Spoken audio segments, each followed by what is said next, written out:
started the recording. Sitting back. Them crying over losing the coin flip in the other room. I believe we have 3 of our Navi boys playing remotely, and then LeBron James is currently playing remotely while we get the 556 after this game. Like we're good to go. Get started in our first.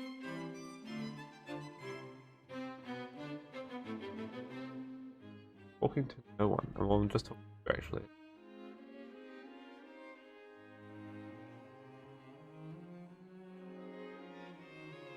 Oh, go. Now it's Susan.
What's Nanya?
Denied.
First blood.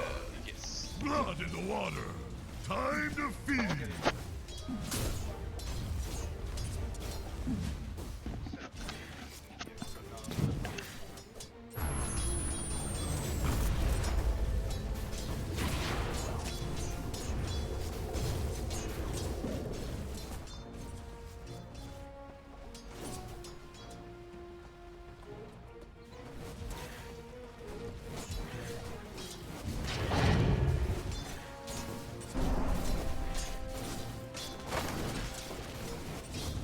The look on your face.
Yes.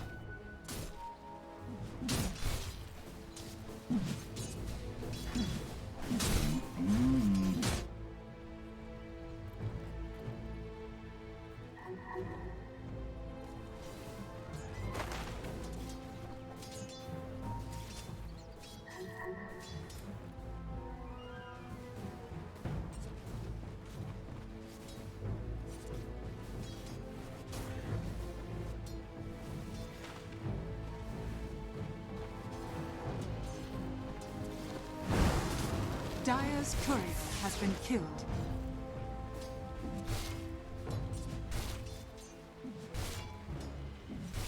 By my shaggy bark. I see death. I bring sad tidings. You're dead.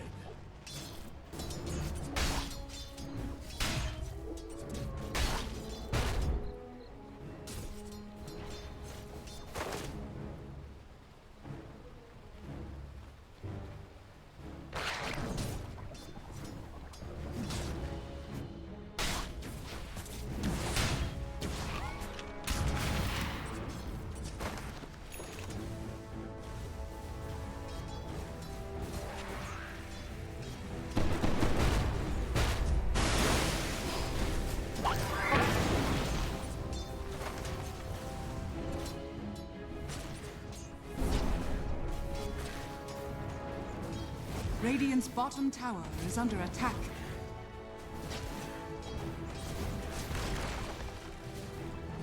Feel you. Well, they got us. Radiant's bottom tower is under attack.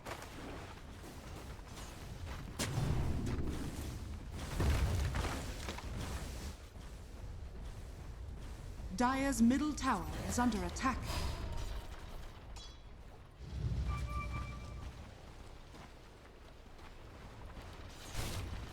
Middle is missing.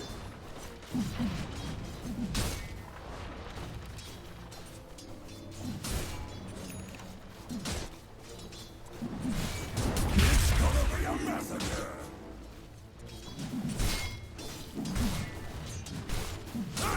You're welcome. Your grave is hidden in these woods. Dire's bottom tower is under attack.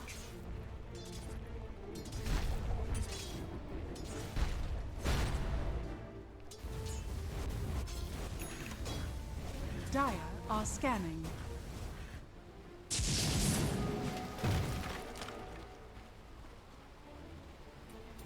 Middle is missing.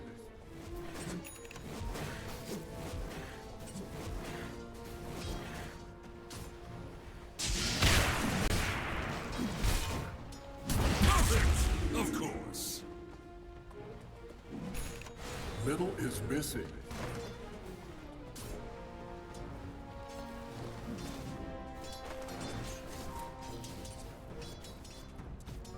Harm ensues.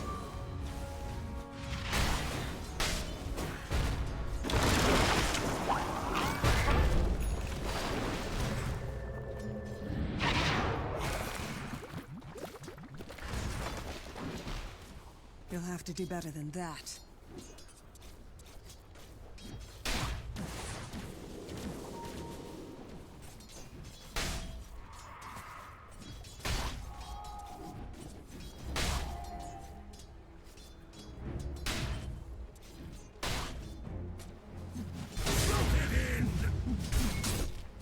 No.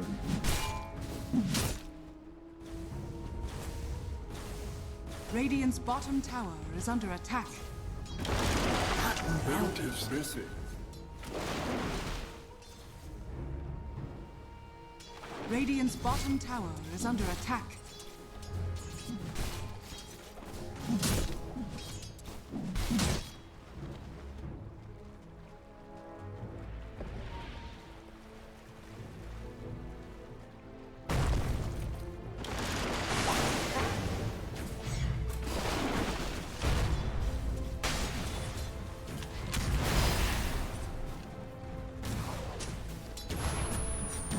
Radiant's bottom tower is under attack.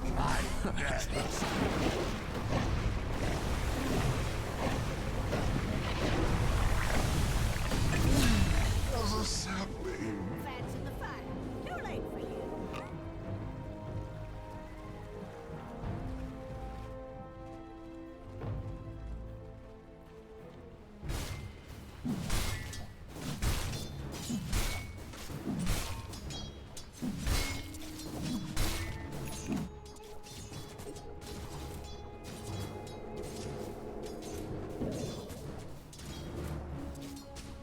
Radiant's top tower is under attack.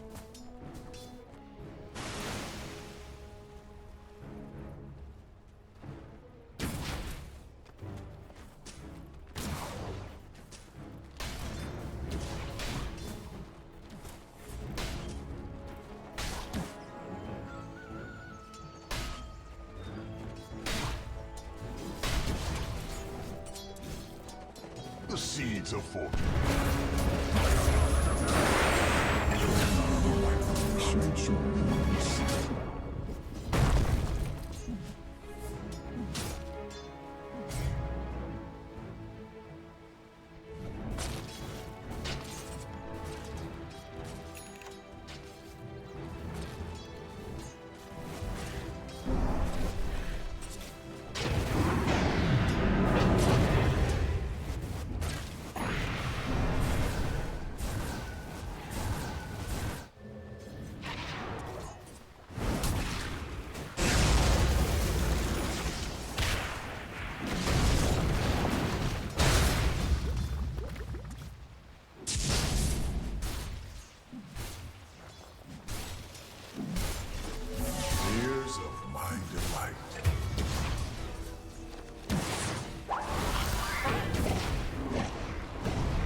Dire's bottom tower is under attack. Dire's structures are fortified.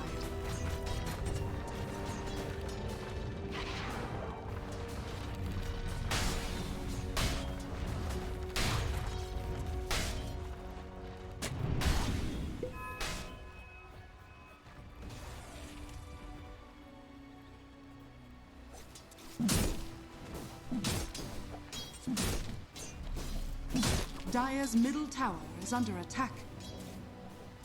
It's like free excellent. Bounty.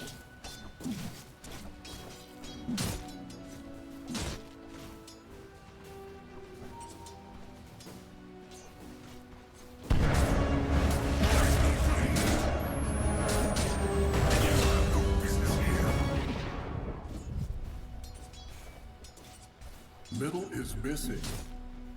Dire's bottom tower is under attack.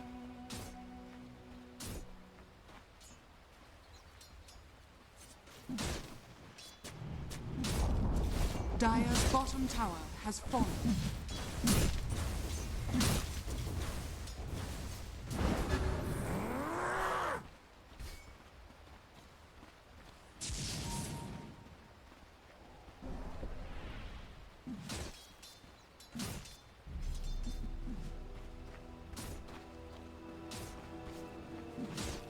That takes that.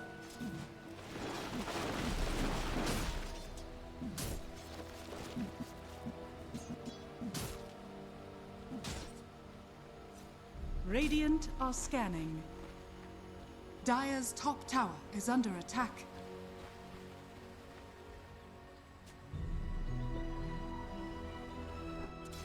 Dire's middle tower is under attack.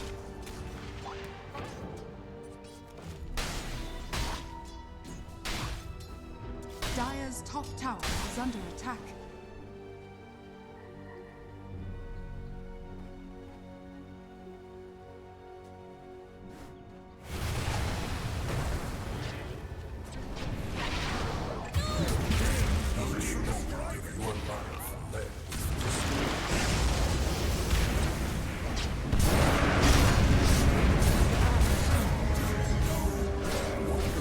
Radiant's middle tower is under attack.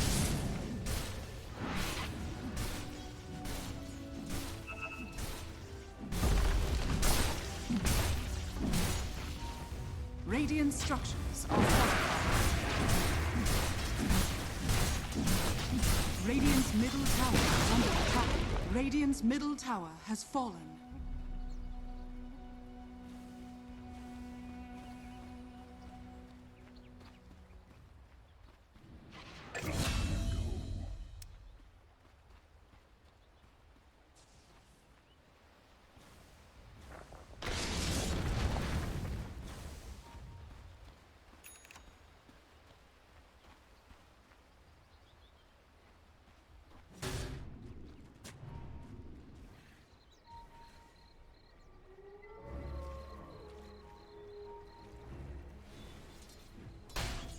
Dire's middle tower is under attack.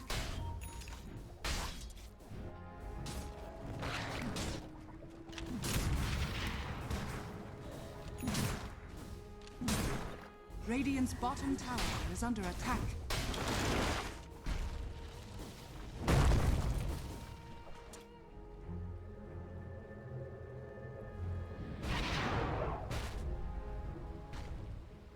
Radiant's bottom tower is under attack. Radiant's bottom tower has fallen. I restore my connection to the void.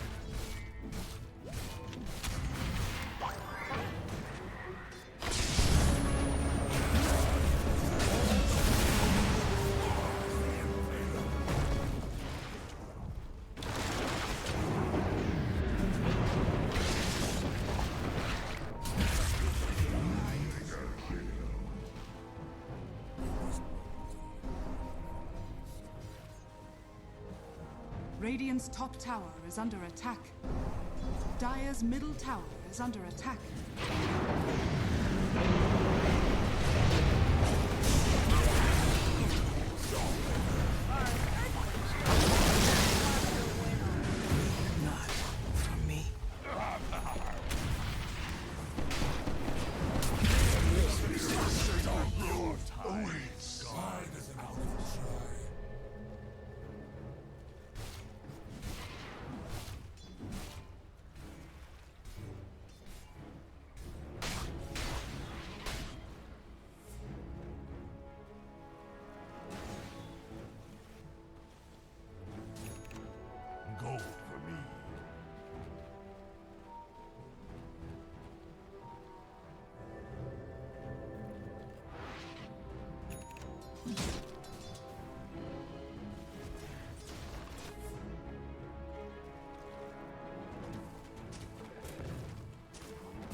Dire's top tower is under attack.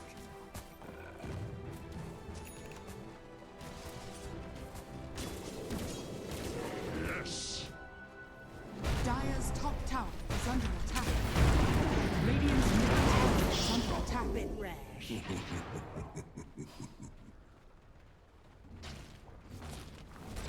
Dire's top tower is under attack. Radiant's middle tower is under attack.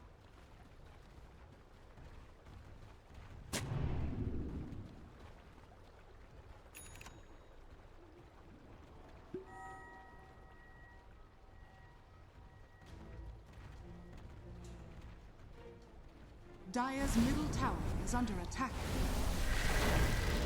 Dire's middle tower has fallen.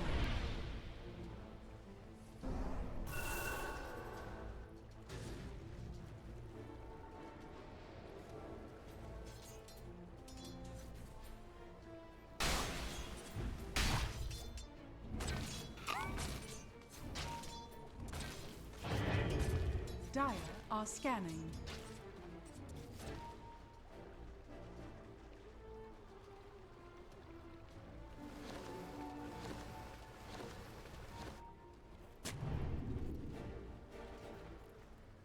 Dire's top tower is under attack.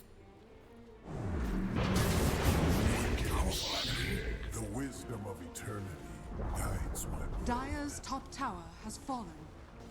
Radiant's bottom tower is under attack.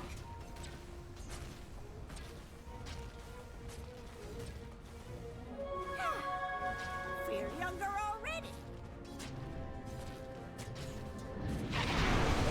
Radiant's top tower is under attack.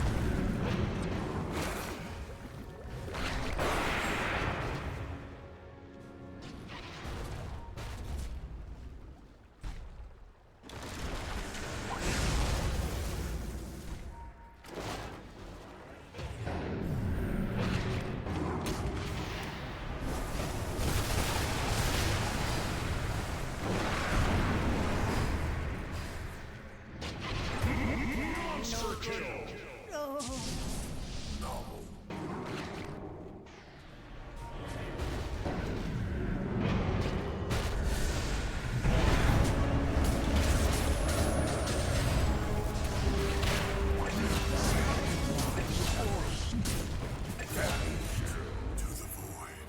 I'll let you go now.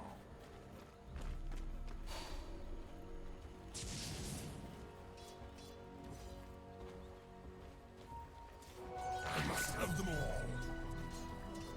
Bounty.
Dire are scanning.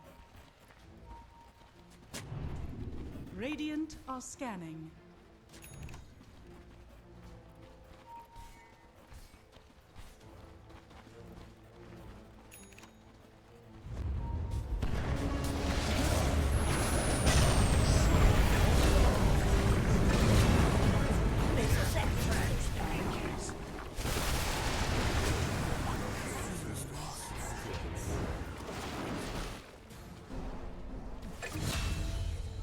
Let me get my arrows back, and then you can die.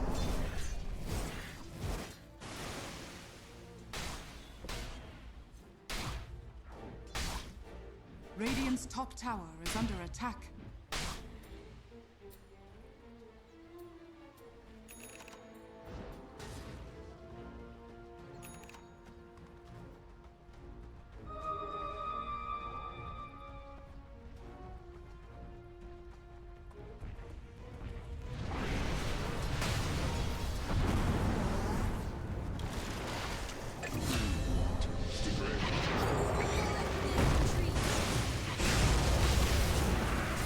Feels so good. Death comes before.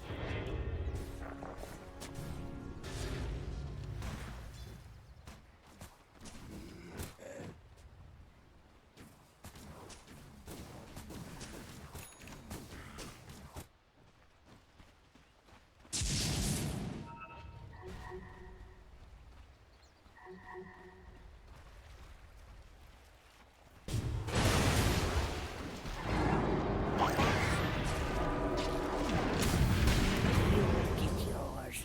Not another step.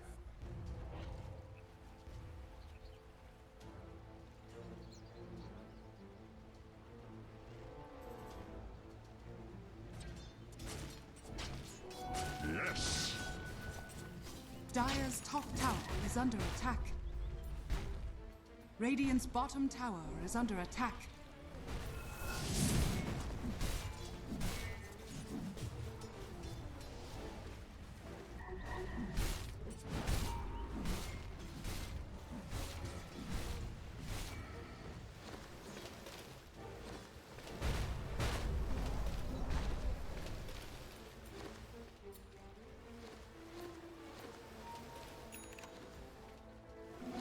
This will hasten my footfalls.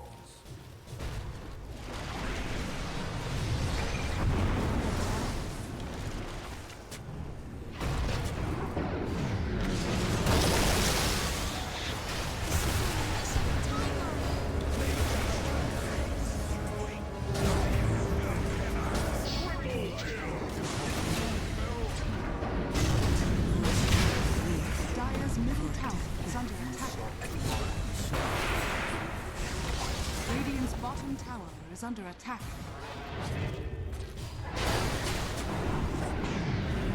He throws a panic ward down. Get away from me. Kill the ward instead. Nope. He goes down. Radiant structures are fortified. We've all done the panic ward before, guys. All right, let's not make fun.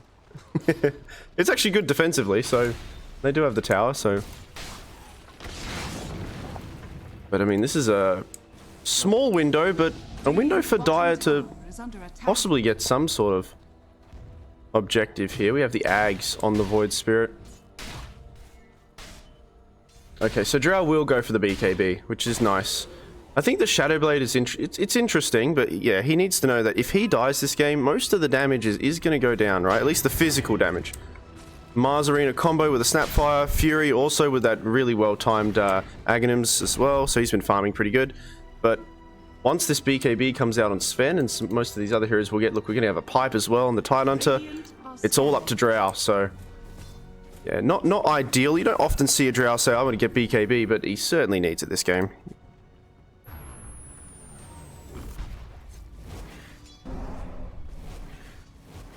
Fury going to actually finish off his own Hurricane Pike as well. Meanwhile, Earthshaker, pretty classic build so far. The typical Kaya, Blink. 4-stuff as well for repositioning too. There's going to be a lot of 4-stuffs this game, and the reason why I think we're seeing this is because, like I said before, the win condition for both of these teams are quite similar, right? So it kind of comes down to both vision and just manipulation of like where you are exactly.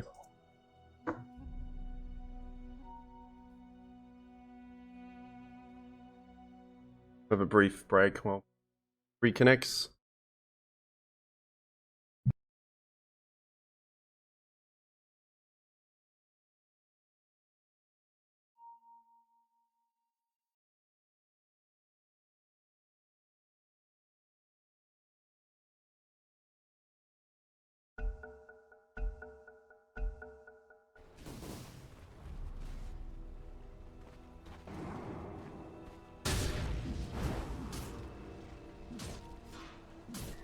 7k net worth for LeBron James. So far, I don't know. We'll have a BKB come off on the Sven soon, so that will be a very explosive timing there. And, you know, 27 minutes to have these items is not too bad for him, right? I actually didn't know that he had the blink as well as the Shadow Blade, so multiple ways of kind of moving around the map. The movement speed from the Shadow Blade, the invis as well is always useful too. And then, yeah, the blink dagger. We'll see here.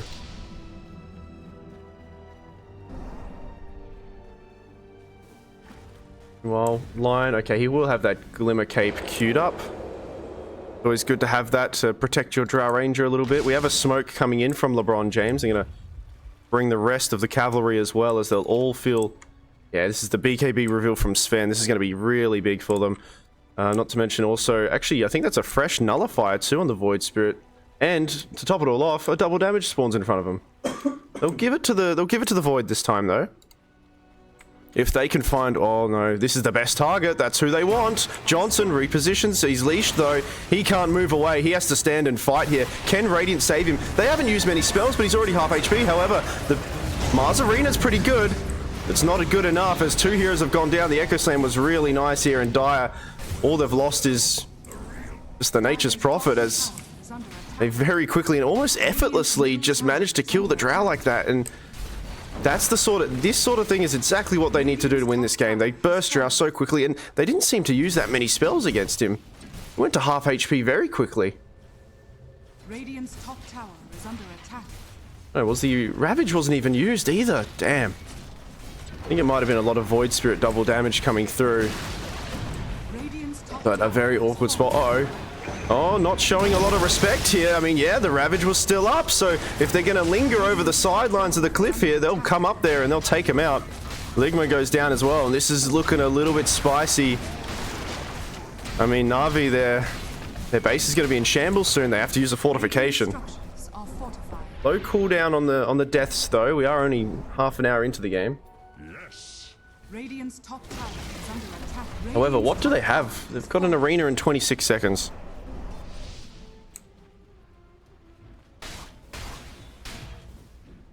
That was, yeah, really good. The timing on Dire was really good there. And the fact that they didn't even use the Ravage in that last fight, I think it was pretty, you know, I don't want to say luck, but a good coincidence for them to run into the one hero they needed to, that Drow Ranger. And only having the Lion nearby, though. Nice pickup. Killing Jin here. Perhaps they can smoke up and get something going. This 40-second window. As I say, Roshan is probably on everybody's mind right now, as he waddles down towards bottom, and it looks like Dire, he'll hit another smoke.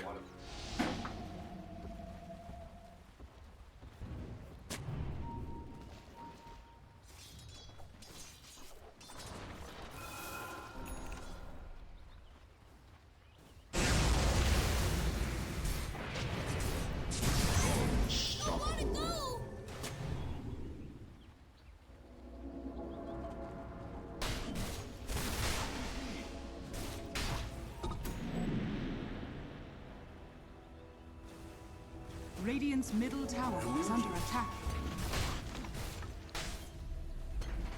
Discord did disconnect. Radiant's middle tower has fallen.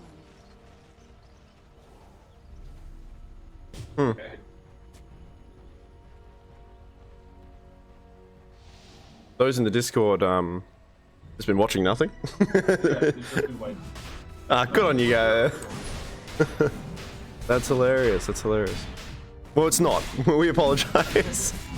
Okay, Roshan, we're 31 minutes in. It looks like they grabbed a kill onto Fury, and they used that small moment to start pressuring Roshan. Radiant, they're well aware of this because they've got a pretty nice ward here, but I don't think they can really do anything about it.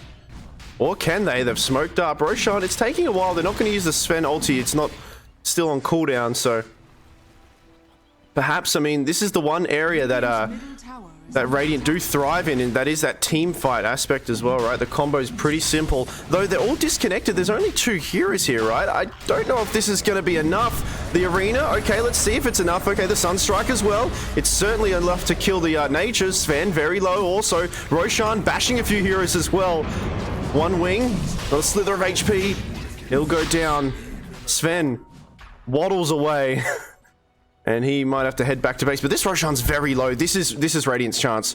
Na'Vi, they need to get in there. Johnson, Fury, the rest of the boys, they got to get in there. They got to help out Ligma, but Ligma unfortunately loses his life. Can they fight without the Sven?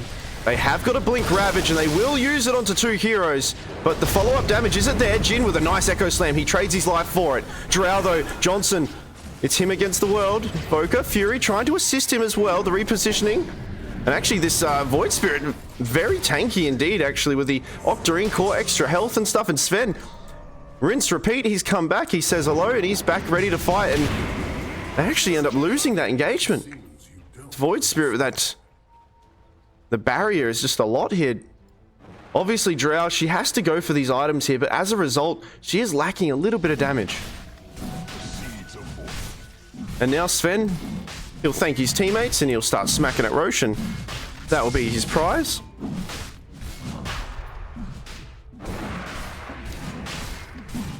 It seems like Drow might need to finish off either the Yasha or get either a butterfly or something else to increase that agility or attack damage or something. Nice blink away. Radiant's bottom tower is under attack. Now here comes Sven. That Aegis. I think just underestimating the sheer kind of tankiness from this Void Spirit, actually. You know, 3,500 HP, and that's before he uses his barrier, which, you know, he's got 2 of them, right? He's got the Aghanim Scepter. That's 2 barriers that he could, you know, utilize here, and they are all damage barriers, right? He's gone for the facet, I think. All damage, yeah. So it's not just physical like it usually is. Radiant's bottom barracks has fallen. And the racks get taken. There's a smoke from Na'Vi. TP's out from 2 of their heroes. This is a nice time for them to pick up somebody. Unfortunately, I mean, it is only Raymond, though. Can Sven get out of there? He can certainly get out, yeah. Quit your belly aching. Yeah, better than nothing, but they'd like to get a little bit more out of that. 19k net worth ahead. For 35 minutes. Growl. Yeah, Shard and Butterfly queued up. I promise I'm not DMing him, telling him what to do.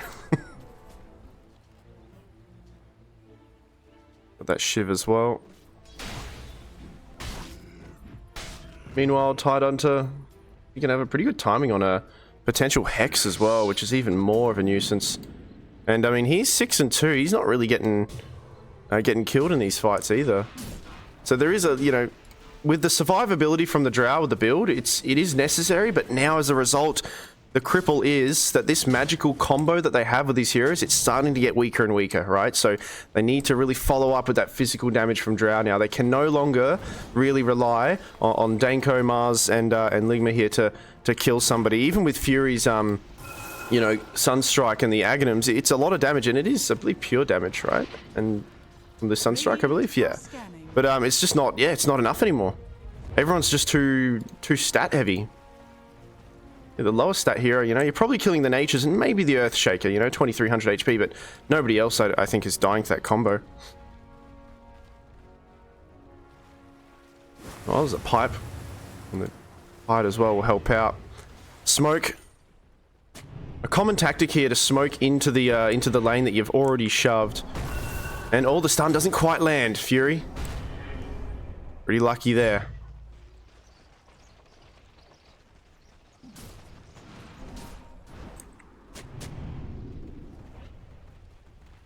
And they'll just keep trying to turtle Na'Vi into their base here.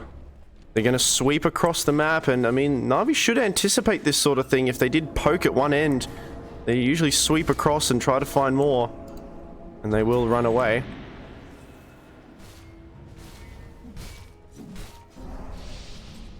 Yuri understands he's going to go on his own adventure. He will be spotted under a ward, though. Wants to look for a potential power rune. Can he pinch it? He certainly can. Dust. It hits him, but he's too fast.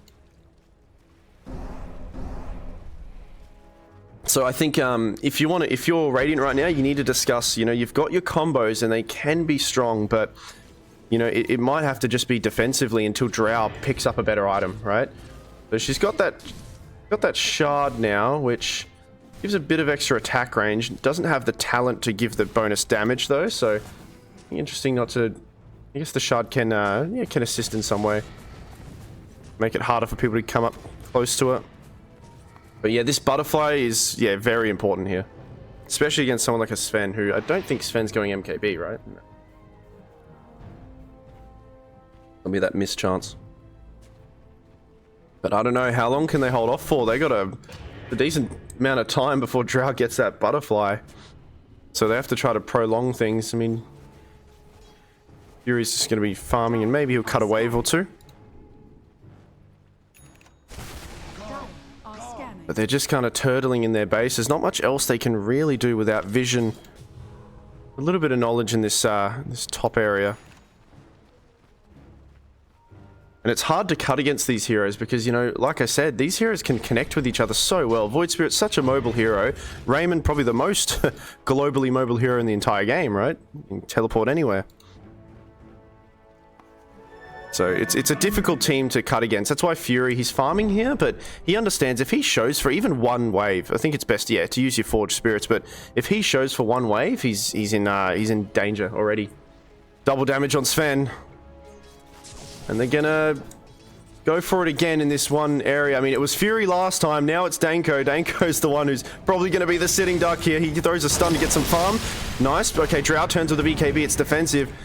And unfortunately, I mean, it was necessary to do it, but that's her BKB just used up. They did use the Ravage for it though. However, they've still got a lot of other spells. Sven, ult popped. Arena, BKB. Here's that combo we're talking about. Can Fury get off his Sunstrike? Doesn't seem like he's going to right now. He will eventually do it. The Void Spirit does go down. Nice echo from Jin onto a few heroes though. The Lotus actually from Fury keeping him alive. And this is probably a small moment where Na'Vi could turn it around. Lecap is quite tanky, but maybe not tanky enough. The Drow eventually, with that Alacrity, that's a lot of damage coming his way. Earthshaker, Jin, holding them in place. One wing, very low. I think Fury healing him up with a Lotus. Good quick fingers from him, and one by one, they're kind of poking and prodding and picking apart Dire right now. Really good, good intuition and gameplay here from Na'Vi. I think that was really well, almost surgically done here. However, you can't get too comfortable, Fury. Yeah, Yoshi was thinking about it. But, being able to do that without Drow's BKB was actually really good. That was a really nice fight for them. And Drow all of a sudden has almost 5,000 gold. How many kills did she get that last fight? I didn't see what her score was before. But yeah, 3 died. Sven staying alive is good. Oops. Fury. Bit of invis on invis action here. Oh, can he stop him? No.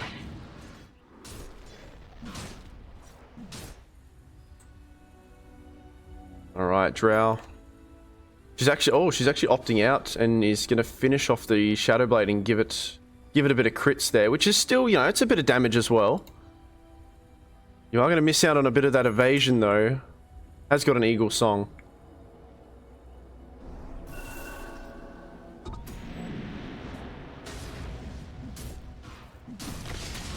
So there's a bit more damage onto Drow now. See if it's enough to turn the tide around. And that Alacrity, that last fight as well, was very useful for her.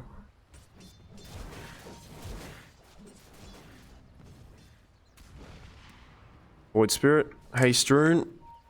Uh-oh. He's got a gem as well. And poor Ligma, this entire game, it's been kind of rough for him, He's just been easily kind of picked apart and grabbed, and Boker, he's forced to BKB, and quick fingers from Fury, a refresher as well, but he doesn't have that much mana. Meanwhile, Void Spirit goes in on the backlines of the Mars Arena. They actually find the Sven. The Sven's dead. without the Sven, I don't know what else they can do. It's all up to the Void Spirit, I guess, to deal damage. Drow, right-clicking.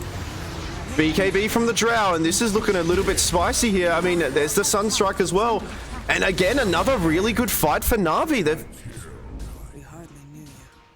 Just as well. Voka with a really quick fingers on that BKB and just turned it around. Fury, really well played. He pushed them all apart, got a few spells off as well. And then that gave enough time for everybody else to come in, and that's 4 dead.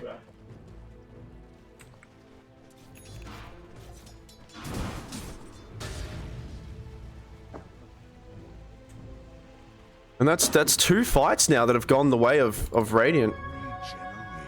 And this is before Drow having her evasion. But she'll have it very soon. Make it even harder. I mean, Sven, I think one of the things to highlight here is, you know, obviously the fights have been messy, but I have not seen Sven up in Drow's face at all. It's usually been the Void Spirit or the Tidehunter. So, I don't know how Sven died so quickly that last fight. I don't know if he got his BKB off. But yeah, he just kind of melted very quickly. Oh, Mars jumps forward. He's got his own Hex, and they find Jin. Jin, there's the finger, and he's gone. 79 seconds, no buyback. This net worth is starting to dwindle now. It's only 5k, 43 minutes. The kill score's quite similar. And now it's time for Na'Vi to start knocking on the front door of LeBron James. Dire's middle tower has fallen. Dire's middle barracks are under attack. Dire's middle barracks has fallen. The racks. They've taken the melee racks. Sven, he's invis. They don't have detection for Sven. Yoshi, can they kill the Drow? He's going to go on it. The ulti's there. The follow-up. But the BKB from the Drow is enough. And she's actually repositioning herself. This is the aim of the game. If you keep the Drow alive, you can turn the fight around. They certainly do. As now Sven starts to melt and he's gone. Drow, very low equally as well. She's only on 80 HP. She's staying alive for this entire time. Nullified. Can they kill this Drow Ranger? They can't. Drow, she's alive. She finally goes down. But 3 are already dead onto Dire. They have to pull the pin. They got to get out of here. Sven does have a buyback if they want to. The rest of the boys of Na'Vi, they understand they've already won this fight. Can they get any more? They certainly can. They blink forward again, one wing, reposition.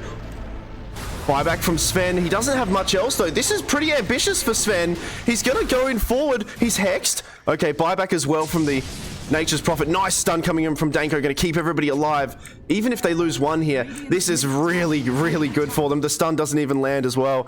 And they lose the Drow, but god damn, what a fight. And what a turnaround here for Radiant.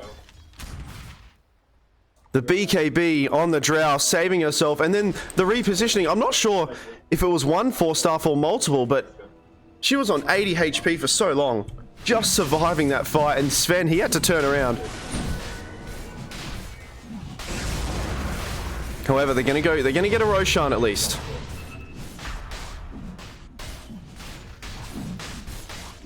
So, oh, but it's, uh-oh. Did they read the patch notes? I don't know if they did. Roshan's moving. This is a very interesting situation. It now has hit nighttime, so Roshan, he's unable to be grabbed here.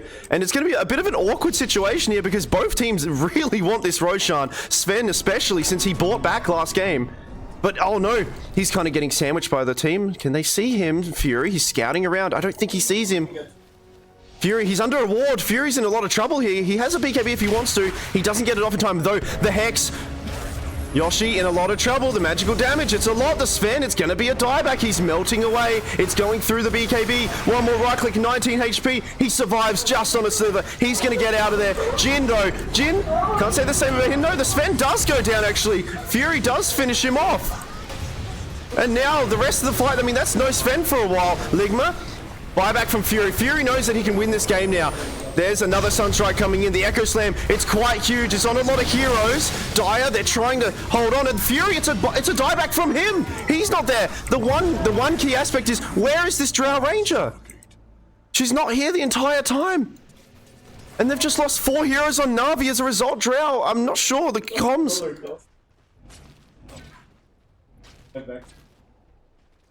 It's a dieback on Sven, but equally so, Fury just brought back into that fight. He's not playing Dota for 100 seconds.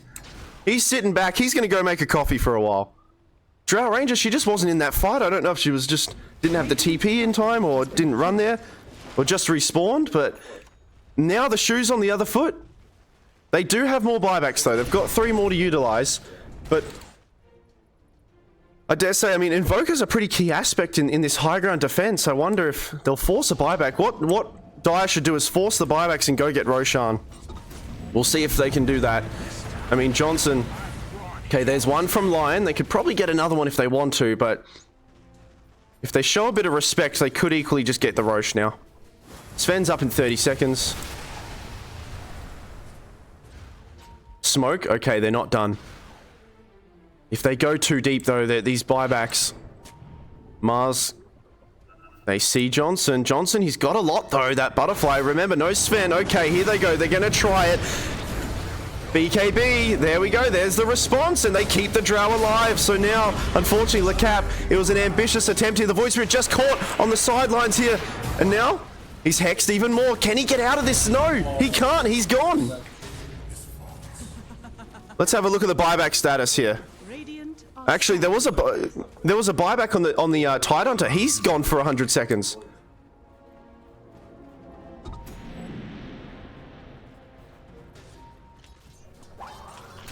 A little bit of a... I guess you could label it a little bit greedy to try to go for it. They could go for Roche here, but I mean, Sven's back now. Yes.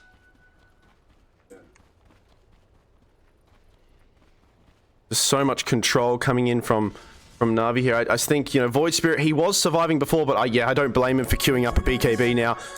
But Roshan, Radiant, Na'Vi are gonna... look and venture forward to it. It is the second Roshan, so you'll get the banner and the Aegis here. And, you know, if this Roche... I mean, the net worth is so even. This Roche is probably going to be the one thing that, you know, turns the tide in whoever's favor. And it looks like, yeah, it's going to go for Radiant. They will give it to Fury. And the reason why they're doing that is because we assume that, yeah, Drow does have buyback. So she can come back into this game if she wants to. Fury, however, he's still got to wait for a little bit. 5 minutes. So they'll give it to Fury. Radiant's middle tower is The only people, we got 2 buybacks on Dire, 1 on Johnson here. Ligma needs a bit more. Echo Slam. Oh, okay. Well, no Aegis, no Drow. She's gone. And just like that, can they get out there? Oh, beautiful BKB from Jin. And what a cheeky little grab here. That ward did that. Yep, let's de-ward that now. And that's just halted everything for a decent time too. This is probably the closest game that's happened this tournament so far. It's been back and forth. Both teams showing really good levels of understanding of Dota. It's really fun to watch. But Sven, I mean, he'll have his buyback kind of, you know, 2.5 minutes will go by pretty swiftly. Speaking of Swift Blink, queued up. Not going to go for the MKB. Don't think they need it, I guess. They have a decent amount of lockdown.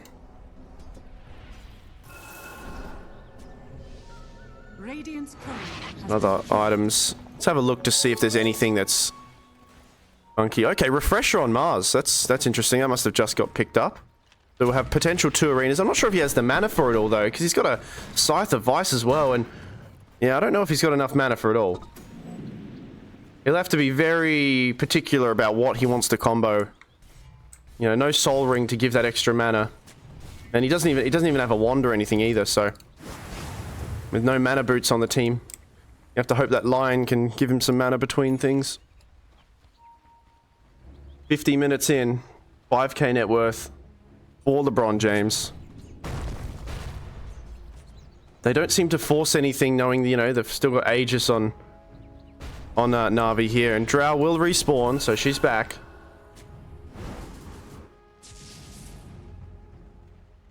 And Void Spirit, he's soon going to be able to have a BKB himself, but it's very important that buybacks are, you know, buybacks are very essential now. We're closing into almost an hour in this game, so, you know, usually around the 35 to 40 minute mark is where you kind of consider getting, you know, having buyback gold.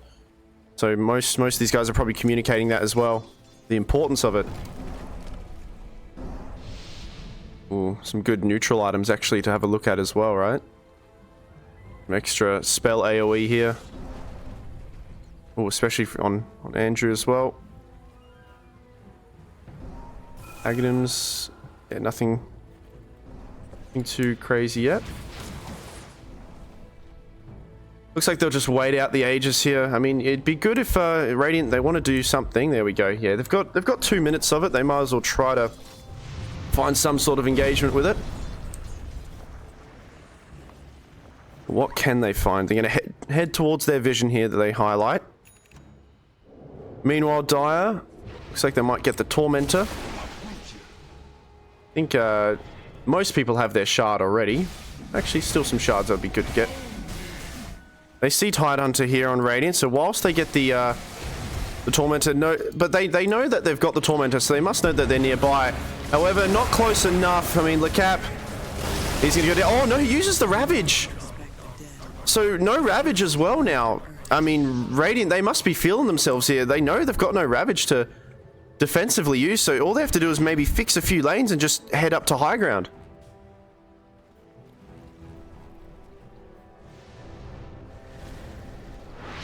I haven't seen anyone really pick this talent before, so for those who don't know, this is not often a talent you see getting picked, but for those, for people who die in the arena, it gives some people, it restores 30% of their max HP, and it gives them a attack damage buff. Actually, I didn't know about that one.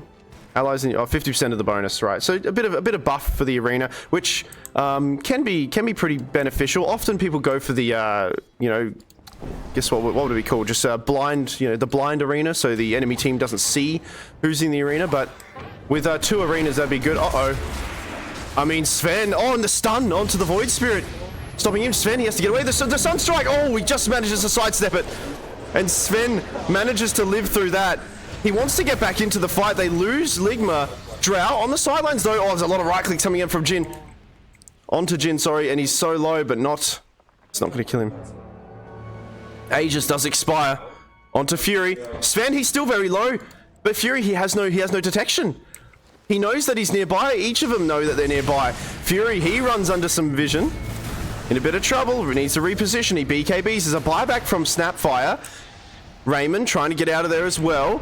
Earthshaker does have an Echo Slam. It could be a pretty good one, but the Invoker spells are a lot here, and he has to get out of there here. He'll blink away. They lose Raymond. He's going to try to run through the portal. He'll manage to successfully do so. It's very, very close. That Sunstrike was just sidestepped. Yeah, he had a bit of spidey sense, you could say, right? And just managing to dodge it. Dire's top tower is under attack. They're very lucky for Yoshi to survive through that one.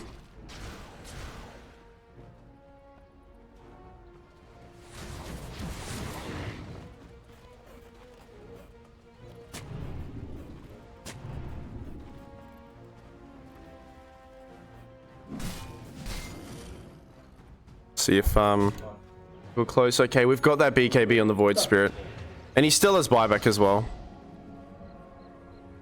But we are 5 minutes away from, I believe this would be the first game of 60 plus minutes. So we'll have those tier 5 items that can really, make Dota quite strange, right? We can have a bit of bonkers Dotas going on, right? When those 60-minute items come through, we'll see some funny stuff.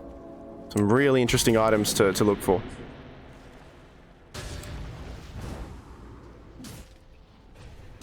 $2K net worth lead still for Dire at this stage. So I was saying before, at the very beginning of this game, it's all about Drow, and now, well, she's got 3,400 HP. If they can't kill her, she's got a Satanic as well. If Drow doesn't die, I think she can very well just right-click and out damage the enemy on Dire. I mean, Sven, he's not really going to be hitting her without a MKB as well.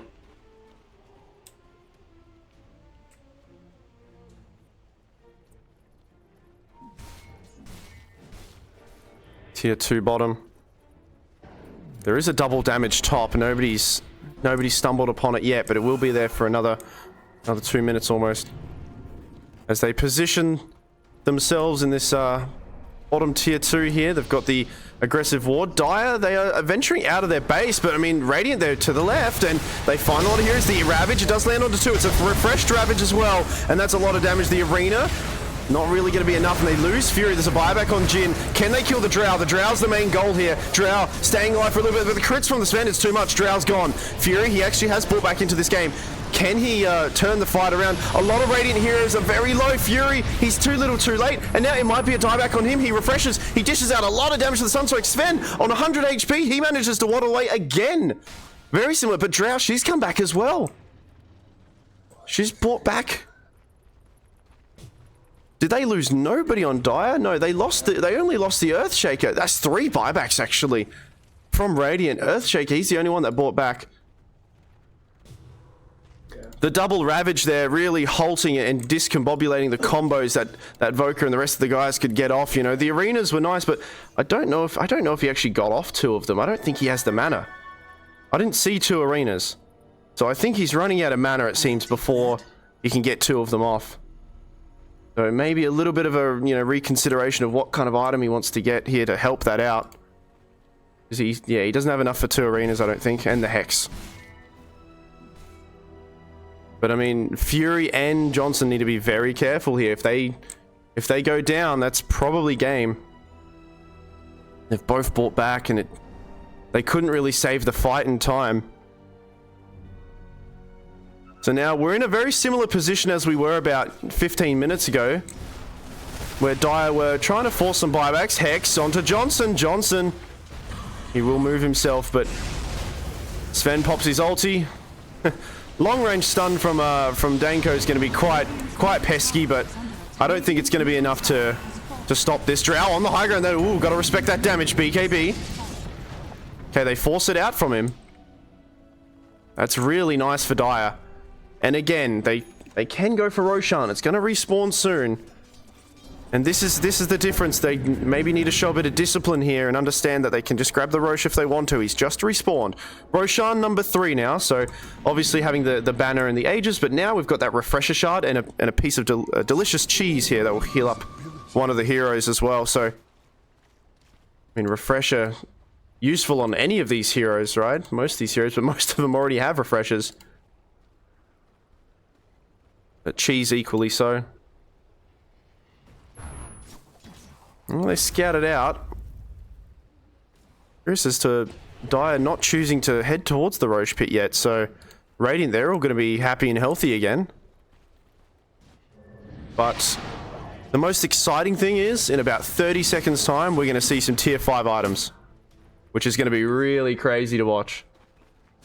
And I don't know what's gonna come out of this.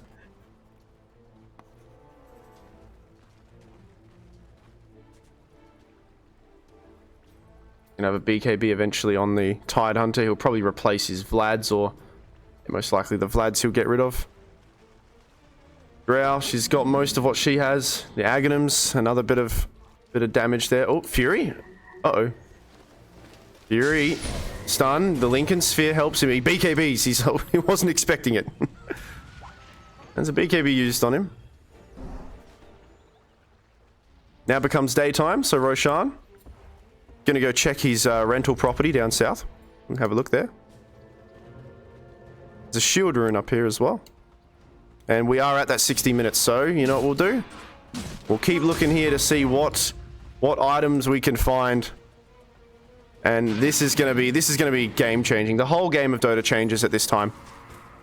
We'll see what tier. Here we go, Drow. What's she gonna pick? He's got the Shiv for now, which is some pretty good damage, but plenty of other options. As the I mean, the Helm of the Undying is one of the best ones, and she'll certainly get it. And look at that, status resistance, base tack damage. This Drow is hitting like a truck, even when she dies. This is probably one of the best options she could go for. Now, if we have a look at some other heroes, Mars, meanwhile. Mars's choices, very similar. He could equally go for the Helm if he wants to. Cooldown reduction. I wonder if there's anything that can help him with his mana problem. Doesn't seem to be.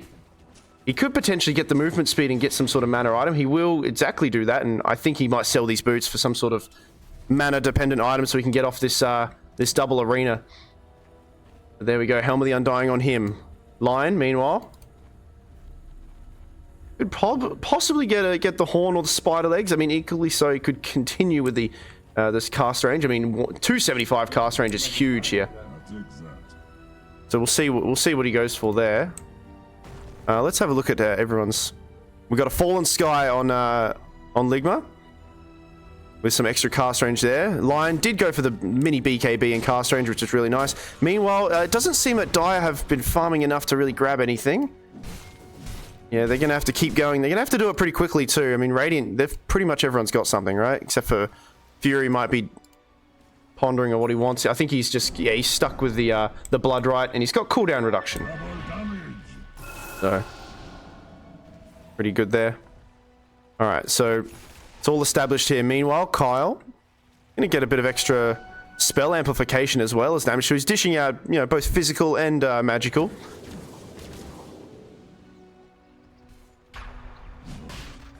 Roshan, double damage on Sven.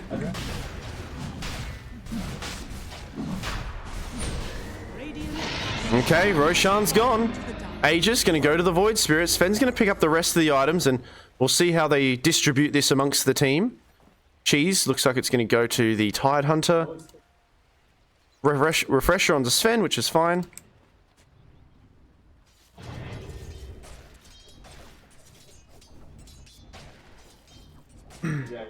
Dire's top tower is under attack. The Sven. Let's see, what is he gonna get? What are the options? We've got Desolator number 2 for extra damage, Book of the Dead. None of these are really good. You'd have to probably go for the Deso. Unless he wants to get movement speed and grab a different item. And then he can equally get some primary attributes. Get some status resistance if he wants. Worth, yeah, for sure. Let's have a look at the net worth. Of the heroes, I mean, all pretty, I mean, net worth, at this stage of the game, we're 63 minutes in, net worth almost doesn't matter. It's all about who gets the jump on who at what time, and yeah, the buyback status is really, but we'll have a look at the net worth for a little bit. So it seems like everybody's, you know, there's very little difference here. But buyback status is really what we need to be aware of. You know, we've got Johnson, 50 seconds still without it. Yeah. Yeah, that's true, that's true.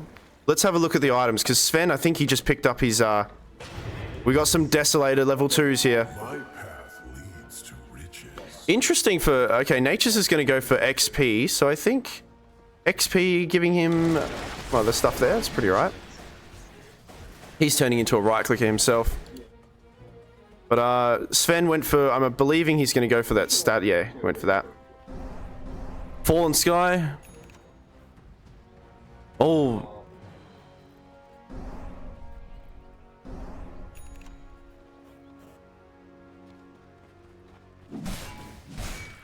All right. I mean, everybody on Dire has buyback, I believe, so. And now Sven with that swift blink as well. Oh, Ligma. We're gonna get into some really, really messy Dota soon. The net worth being 17k ahead for Dire, but net worth almost doesn't matter right now. The things you got to focus on are the buybacks, as well as, I guess, you know, utilizing the Aegis and how they can do that on LeBron James. 2.5 minutes still remaining on that Aegis. So, you know, they're being a bit delicate about it. They know that this is, you know, there's probably 1 or 2 more fights in this entire game, you know, because of the buyback. So they got to, it has to be perfect from everybody.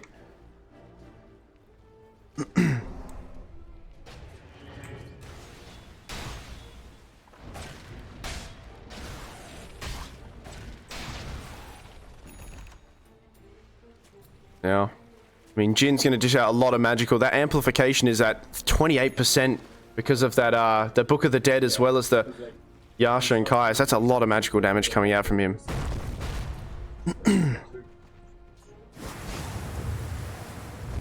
Smoke coming out from Dire. They're making the call. It's time to win the game, they say, as Nature's. Raymond, TP's behind. He gets a nice cheeky ward, though. This sentry should be able to see it. They do see it. But, I mean, the bait's been set, and he's going to take the bait as they find nice Mars Arena to defensively try to help out. But, I mean, they've already lost the Snapfire. Snapfire instantly, look at the Snapfire ulti. It's a lot of damage Fury as well, dishing out a lot. And there's, I think, a second arena was used as well. They've lost the Void Spirit. He does have a... But Sven's gone.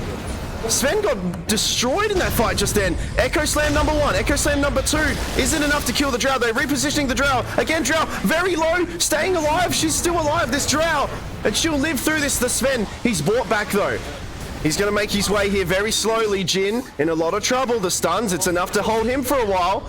And they've brought back on 2 heroes, the supports for Radiant, but they didn't kill the Drow. Johnson again surviving that fight. 2 buybacks used, they lose 2, but very strangely, the Sven just getting killed.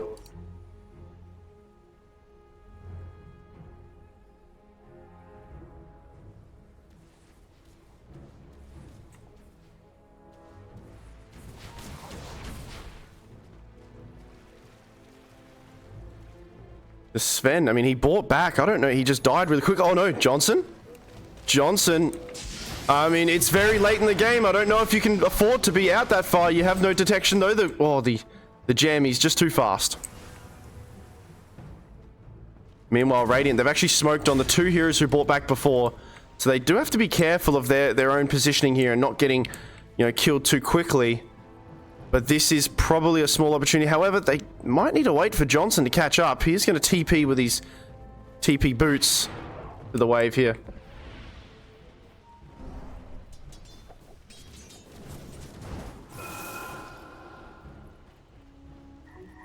Dire's top tower is under 14k net worth still for Dire, but it doesn't quite matter. Johnson very bravely just on the enemy high ground here. The Hex onto LeCap. LeCap, he's in a bit of trouble. Void Spirit trying his best to Snapfire ulti again. Dishing out a lot. They lose LeCap. Sven, BKB. They want to try to kill Johnson. Johnson, though, he survives. He turns around. Sven, he can't connect with him. There's a buyback on 2 heroes of Dire.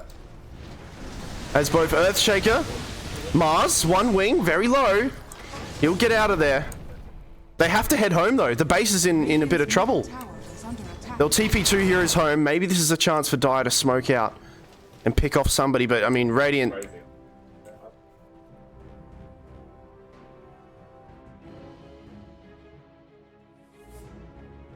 Yeah, this game's just flipped on its head. It could be anyone's. He's getting Sunstriked IRL.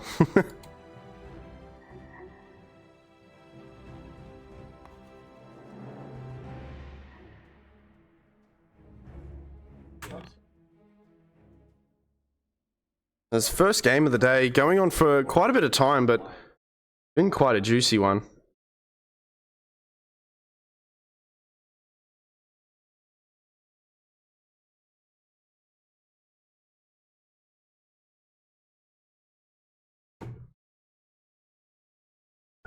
A lot of buybacks still available. The one though, I mean, Yoshi has to be so careful here. But it's getting a little bit hard. I mean, now Sven, he still doesn't have an MKB. So this evasion coming out from Drow, it's working wonders still. And he's had this butterfly for a while. I think Sven might have to get rid of one of these and get the MKB, because he gets on top of Drow, but he just misses him. Agents of the Void.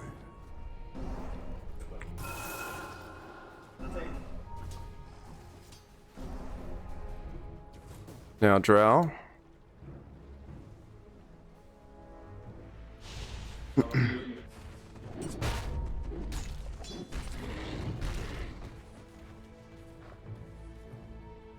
Cap. 6k net worth still. Everybody kind of having a little bit of a stalemate though. Smoke. Dire, can they... I mean, Radiant, sorry, can they find anyone? They draw a line. The high ground, it's held by Dire though, so they should see them first. The smoke pops.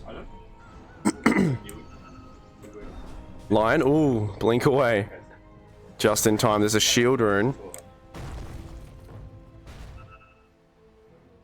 Shield rune top. They don't find anything yet.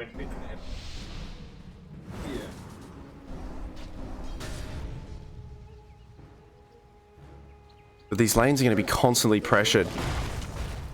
Earthshaker's very easily able to, you know, burst a wave and throw these Book of the Dead neutrals there as well.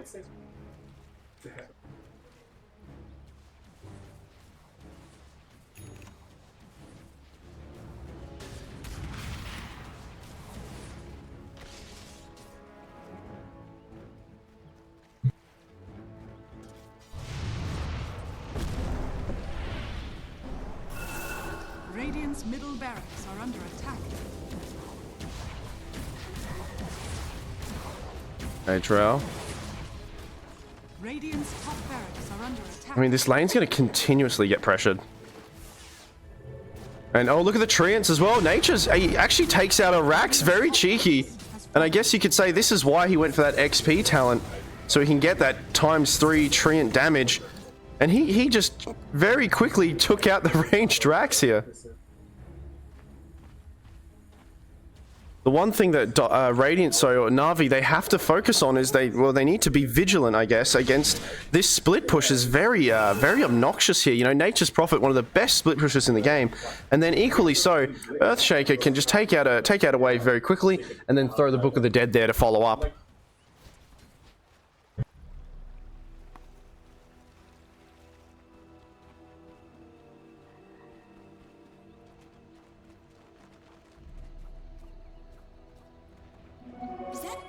And both teams really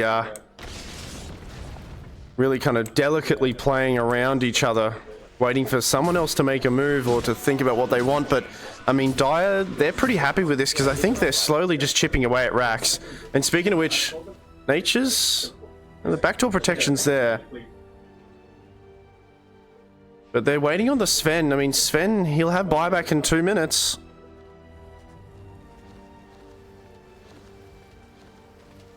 Nature's desperately wants to split here. Oh, Sven, Yoshi. He could potentially get another neutral now.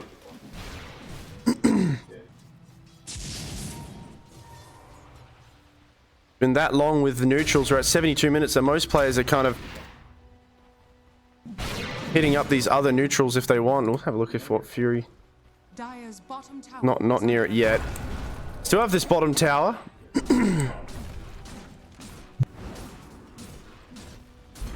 As they'll go for it here. And they'll make short work of that. Dire's bottom tower has fallen. We'll TP home. Yeah, there's going to be constant pressure coming in from the neutral creeps, or not the neutral creeps, the Book of the Dead creeps, as well as Nature's little treants. And hence why he's actually changed it now, but he got the XP talent so he could get that level 3 treant damage, and he's actually changed it to the base attack and status resistance. So right, Sven closing in on his buyback again. I wonder if there's any huge items that anyone's going to change to get. I mean, Drow, she's got an Aghanims. She's eaten an Aghanims. That's going to be huge as well.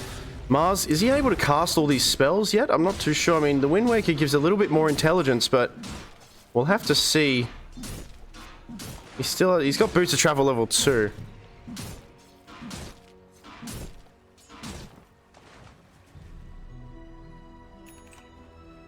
Meanwhile, Lion closing in on possibly getting another tier 5 if he wants to replace it.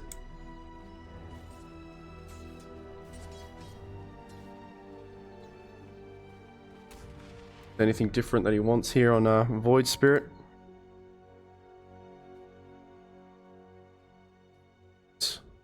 Everybody a little bit nervous knowing that, you know, this next fight is possibly the decider. Roshan is alive bottom for how long? He's there for 30 seconds roughly, or 27 to be precise, and he'll head up north after that. Sven, he's going to have buyback soon. So hopefully, I mean, this is ideal for Dire. They've just kind of dragged the game out a bit.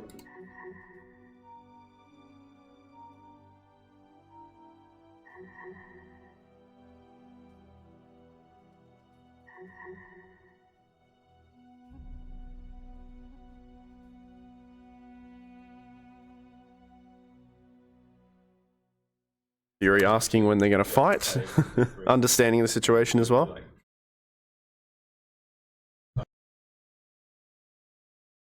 Right now, says Yoshi, he wants to fight.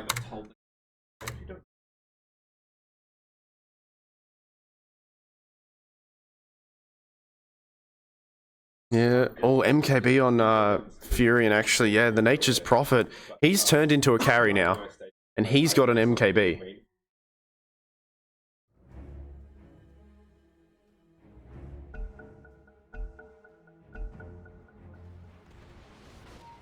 So now knowing that they have that extra, oh, BKB, one wing. He's going to use another arena, but he's already dead. He's going to stay alive for a little bit of time here.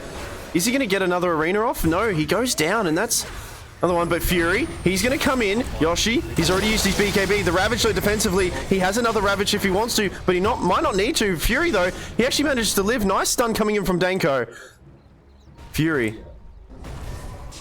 And then it looks like, oh, Earthshaker, he was actually dead for a little bit. Can they kill Johnson? Johnson, very low. He's gone as well. Fury, he's refreshed and used a lot of spells. There's another Ravage, and they find Fury again, and they're all dying on Radiant. And they're going to have to buy back. There is no buyback for Earthshaker, as he still has it on cooldown for a minute. I'm not sure. He must have gotten picked off by the Drow or something before. Yeah. Yeah, Drow must have killed him. But they've used it. Yeah, they used a lot. Now Roshan is up top. They might want to force one or two more buybacks here. As not to forget, yeah, they've got that extra carry on Fury. And look, he's just going to rat the rat. He doesn't even need to hit it himself. He'll have the creeps start doing it. Buyback from Fury. He has to deal with these creeps up top. Drow, she's hitting pretty quick. She has got a moon shard as well. So now with that buyback, actually two buybacks, right? Yeah. They're going to head up towards this Roshan. Once again, Cheese Refresher Aegis.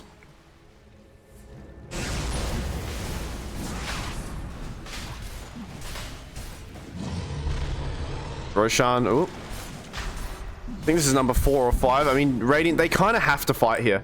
If they let them have, you know, the buybacks as well as the Roshan. But they kind of anticipate it. I mean, Lion came in and they found one. So follow up, though. Wing. But I mean, look what's happening to the base. Things have to happen quickly because Nature's is ratting. Meanwhile, Roshan very low. It goes down. There's a lot of items on the deck, but Johnson here, he's the one that picks it up. Dyer finish it, but Johnson picks up the Aegis. However, the rest of the cavalry are coming from Dyer. They're going to kill Johnson once. Mars surviving on a slither of HP. He gets out of there. Can they save their Drow, though? This is going to be a dieback on Drow. She repositions BKB. Can anyone save her? Nobody's nearby. The Mars. Can he arena? Does he have another one? He needs to help her. She's really low. She actually manages, no, she goes down. She's dead. She TP'd, but she stays alive for a little bit longer because of that. And that's a dieback on the Drow. Now it's up to Fury and the rest of the boys to try to get as much done as they can. Fury trying to dish out a lot of damage. It is a lot, but it's not enough. Nobody on Dyer is going down. And Radiant, this looks like it's good for them. The Snapfire ulti, it's pretty big. It's going to take out 2 heroes at least. But they both have buyback. There's another Ravage onto 2 heroes. One wing. He's going to go down. No buyback on him, I don't think. Well, actually, he does have one. He'll stay alive for a brief period of time. But the Ancient, it is defense of the Ancients. Can you survive long enough? I don't know if it's enough here. They can't prevent this from happening. They have a fortification. But this will certainly be game going towards them. But, okay, the Mars Arena prolonging a little bit. The damage is so much, and it will go down there. LeBron James take that game. As they got the Aegis on the Drow, but nobody else was nearby to help her out, so a little bit rough here. And I mean, 78 minutes are a really long game, but a really good one to start us off this series and this, you know, today's set of games here. So really well played by both teams. Very back and back. You know, look at this graph. Yeah, the graph's going up and down, up and down. But yeah, really well played, and I think I'll have a chat with some of those guys in a second. They'll want to have a little bit of a breather. But for those watching on Discord, thanks for having thanks for watching. I hope you guys are having fun. And we'll be back in a brief moment for another series or another game soon. Okay, so 5 seconds remaining. and we're live. We're good to go. We'll see how the stream goes this time. Switch it over to the scene. Beautiful, beautiful. All right, well, welcome back. For those in the Discord having a watch, and for those watching the VOD, and as well as potentially for those watching live right now. As we're going to give it another go, right? Streaming it. Yesterday was a little bit rough, but we kind of fixed a few things. Not perfect, but we'll see how we go, right? We have another another best of one, I believe, and we just had a really long and intense game, the longest game and probably the most fun game for me to cast so far. We're going into 78 minutes, and that did involve Na'Vi here, you know, Fury's squad, so I have no doubt these guys are a little bit tired. However, you know, when Dota calls, you better answer. So they're going back to back again, this time against 4 Pepsis and a Coke, and we're just hitting that drafting stage right now, as we're just going through our first set of bans before we'll get some picks coming out soon.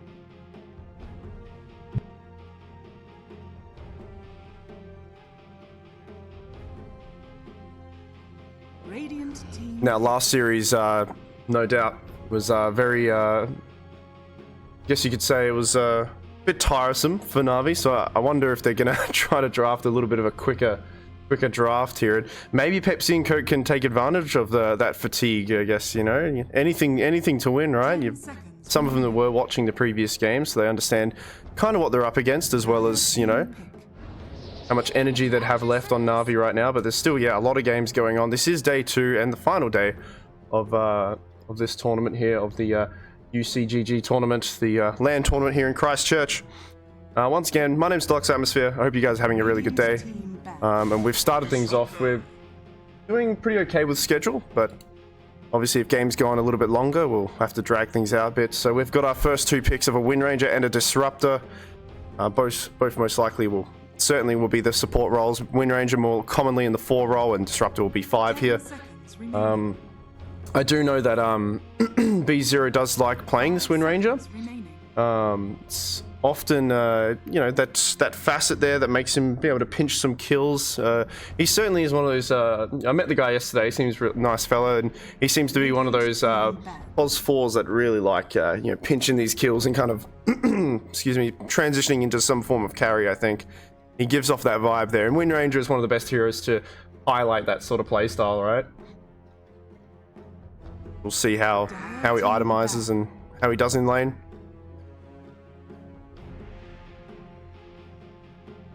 Meanwhile, we've got a few stock standard bans. A lot of offlaners getting banned here from Na'Vi. Banning out the anti-mage pretty early. I wonder if Deucer is something that they're thinking of.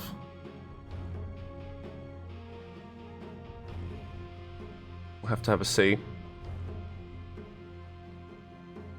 I still really like their logo, right? Of the alliance with a rat biting it out like a piece of cheese, even though ironically their name's Na'Vi. Some lore there that Fury's probably been a part of or something. Burning through a little bit of reserve time here.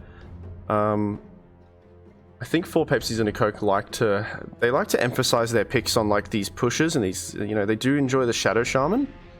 And to highlight, you know, Megan's performance yesterday on this hero was really good actually. So they like to pick these heroes that can push against towers after winning some team fights. Wind Ranger equally so can do that with the ulti. And we have our very first IO of the tournament.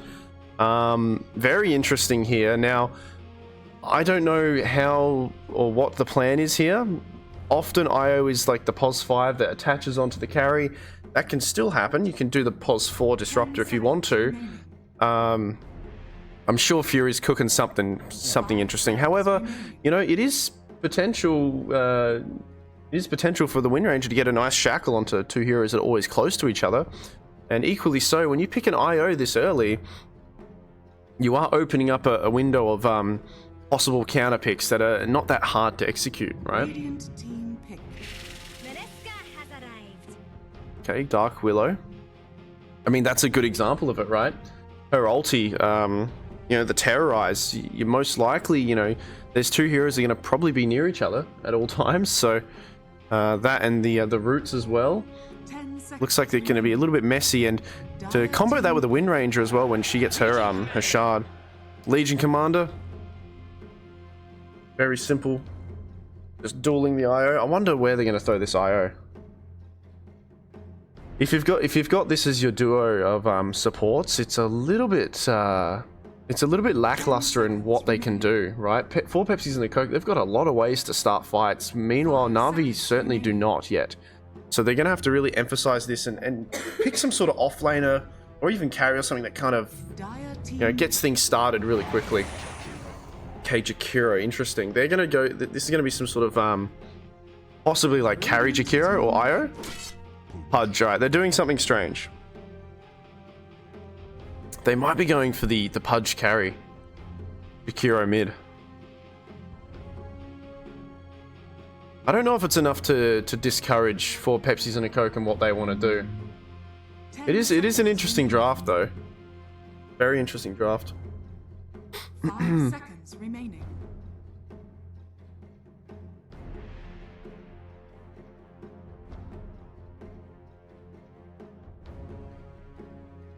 Well, they've got their 4 and 5 on Pepsi as well as the Legion now.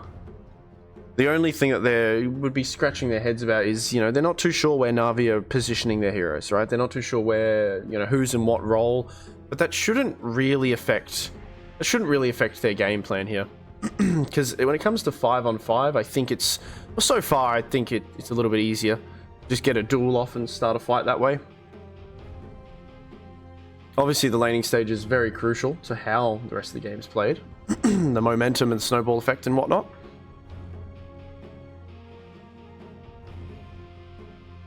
Well, 50 seconds left on this reserve. They've burnt through a little bit of it on Pepsi and Coke. They recognize, well, I mean, Na'Vi, they bound out the anti-mage. They don't really have... They've got a lot of kind of ticking damage, but not a lot of burst. And yeah, they'll go for a Medusa as well. 10 seconds remaining. Dire team ban.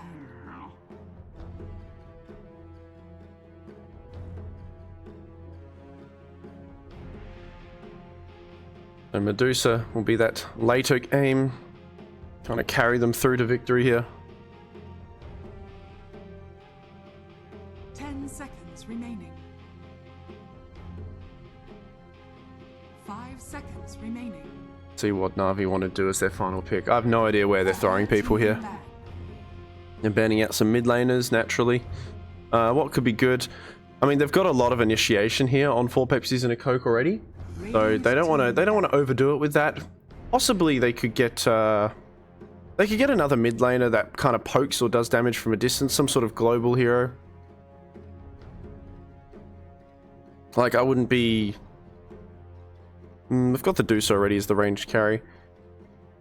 Not sure what they could go. I mean, any of the spirits would be pretty good. You go Leshrac, or Leshrac just got banned. Or...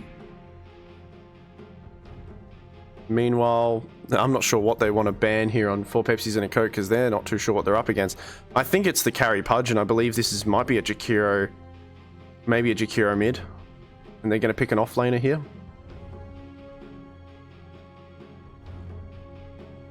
We'll see. Their last ban was a Disruptor, so they're thinking a similar thing. We are back on Twitch, hopefully, right? I hope it's I hope it, yeah, stays good, right? Let me know, Exodius, if it's like funky or if anything's like not working. But we're giving it a go. 6 seconds left. What are they up against? Do they know? They ban a mid laner. I think they're throwing this Jakiro mid. It's a very strange draft, a very unorthodox draft. But what will they do? What will they pick themselves? 10 seconds remaining. 5 seconds remaining. Alright, yeah, no problem. No, I appreciate it. Just let me know. Sand King, okay. Sand King mid. Necro. Choose your hero. What are we doing here?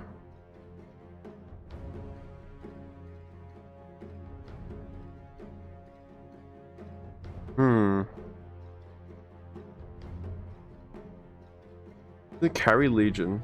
Okay. Unless they're switching roles up. They might be switching roles up on 4 Pepsis. One wing, offlane Pudge then.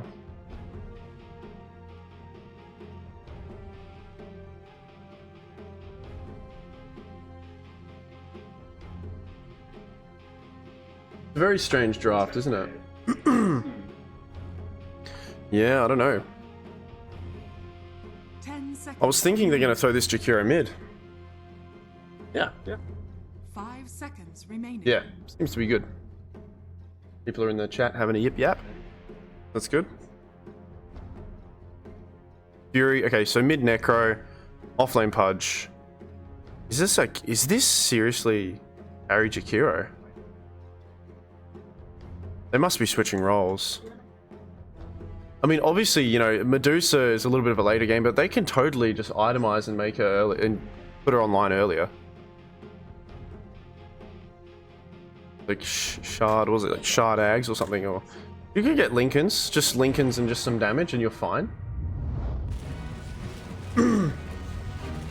We'll see, we'll see. I think there might be some role swaps here. I'm very curious as to see if this is a Jakiro carry, because I mean Johnson played carry last game, so very interesting to see.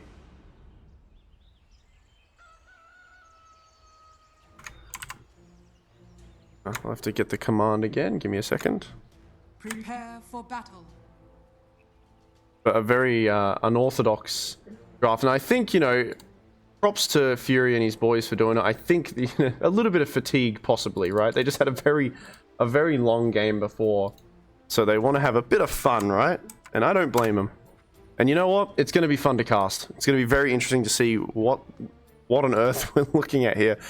Have a look at the last hits deniers there. So it looks like they're going to want to snowball with the offlane Pudge and just see how a carry Jakiro goes, right? So he's obviously got the Twin Terror as his facet, so increases his damage. Obviously, the damage reduction is still there naturally with Jakiro, but we'll see if he goes for magic damage or if he's going to go for like some sort of right-click build. 30 seconds. Meanwhile, we have, I think, a bit of a role, possibly a role swap here as well coming from Radiant. Speaking of which, though, Danko. Oh, Lycan finds him. They say hello briefly. Johnson also. Shackle's nice, but you'll be able to just head over towards the tower. The battle begins.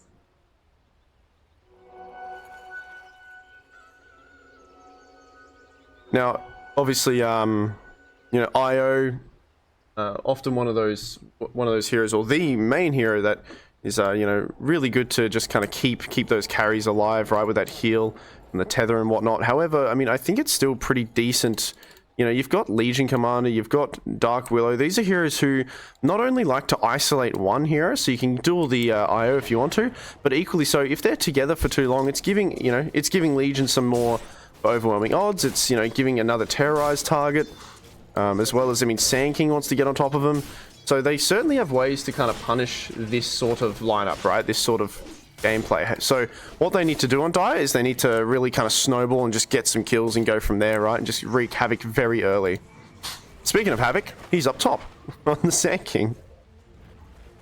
And they've actually thrown the Medusa mid up against Fury on his mid Necro. A bit of experimenting going on here. We had a very similar situation when B0 picked Wind Ranger, I believe, yesterday. He was up against different heroes, but, I mean, these are two magical heroes, and Wind Ranger, you know, usually has a fun time in lane with the Wind Run, but not this time. You know, this magical damage is going to go through all that, so, yeah, often Wind Ranger is a very pesky pos 4, but in this situation, he has to be very careful, right? The return damage it certainly outweighs how much she can play aggressively.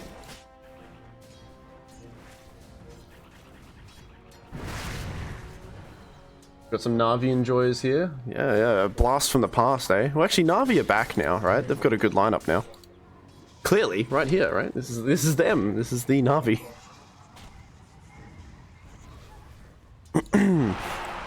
Oh, one wing. Yeah, the heals, but like I said, the overwhelming odds, because they're going to be together almost all the time, it's going to be more beneficial for this Legion Commander. They got to be careful.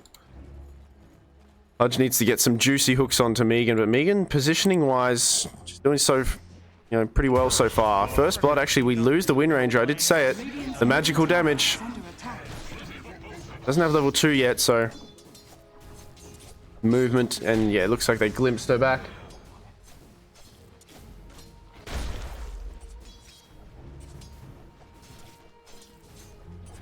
I played for them yesterday. I had to fly back to Oz. Oh, cool. You might have seen. Well, we've got some. Oh no, he's gonna send him home. See you later. You hear him laughing. Glimpse back home. We love it when that happens.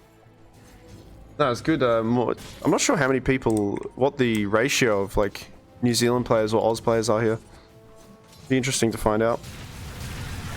Uh-oh, Havoc. Well, you've got no support with you, so if you step too forward, that's a lot of magical damage, and this Sand King crawling away, but the bug eventually crumbles down, and Wind Ranger gets there in time to say his farewells.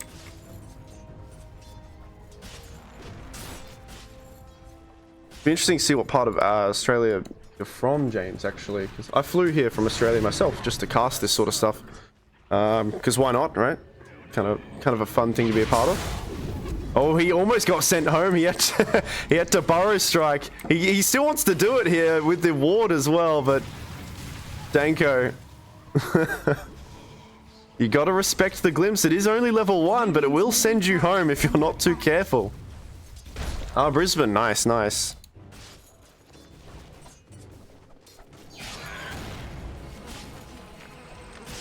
Last hits. Oh, what's going on mid?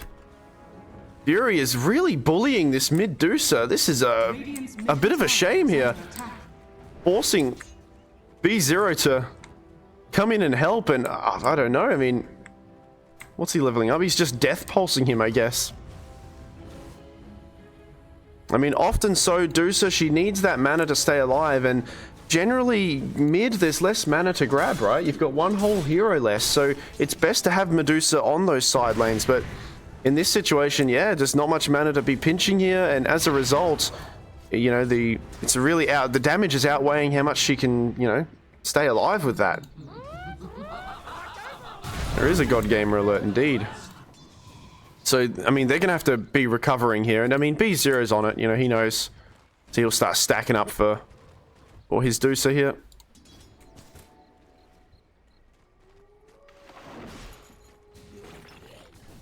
Meanwhile, Ligma, one wing. Doing a pretty good job of keeping up with Legion's last hits.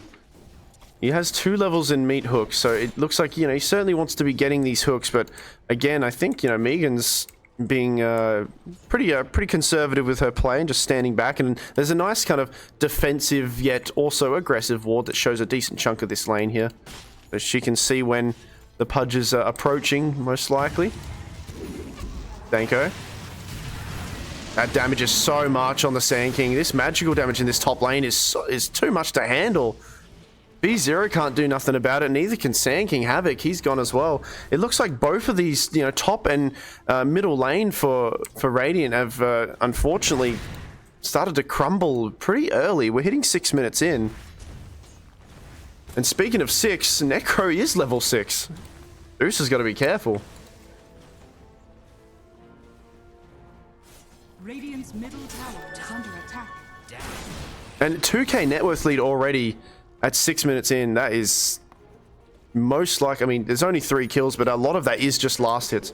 Ready to clean up in the middle lane. Clean up middle lane, thank you. Radiant's middle tower is under attack.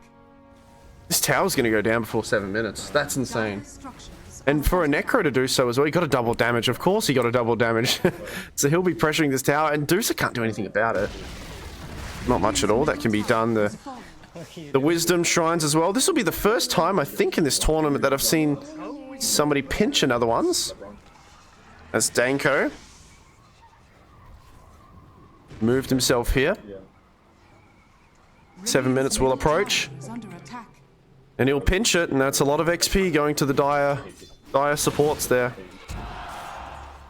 Radiant's 3k net worth lead. 50 last hits to 20. Necro, and Fury's even bullying him so much. He's stealing his own farm in the jungle. I mean, Medusa can't farm anywhere.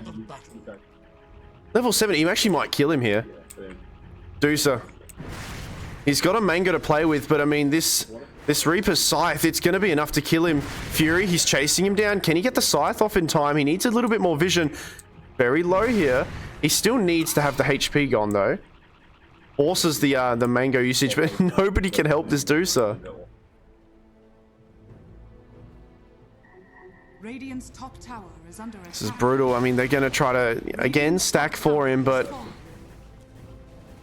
I mean, he doesn't even have enough mana to fight the neutrals right now.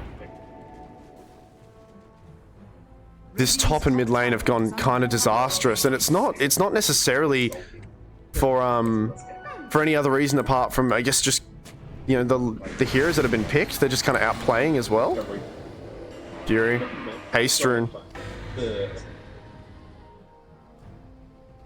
And now even Legion's here as well. They're thinking of swapping things up, I believe.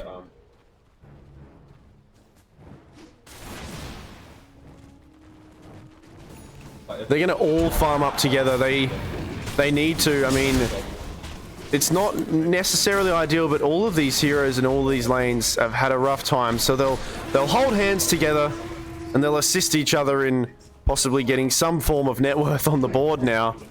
Just before 9 minutes here, as most of them hit level 6 off it, which is good. And we'll see. We desperately need to start something with like a duel or a Sand King ulti. This is very swiftly going well for Na'Vi right now. Jakiro has the Javelin, soon to have the Maelstrom finished off.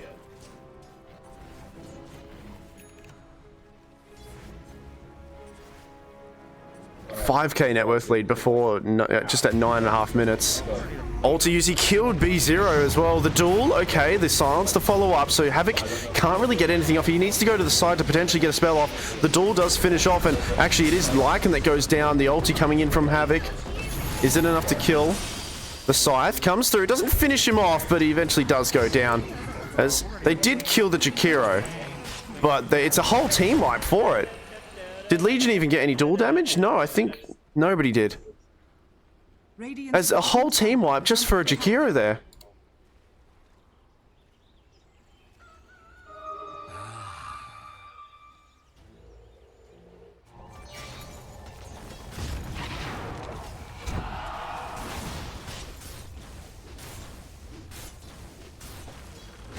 Oh, hook. Creep. Does get down Mr. President and takes the hook for him.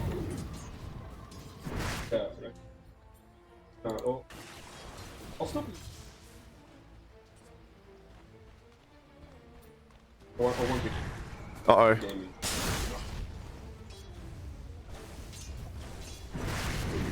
Fury, okay. Stunned for a bit, but he's very healthy.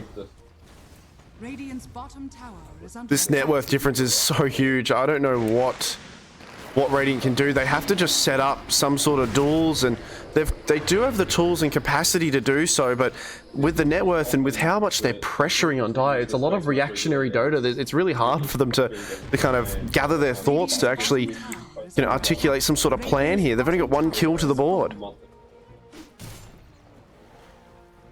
And I think this might be, again, you know, I said this the other day when I saw, is there an update to the current standings? There is. I think what we'll do is we'll post, actually, there was a post last night on Discord. If there is any updates, we'll throw it on Discord and double check after this game. Yeah, we'll post it on the Discord momentarily, okay? Like what the standings are after this game. Okay, they got to try to grab something here. The stun onto one wing. He manages to just walk it off. Meanwhile, Ligma keeping Fury nice and healthy. They need to get some sort of duel, though. It looks like the Pudge has altered him. The one wing, Sand King with a really nice Burrow Strike, but I mean, there's just so much sustain, and the Scythe comes down and takes out Lycan. He's dead.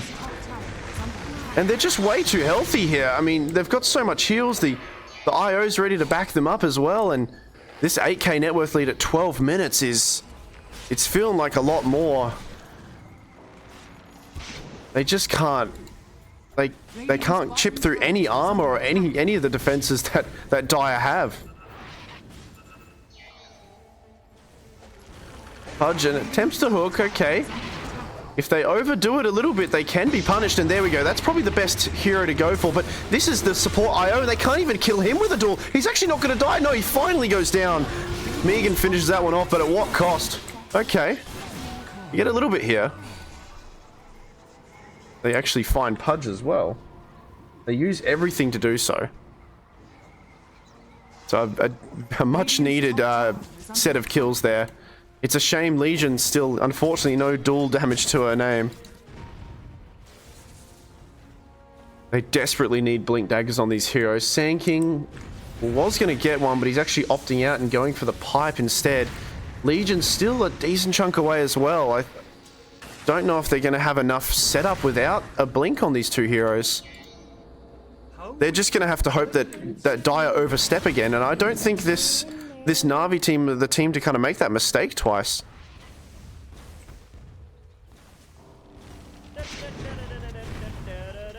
$8K net worth lead. As the tier 2s are getting pressured, and what a hero to have as the carry right now. Very unorthodox, but, you know, 4 levels in liquid fire, you're going to be melting down those towers, as Johnson here going for this, you know, mixture of, obviously got the magical damage, but he's going for a bit of a right-click build here on this Jakiro. He's carried Jakiro here. Radiant's bottom tower is under attack. Meanwhile, there is a smoke from Radiant. They have a... Oh no, they're going to duel an illusion! Ah! Oh. And that smoke and that blade mail reveal, unfortunately, they find an illusion that was baited by Johnson. And they pinch another XP shrine. That's the second one that Danko's pinched. Meanwhile, bottom. We have Ligma and Necro, both very self-sustaining heroes. They're just going to keep each other alive, really. Healing up, and they're enough to pressure here, but they still need to respect a little bit of what Radiant have as they bring a few heroes here. Meanwhile, actually, up top here, they lose the Legion Commander. As they dump a bit on her, but she will go down. It is their carry. So on that note, yeah, Fury and Ligma will make the call to kind of back out a bit. Radiant's top tower is under attack. One wing. He's already got an Ags.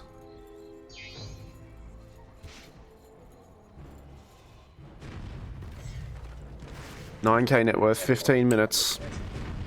Now, the problem that you can have when you're winning this this convincingly, I guess, or by this much, is sometimes you can be overzealous and, you know, jump onto high ground or push further on a tier 2 when, you know, 15 minutes is very early to do that. It doesn't matter what the net worth lead is.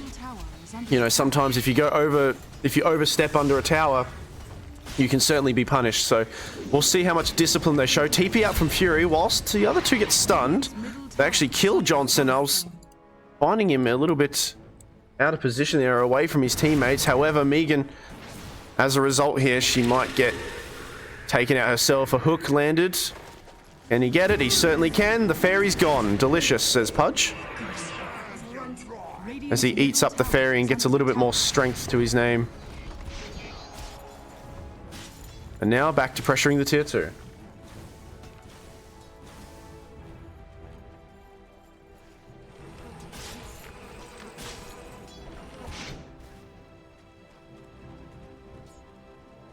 Oh, TP out, Lycan.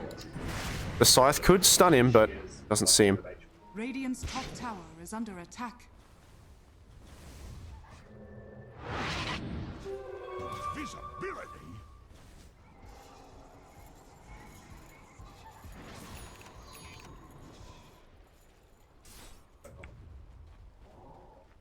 Radiant are scanning.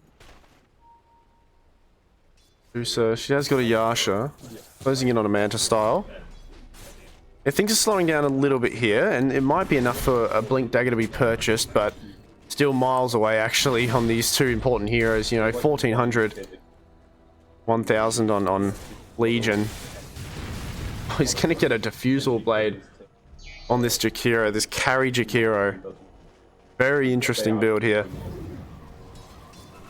Oh, meanwhile, they find Fury. Fury, though, level 14, very healthy. It looks like there's going to be a TP in from Ligma as well as Johnson. There's the Scythe. It comes down onto Megan. Fury, still very healthy. They can't kill him. B0, he's used all his win run. He's going to get melted down by the ticking damage as well, and he's gone 2 for nothing as Fury gets a double kill there. As B0 calls BM. Radiant's bottom tower is under attack.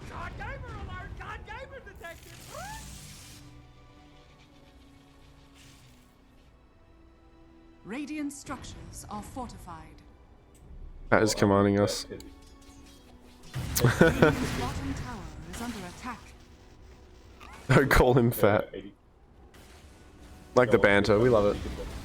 Radiant's bottom tower is Necro. Yeah, just gonna cut this wave. Easy done. Tier 2. Radiant's middle tower has fallen. As it is still... Oh, nice attempt from Pudge. It is still pretty early to be hitting, you know, tier 3s and higher ground, so I wonder if they'll go for Roshan soon. And the later the game goes on, I think it is slightly better for Radiant. However, stun. He stuns into the ice path, though, and manages to get away with that Glimmer Cape, courtesy of the Wind Ranger. I'm not sure who has the Glimmer Cape. Yeah. But I don't know, they can't really do anything about this. They're just knocking on the front door and slowly but surely taking this tower. They can dish out a bit of damage. Dusa does have ult if she wants to, but you've got a Radiance on Necro, so he's going to be missing a bit. The hook, it does land onto Megan. Megan, quick fingers though. And the silence to follow up though. They lose the Sand King. It's now Dusa. I mean, she can only watch her base kind of get crumbled, and now she's going to ulti. Is it going to stun the Pudge? It certainly is. He will be a little bit low. Dusa also low. She's got no more mana. She'll go down. And, you know, 19 minutes in, you're losing your bottom racks. Na'Vi doing really well here. Very interesting draft, but a very early draft, and they've kind of dominated most of their lanes, especially top and mid. Those, you know, really washed out those lanes, and oh, hooks are getting thrown.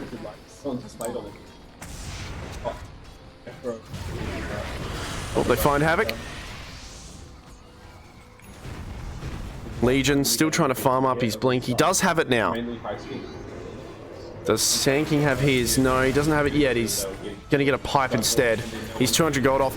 We need to get a really good duel here. Okay, Sand King's going to come in. This is their damage. This is their time. But the stun from the Jakiro kind of resets things. They do have Fury held, but Fury gets repositioned in the duel. It doesn't work out. Legion's going to go down as well. The Scythe comes down, and that's 2 heroes dead as they maybe lose 1 wing. They do finally take him out. Dusa running out of mana. She needs to kind of reposition herself. And this dire lineup, I mean, the net worth is huge. It's 15k at 20.5 minutes. It's really hard to chip away at this.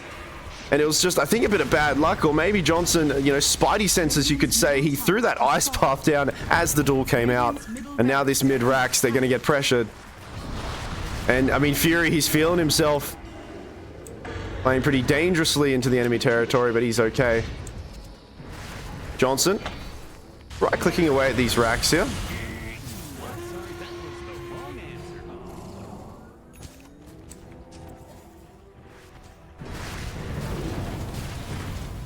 Okay, melee. It's quite low. Havoc, oh, he's just melting down. The AoE damage is so much. The duel, okay, they find Johnson. That's a good duel. If they stick around for a bit too long here, they're not showing a lot of respect here, and he actually denies his own racks on him, and he gives him the tip for it.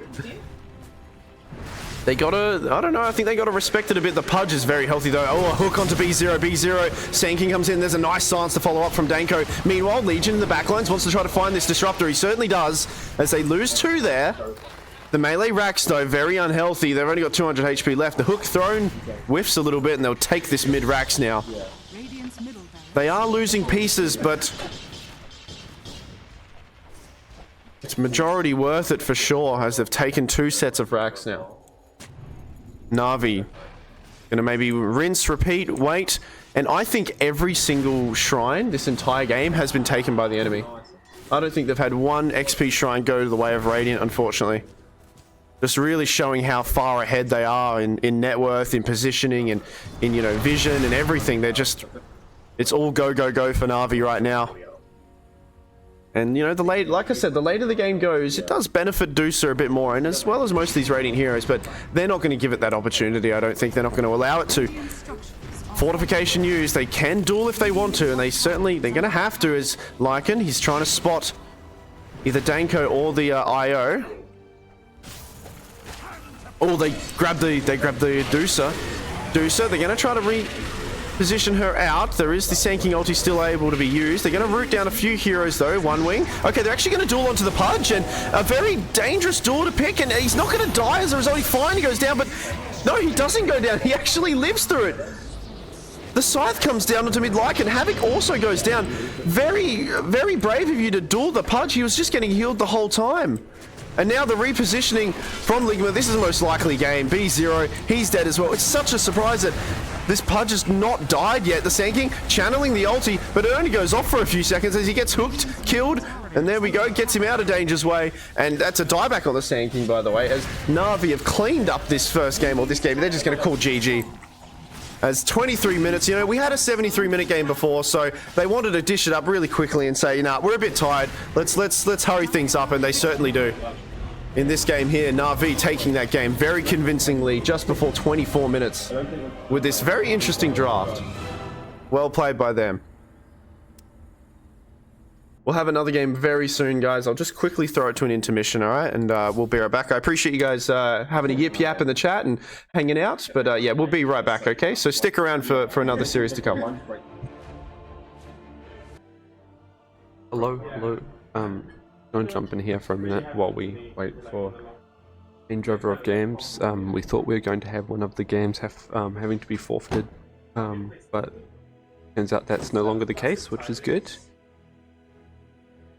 But it does mean we have to wait a minute for them to arrive, because some of them are playing on and some are subbing. So we are ending their arrival while we wait for our second to last game of our round of robins today. Done 8 in total, 6 yesterday, 2 today. First one, if you missed it, going a whole 78 minutes, followed by this one, which I believe was like 28. I don't even know how you check this one, maybe? Yeah, on the 20, bit quicker than the last one. 100 minutes of gameplay in total that we've seen today. Been cool though. Long hype one followed by a bit of a stomp. That's how it goes.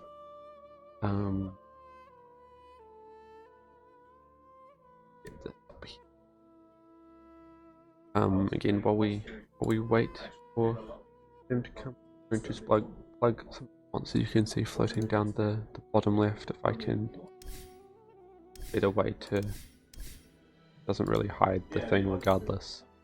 That kind of does. You can kind of see the names now. Not that one because it's black. Heard throughout the stream and can hear see rolling down on the bottom all the names. Christchurch City Council obviously providing this space here at the Aotea Community Centre. Very grateful for the opportunity to do all that. Them on board. Aotea Communications.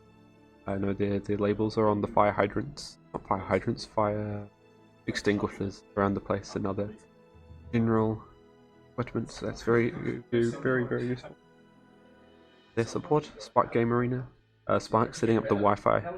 Providing all the Wi-Fi and fiber for the venue is very appreciated, and of course our big box of prizes in the corner of the room the last weekend. It will primarily be for first place and a couple spot prizes, including a hat, some gamer arm sleeves, some big mouse pads that are hidden away, the 840s from Logitech camera. Got 6 of those, one each for first place. Same with the arm sleeve. Spark Game Arena merchandise. Our own shirts. First place receiving shirts, mouse pads, arm sleeve. And if the shirts don't fit, they'll send us new ones so we can get ones that fit you. Because who's going to win, obviously. in the tournament. As you can see down below, of course, Esports Otautahi helping with this venue as well, setting up all this with their continued support has been great, and not on the screen currently, but has been flashed many times before, and a very obvious sponsor of these kind of events at Rorako and the whole Rorako space being PB Tech. Their continued support, being able to have all these PCs and the extra equipment there is great. Allows for so much of an ease of access for all this. The accessibility of it is so easy in comparison to trying to play everything from home. Gives everybody a chance to play. And looks like we might be getting into game. Oh, we've got a message from a team saying we're ready to go.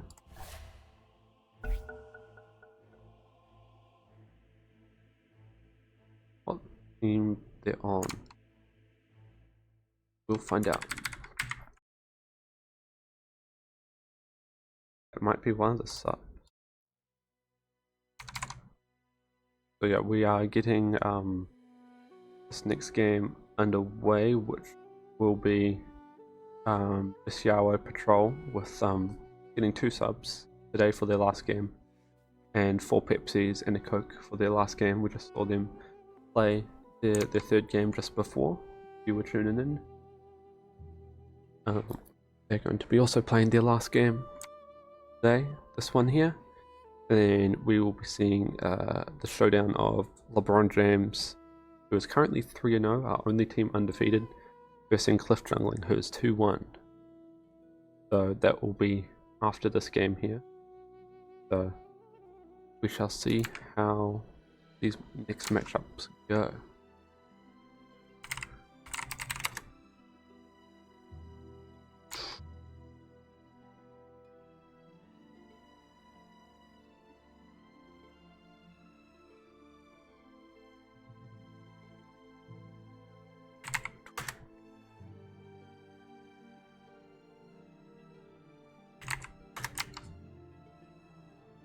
We have at least one of the members from Bisayawa Patrol in their call, so they should be tuning in soon. Some of them were traveling over, so there was going to be a anticipated delay for that, but that's good. We had some extra time today. Not as many delays got started early, although we had a long game still included, and the next game was fast, so we're doing alright for time today.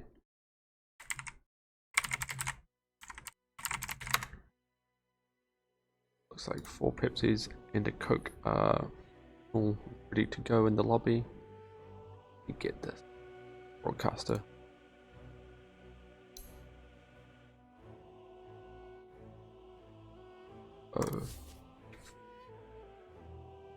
Our patrol. Go.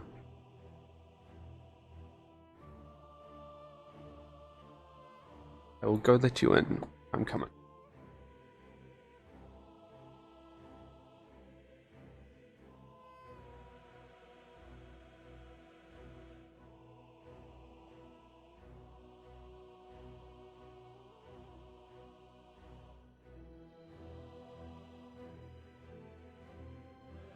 Who the hell was that guy? Am I right? He's kind of let himself in the building and starts talking about things. I don't know. But he left his stuff here, so I might pinch some of it. It's kind of cool. Yeah, I don't know. You can win some stuff. Obviously, these armbands make you better at Dota, right? We all know this.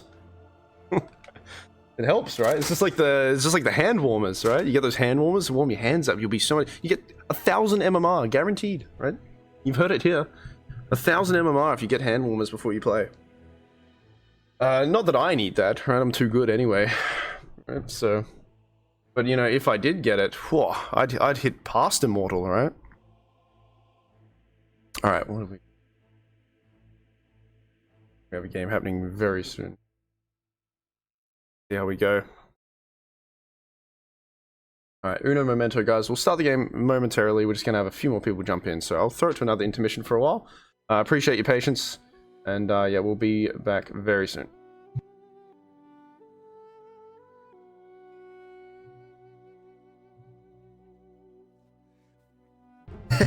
That's okay. Hello, hello. And, thank you so much, everyone, for being so patient. Very kind of you, very kind of you. I was saying before when you plugged all the stuff here, it was funny. First I sat down and went, who the fuck was that guy? He just came in. No, but I was saying, obviously, guys, right? And I'll switch it over so you can actually see me. One thing that you forgot to mention, which is, it's fine, it happens, is when you wear these, you're guaranteed, and I said it before, I'll say it again, you're guaranteed to get 1,000 MMR, right? I have heard that. Yes, right. So if you participate in these sorts of like LAN tournaments and stuff like that, you got the jerseys, you got the arm sleeves and all that sort of stuff, the hat. Yeah, if you get these things, it's scientifically proven. You're going to go up a few rankings. So just thought I'd plug that there. Right, it's very important. Very important. Stream isn't showing. Are you lying to me? Am I? Wait, really? Is it not showing, Exodius? 5 seconds remaining. I think it was just searching for the game, right, for that brief period. Probably. Yeah, I think what happened is for like 3 seconds it was searching for game, and that's when Exodius went. Where the fuck? Where's my Dota? Anyway, I'm glad you're here, Exodius. Not trying to make fun of you, sorry. I'm glad you're here. Someone's talking. When I was originally chatting, yeah, okay. Well, I appreciate you pointing those things out, and continue to do so. You are my boss for today. All right. If I do something wrong, then you can yell at me. All right, we're already through some of the bands, okay? So let's see what we've got going on here. First pick of a Disruptor. That's it, I'm buying Helm of the Dom next game. Damn it! If you do. And then we have a Pudge as well, okay. So, 4 Pepsis and a Coke, they did, they were having a little bit of comms out and, pretty loudly about them wanting to play around with Pudge in this here. And we just saw a Pudge game, and it was quite fun to see, right? I think Necro did steal the show a little bit. Fury kind of went off in that game, and as well as, our attention was drawn to a carry Jakiro for some reason. But hey, another Pudge, right? So how exciting is that?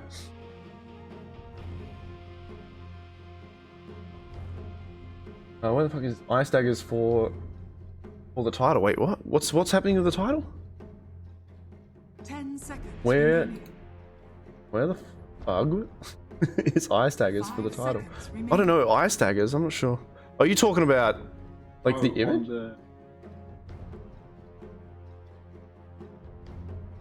Radiant team Look, ban. we can't comment on any of the photos that are used here, okay?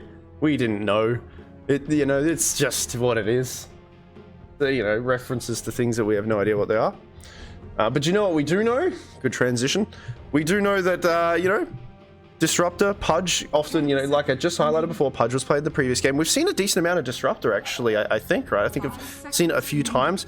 And this is a pretty confident hero. I think has a lot of different tools. And I was pretty excited yesterday. I saw the facet with the walls, which was pretty interesting. And ironically, I think it was 4 Pepsis and a Coke that picked it.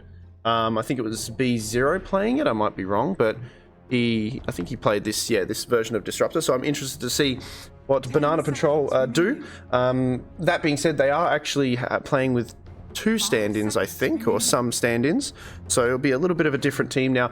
Also to say, Banana Patrol, unfortunately, they've had a little bit of a rougher run. Not claiming a victory yet, but hey, if there's a game to do it, it's got to be now. I think this is possibly, well, it is their last game, so I want them to go all out, cheese picks, and there we go, Omni Knight.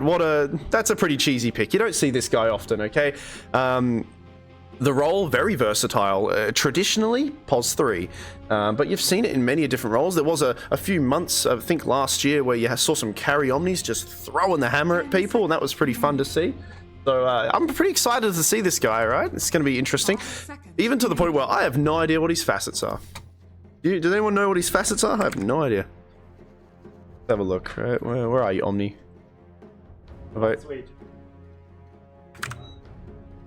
Yeah, let's have a look, right? So, deals more damage to heroes inside the aura. So the aura, 1% is increased by 1% for every 2.5 seconds they're affected by the aura. That's kind of cool. Damage to target maximum. Okay, so maximum being 20, so it doesn't go to 100, right? So 20% damage, and now that is just physical, just right-click damage. I don't know. It says it has the melee symbol there, so I'm assuming it's right-click damage, but. That's one of those semantic things that you'll have to maybe do on a test dummy and see. And then I guess this is the more support one. Ability damage done to enemies heals him over time. Okay, so 20% of the healing over a 5-second duration. Doesn't seem like a lot, but hey, if you mix that up with a Holy Locket or something, you could get some kind of self-sustaining Omni. That's kind of an interesting build. I'm curious to see what we see here. Anyway, we'll throw it back, and whoa, seen a few more heroes. Obviously, the Shadow Shaman came out. Megan, it's a common pick for her, and like I said previously, you know, she played really well yesterday on this hero, so she'll come back and showcase this Shaman again. Then we have a Beastmaster and a Slardar. I'm seeing a lot of clashing right now. I don't see a lot of farming heroes. I see a lot of getting up in your face fighting heroes, right? So Beastmaster, obviously a strong hero in the meta right now. Equally so versatile with, you know, the Aghanims build, or you can still get the Helmadom if you want. People have kind of ventured away from it since it's nerf, but he's certainly, you know, going to go toe to toe with a few of these people. Omni Knight with that ulti should help a little bit against the Beastmaster. That repel is really nice as well. They're burning through a lot of reserve time here for 4 Pepsis and a Coke. And they'll have their second last pick. Okay, Necro. That's really good. It kind of doesn't completely counter Omni, but it makes his ult a little bit less valuable. So you can, you know, I think the repel gives some magic resistance, right? So, let's see. 10 seconds remaining. Slardar naturally wants to right-click people. Necro makes it a little bit trickier for him to do that. And both of these teams are very aggressive. Yeah, their timings are quite early so far, right? You just need Blink on Slardar and possibly, yeah, just like a Blink on Shaman or even, you know, Beastmaster getting his first item, depending on what it is. This might be another mid-Necro. I'm assuming that's what it is. Banana Patrol want to possibly... You'd assume that this is the mid-Necro, so they can counterpick mid right now if they want. And if they do so, they won't have the last pick, actually, so Radiant have their last pick.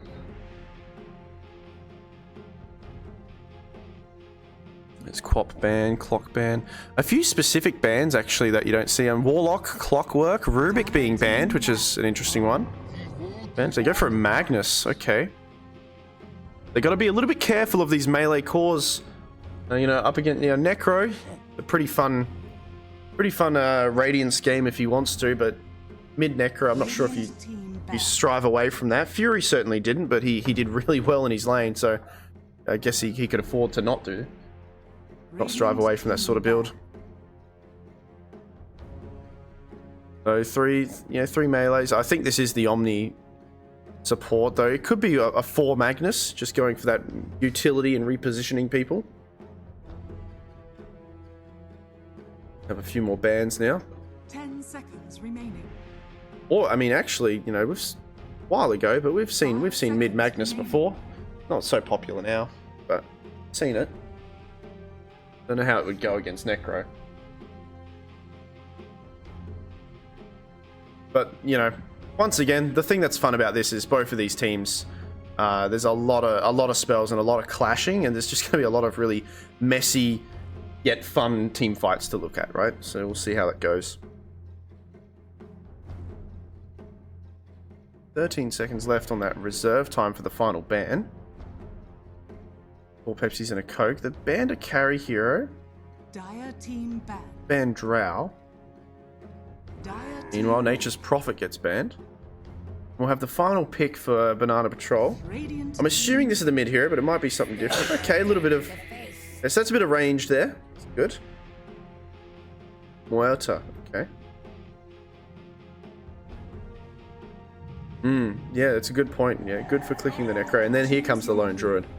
Yeah, again, they've spoken about Lone Druid being a pick also on 4 Pepsis and a Coke. And it looks like they've gotten 2 of the heroes that they've been pretty loud and proud about, right? They've spoken about the Pudge, they've spoken about the Lone Druid, and hey, they've got them both. So it's time for them to show us how good they are. You know, if they fumble here, then all that talk would have been for nothing. So we'll see how we go. As...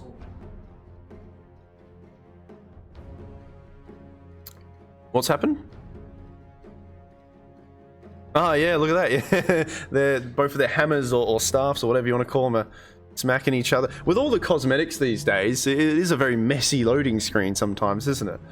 Right, and you can tell when some are a little bit older and all that. This Pudge is pretty funky looking, even the Shaman as well, with that head.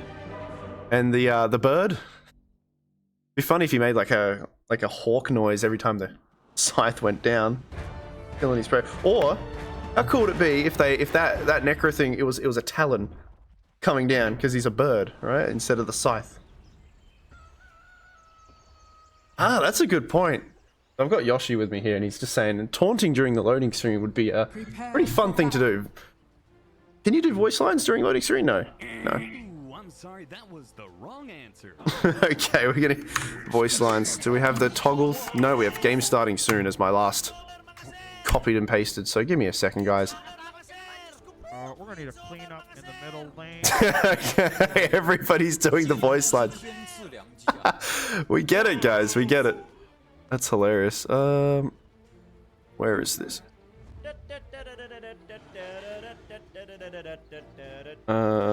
Sorry guys, I just got to get a command. I should really put it just in the Discord for me instead of a chat. But this allows me to move around a little smoother, right? Makes it better for you guys. I'll try to zoom in a little bit more. I think often something I do too much is oh, why are the player names not staying there?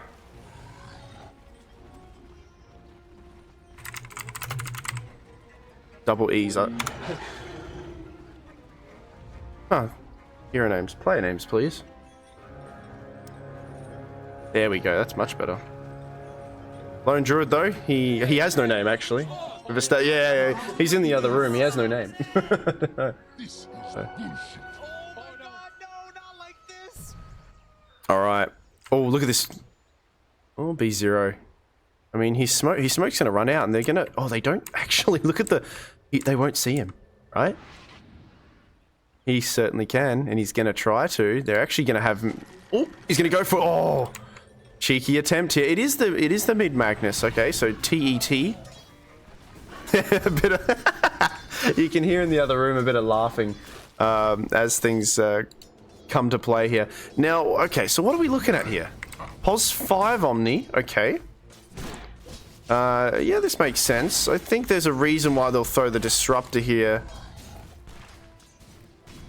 Yeah, actually, I really like this. I really like Mr. Z going up. I think if there's any melee support that can kind of get close enough to a Beastmaster, it would be an Omni Knight. However, you've got to be careful of B0, and this, you know, this pure damage from the meat hook is a lot here. And he actually has no heals right now. He's gone for the pure damage himself. As B0 will just farm a creep in front of him. Have a look at these last hits, actually, so we can see.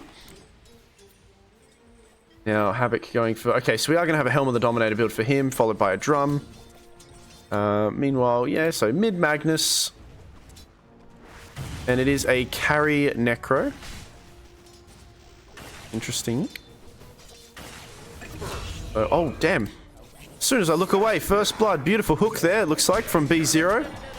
High fives each other, and... Yeah, I mean...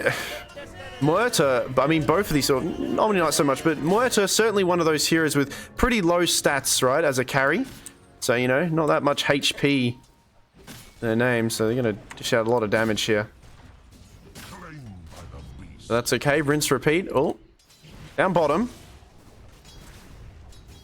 I mean, the trading here from Shaman, I'm not sure if it's still the case, but from my understanding, Shaman has always been one of the most heavy right-clickers actually in Dota to begin with, right? He's got 70 damage right now, and I still think that's... I think that's the highest. I might be mistaken, but... Yeah, apart from Treant, right. Well said. Yeah, the Treant a little bit higher, but certainly as a ranged hero, 70 damage is a lot, right? That's pretty good. Mr. Z in a little bit of trouble, but again, the POS 5 Omni Knight, he gets close and personal with him, though. A little bit too close and personal. Havoc. One more hit. The bird. Can he kill him? 14 HP. Can they find him? The axes should be able to get him. Oh, they clip him once. He manages to waddle off from that. Omni Knight. I mean, he's only got boots for now. Not much regen, so... He's going to be out of commission for a little bit, though. Some pretty good HP regen, and as well as the heal. He's got to be careful of a sneaky hook here, though. Not enough mana on Pudge at this current time. 3-minute Lotuses should go in the favor of Dire down bottom. Meanwhile, Radiant looks like B0 will pick it up for them.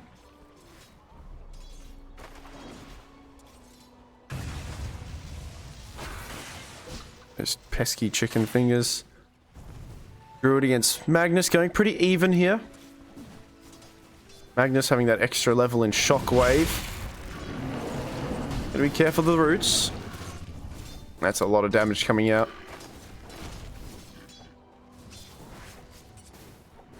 See what facet he actually went for here, right? Alright, the most common one, the spared, yeah, armor. Sharing and whatnot. Oh, actually, I was talking about in the drafting stage. So he has gone, yeah, for the healing Omni Knight. So any of the heals done, or damage done to enemies will eventually heal him over time, which, you know, makes purification a lot better. 20% over 5 second duration. That's certainly something I want to test out in like a practice lobby. See how worth it is. Uh-oh. Uncalibrated. Unable to move, but nice one charge. I think actually it was the use of the Lotus, the blood grenade, ticking him down quite low. He has to stick to the tower, otherwise his HP regen will drop by 1, but it doesn't matter. He'll have to water back, but this is a big window here for both Radiant heroes to get a lot of juicy farm and easy last hits, as they both have to go lick their wounds in the fountain and eventually head back. Mr. Z eventually going to get a wand. B0 wants to get a hook. Trying to eye it up.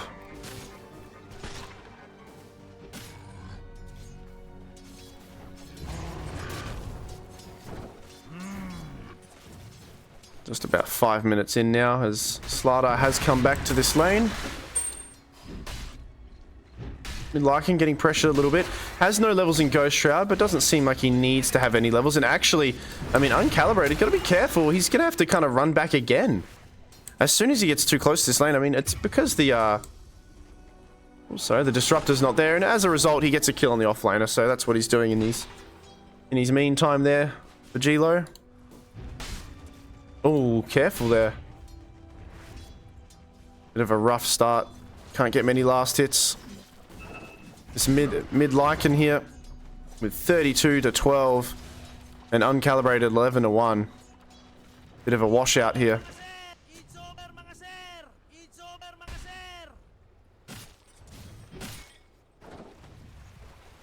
Six-minute runes in about 10 seconds.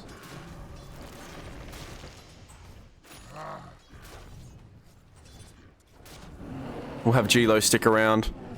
It will spawn bottom, so I think that's an invis rune for the Magnus, who's about to get level 6. Could use that to head up top.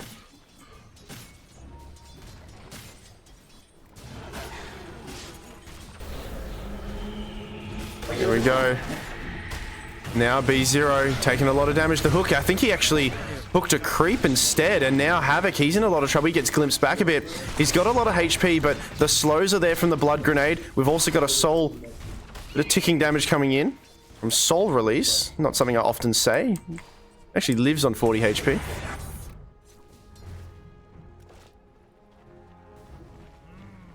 Missing middle. Well, B0. Oh, he wants to try to get him. He does get him well placed there, but the silence to come through. He doesn't have much backup damage, and now the heals coming in from Mr. Z. The really nice hook from B0. I can understand why he wanted to play the Pudge. But without any follow-up, it doesn't really result in much. Goes again. G-Lo, though, still nearby, sticking around. And Tolo needs to be careful. Fears. Havoc. There's the heal from Mr. Z. They're going to bring Havoc back a bit, and it's a little bit messy right now.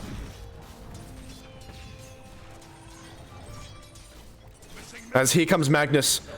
This is going to be huge. He's got Invis, he's got RP, and they're going to set the stage for him. As he runs forward, he's going to use RP onto 2. That's beautiful. Mr. Z comes in, pushes them both, and that's 2 dead on Radiant. Lone Druid comes in, but it's a little bit too late now. He'll bring the bear. But the Invis rune did its job, with TET setting up a nice kill onto 2 of the enemy heroes there. Meanwhile, bottom, Uncalibrated's gonna have to be a little bit careful knowing now that Necro has level 6. He's quite easy to get a cheeky Reaper size. And I think because his farm is going so well, I don't mind this. He's just gone for Handamitis. Just gonna really elevate his farm this game. He's the top of the last. Let's have a look at his net worth and see how big that is, right? Yeah. Gotta be careful. Pudge hook. Oh, it lands a really nice hook actually from B0. The Scythe, he's not in range though. And that Guardian Sprint will just keep him out of harm's way. But that was a really nice hook from B0.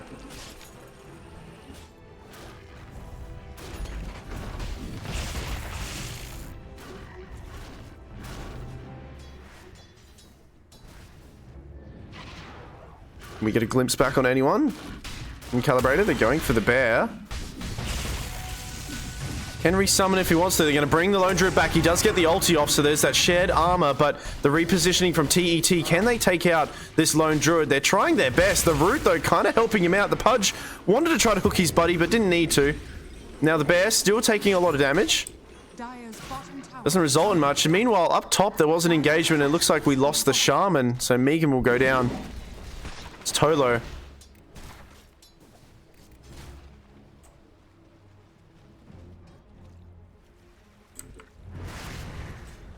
With now, we can see the net worth washout here of, you know, Radiant, both for their mid laner and safe laner up the top. It's not by a lot, but, you know, at this early in the game, it is pretty significantly enough to be a bit worried, and they might need to start making some moves somewhere else. Unfortunately, this mid rotation, it didn't quite work out. They didn't get to kill this Druid. And now, as a result, Druid, actually going to take this tower. Well, TET will actually deny it. 10 minutes, the power runes will spawn soon.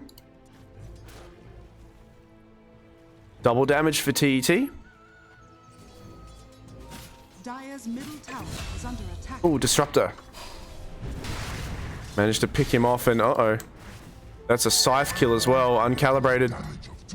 Double damage on Magnus. There's going to be an engagement up top. B0, he should be right-clicked down by Tolo. Doesn't manage to get to the tree lines in time. TET brings Havoc back. Can RP if he wants to, and he certainly will. Holding him there, that double damage. There we go. Mr. Z will pinch the kill off him. And look, there's that heal over time.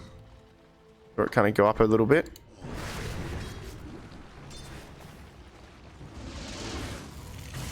Mid Lycan. Gonna go for a Radiance. This is gonna be... This farm on this guy is huge. They need to kill him desperately. Uncalibrated though, he's got to be careful not to stick too close. I mean, he's going to, and he's just gonna die. And now, once she gets enough mana, Megan can pressure this tower. She might not even have to use the snakes, but they've got the siege creep there to do it. A bit of damage, at least. And this Necro is going to have a really good timing for a lot of his... Well, at least his first item here. He's got the Midas already. Tower's gone. Though it's only 1k net worth.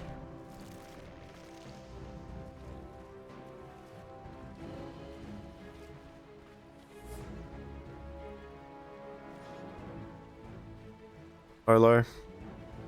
Gonna finish off the Maelstrom. Still a little bit away. Dire's top tower is under attack. We'll be seeing level 6. Oh. Dies. No scythe used though. Oh, he's gotta be careful. Oh, that burst damage. They find the kill onto Lycan. The hook pushed him away out of that position though. Megan, she'll go down too. There's double kill for TET, so they take the tower, they get a kill on the Slardar, but that's a pretty juicy kill on the Necro, right? Going to the mid laner. But they want a little bit more. There's another hook available. And he grabs that Magnus, and most of these hooks have been really nice. The silence to respond, but TET, he should probably go down still, and he does. They want to find more Dire. They're all quite low. They have to get the hell out of there. We're going to need to clean up in the middle lane. Clean up middle lane, thank you. Diffusal Blade. Finished up on this Panda. A really good, Oh, Mr. Z goes down. Goes up adventuring a bit too far. Raw gets used, it looks like. They find Uncalibrated. In a lot of trouble. He'll go down as well. This off-lane Slardar having a pretty rough time. He's actually second lowest to the net worth, unfortunately. This is not a good showing from him. He's 0-3-1. And he's miles away from his Blink Dagger. Magnus, though, you know, the saving grace is Magnus has been doing pretty good as well. I mean, Wirt has had a bit of time alone as well. So they're going to have to really rely on a pretty decent RP, which they should have soon with this Blink Dagger once he gets it. But at this stage of the game, 4k net worth ahead for Radiant. They are taking objectives very quickly, and they are showcasing these heroes that they've been yapping about a lot, and they're doing really well. Good farm on the Lone Druid. B0 has been hitting a decent amount of hooks as well. And it might be a little bit too fast for Dire to recover from.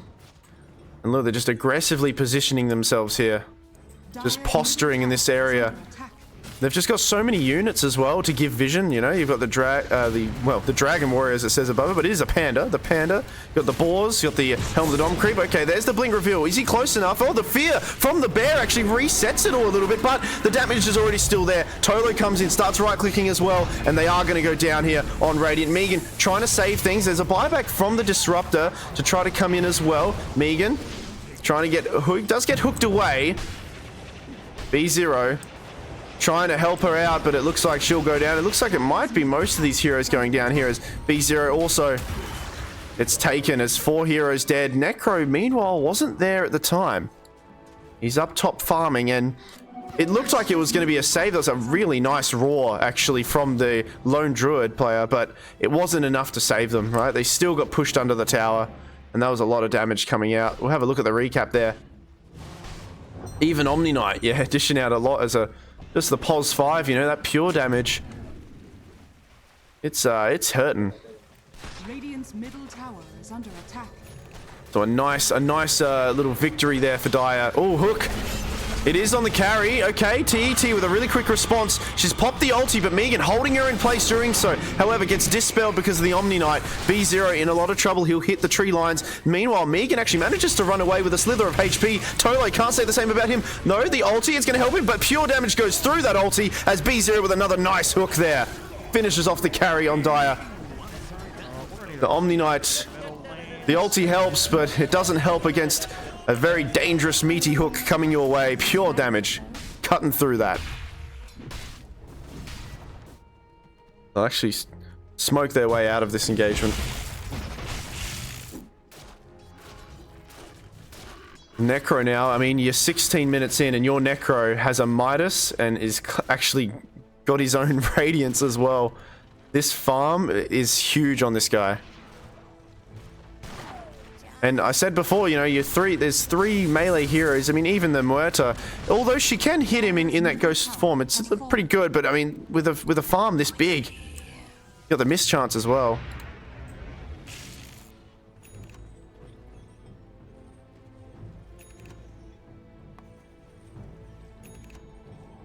Radiant's 5k net worth lead, a nice deep bit of vision here on Radiant. Manages to see a lot. How's Slardar going? He does have his blink now, so he kind of got that quick, and I think that was courtesy of that previous fight here going pretty swimmingly for them. But again, Radiant, they're not changing their tune. They're moving as 5 heroes. Well, they've at least got Necro this time. They were missing him before, but now, I mean, this tower's just going to melt. They don't even need the snakes. Dire, they can't really pressure any objective, but the mid, they'll have to head back home though soon.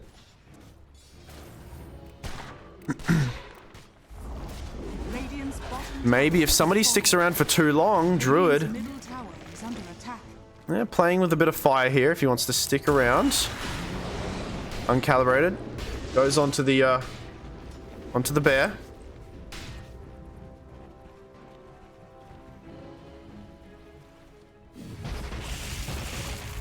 Omni Knight with a blink dagger. Interesting, being able to get up and get that range, get some good heals off, as well as the AoE ulti. 17 minutes in. I mean, if there's any team that can take Roche quick, it is this self-sustaining. You know, you've got the heal, you've got all the creeps, you've even got the aura of damage coming in from the pack leader, right? So 20% extra damage. That's a lot of damage coming in. And look, B0 ready in the high ground, trying to break some smoke. I don't think Dire are aware of this. They're not sure where Radiant are. And yeah, this Roshan, he'll go down. Just after 18 minutes in. Aegis going to the lone druid. 7k net worth lead for them. And this Necro is just skyrocketing.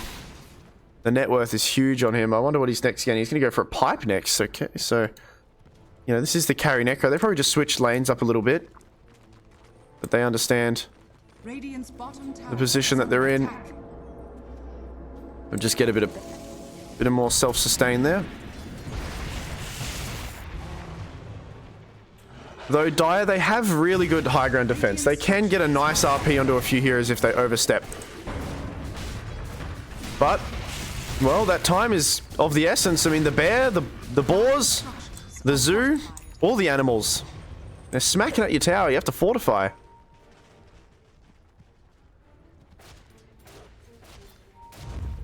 We'll smoke up. TET, he needs to get a really good ravage. He does kill the neutral there with the aura, so reduce some of the damage. Muerta trying her best to farm up and maybe split a little bit. Can they find anyone? They're playing very very close together. Okay, Shaman. Shaman's going to TP here, so it might be time for Dire to make a play, as they know that Shaman is no longer with them. And yeah, Muerta, she'll TP top. They're going to make the call. Magnus, he's already broken his smoke, though. Are Radiant going to stick around? They're feeling confident enough that they don't need the Shaman. Well, we'll find out as they bring the lone druid and they burst him very quickly. No, the hook actually saving him, and the Glimmer Cape, the druid, he has another life. Okay, he does go down, but he's in a favorable position. He's further away. Slaughter jumps in again. And because of that Aegis, I mean, they've used everything on Dire. They'll try again, however. I think the Roar actually stopped him. The Omni Knight ulti saving a little bit. The bear getting really low. Can he respawn? No, he can't. The bear's gone for a little bit. Havoc pulled back. The hook, it doesn't land onto anybody. Havoc goes down as well. Radiant, a little bit nervous. I mean, oh, the Necro just goes down as well, despite the farm. Didn't get the Ghost Shroud off in time, and they're cleaning him up one by one. B0 goes down. The Druid goes down, and Megan, because she TP'd away, she's only just waddled back to this fight to see, unfortunately, all the boys are gone. We're gonna need to clean up. We are going to need to clean up in the middle lane as they've turned that fight around, and that was really good team comms and intuition to know. As soon as Shaman TP'd here, they made the play. It was a little bit messy. There was a brief save here, but they took out the Aegis, and then they just did it again. Props to TET. And that's the dangers. That's the dangers of the Magnus high ground defense, you know. Just being able to grab anybody and pull them back in. Radiant's middle tower is under And now the net worth is suddenly 1k difference.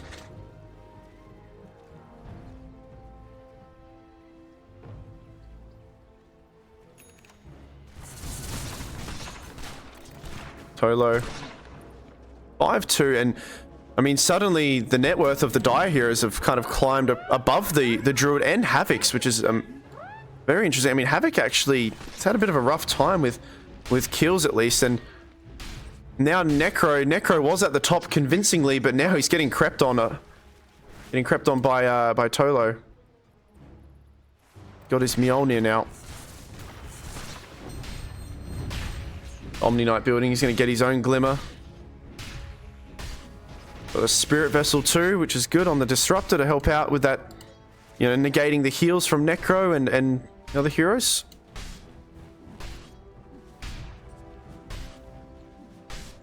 So if I was Radiant, I'd be, you know, maybe sweating a little bit there, because just to highlight, this is a pretty aggressive team, but you know, in the later game, I think it is beneficial for Dire. Hook, beautiful hook, and there's another. It's a very common theme for Megan to get some very long shackles in this tournament. However, it gets cancelled now, and she might trade her life away here. The Dispel, one right click should do it. G-Lo does pick it up.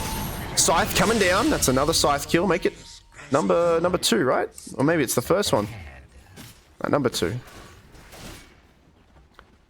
See, 2 supports for 1. Yeah, I've seen a lot of the shackles from Megan in this entire tournament have been stretched to their limits because of some funky items that we've seen and the Force Staffs and everything like that. Well, 2 heroes dead, at least, you know, okay, so he's going to buy back onto 1. He tries to pull, but the fear, he wouldn't have hit anyone anyway. Slater with a nice stun onto 2 heroes. The bear, though, it's quite strong, and he's just right-clicking away at these racks here. Can they bring the bear back? They certainly will. They're going to try their best to burst this bear down, and as much as the bear hurts, he actually doesn't have a lot of defense himself, right? 2 aggressive items of the Diffusal and the Deso. They find uncalibrated, nice. TET with a beautiful RP. The hook does save the more important hero of the mid Lycan, and he does come on out there. Is he unscathed though? I'm not too sure. The right clicks coming through. Tolo dishing a lot of damage. Necro goes down. That's 2 gone. Dire, they've lost no one. They find another one. B0 trying to survive. There's the grab onto Havoc as well, and they're just outplaying them here. Dire doing a magnificent plays here, and again they've pulled and picked them apart like last night's dinner. They're doing so well here. They've just turned this game on its side. 3.3k throwing their way. And they're feeling themselves. They're loving it. They're laughing away. And I mean, you know, it's unfortunate that, you know, this is, I believe this is the final game from these guys, but they're playing extremely well right now. I mean, they do have some stand-ins, I'll say, but this is certainly a different lineup of fellas than we saw, you know, in the yesterday games. As they seem to be going out in style here, and style is an understatement. They're just really, yeah, giving us some really good Dota to watch. 2k net worth ahead for them now. They're laughing away in the other room. You can hear it. It's quite funny. And you know, a really decent start here for Radiant. But I mean, these heroes, they capitalize off the snowball of an early start, and now they've had 2 attempts to the high ground that have kind of gone a little bit haywire. And I don't really see much else happening for them. They don't have that late game potential. It's more focused, I mean, a lot of it's just going towards the, I guess, the Necro, but Necro's building similar to an offlane Necro would, of course. You don't really change the build for him.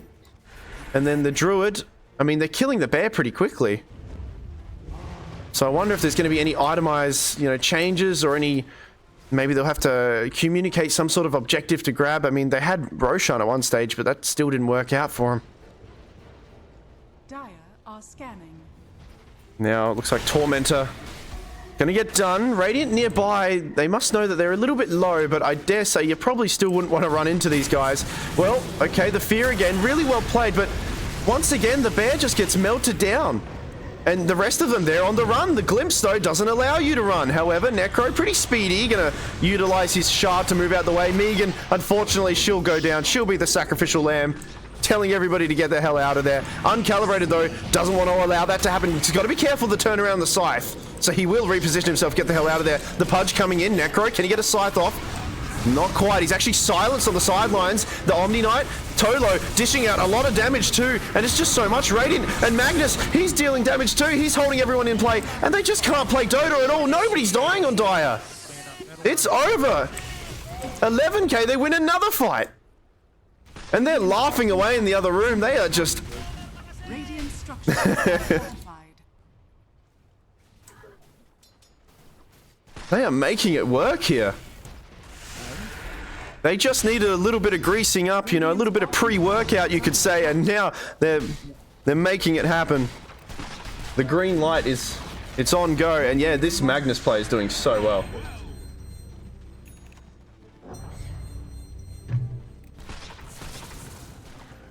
TET, 8, 1, and 13 on this Magnus. He single-handedly picks up Megan. The hook, it's not there in time. 13k. 29 to 11.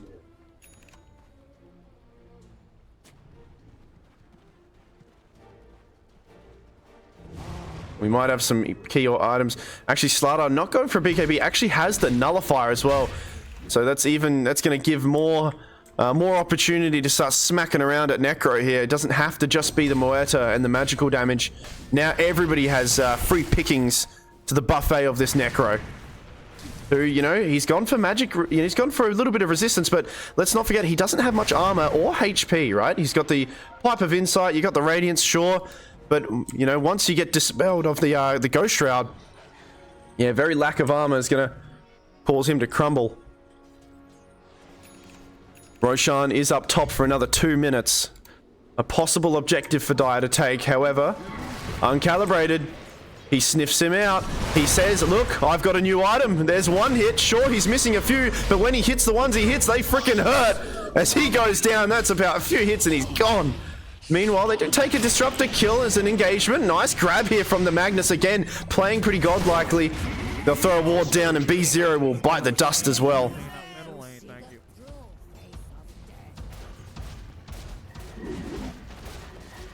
28 minutes in. Only one tier 2 up top here. TET's got an invis rune.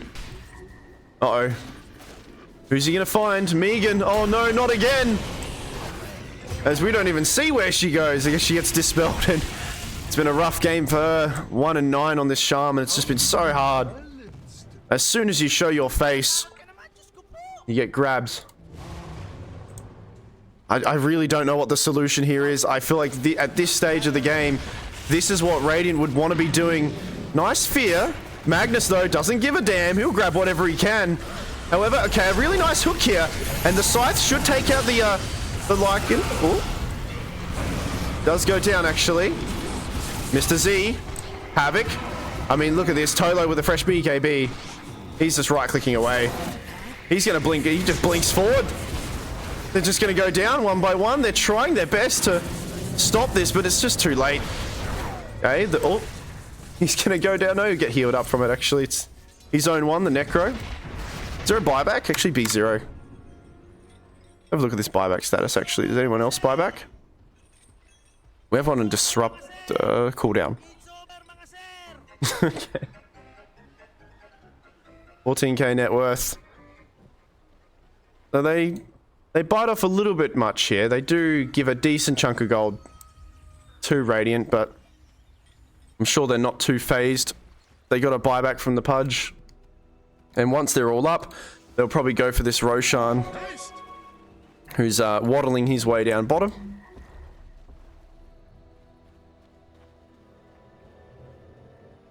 Yeah, with Slaughter as well, they'll be able to take it very quickly. Roshan number 2.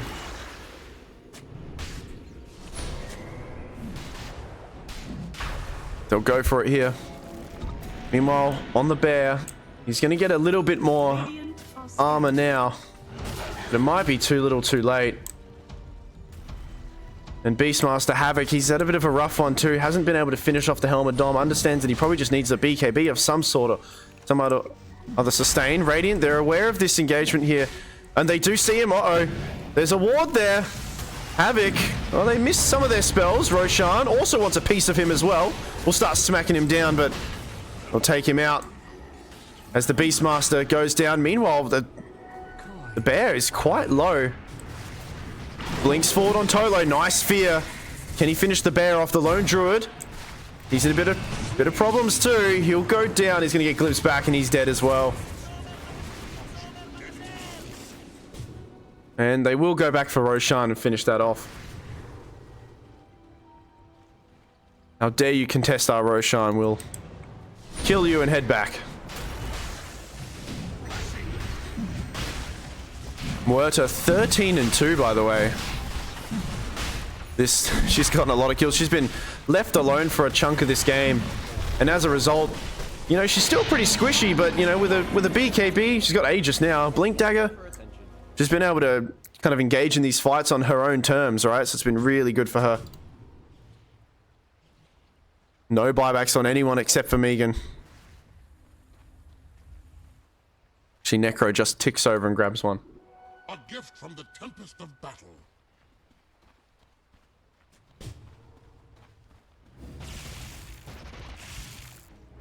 Just another bounty. Now they might wait for an item or two before they decide to try to hit this high ground. They're going to head this top area here. The only tower here that's available for them to grab.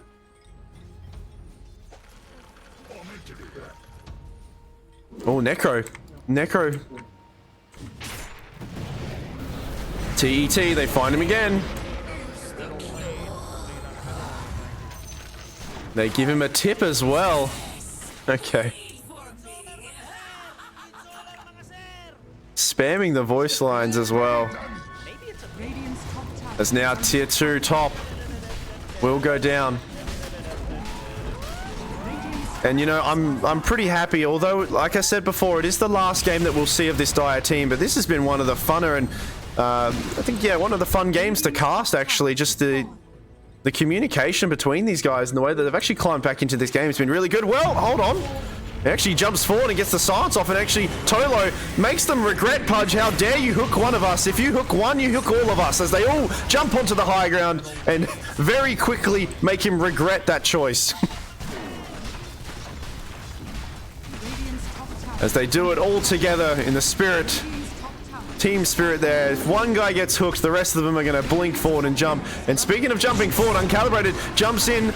Now, TET picks up the Shaman as well as the Lone Druid. Megan, she'll be dead for a while. There's a buyback on Havoc. Nobody else has buyback now. And this is going to be Megas, if not the game, for sure. As they continue in the other room, they continue to laugh and have a lot of fun. They're doing really well.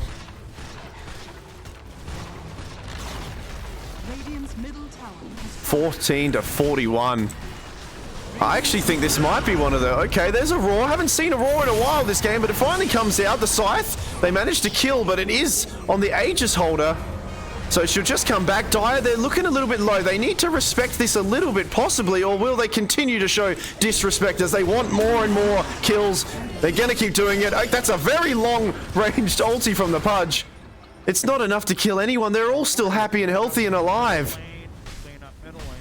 They will reset themselves briefly.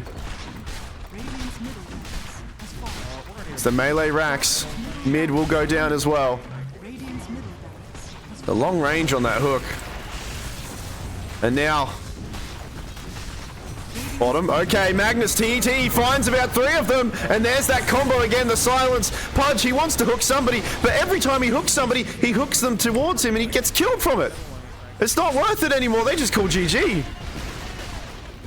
35 minutes, and God forbid it's their last game. What a game to watch. That was really good by them. Banana Patrol.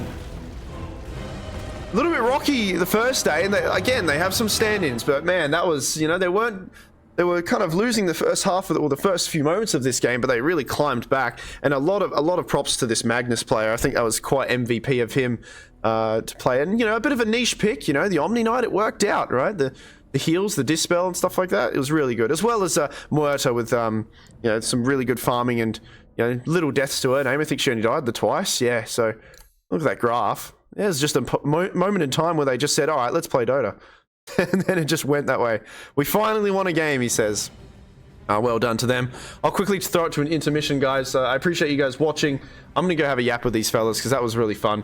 And all right, we'll stick around. And yeah, once again, thanks for being in the chat and yapping.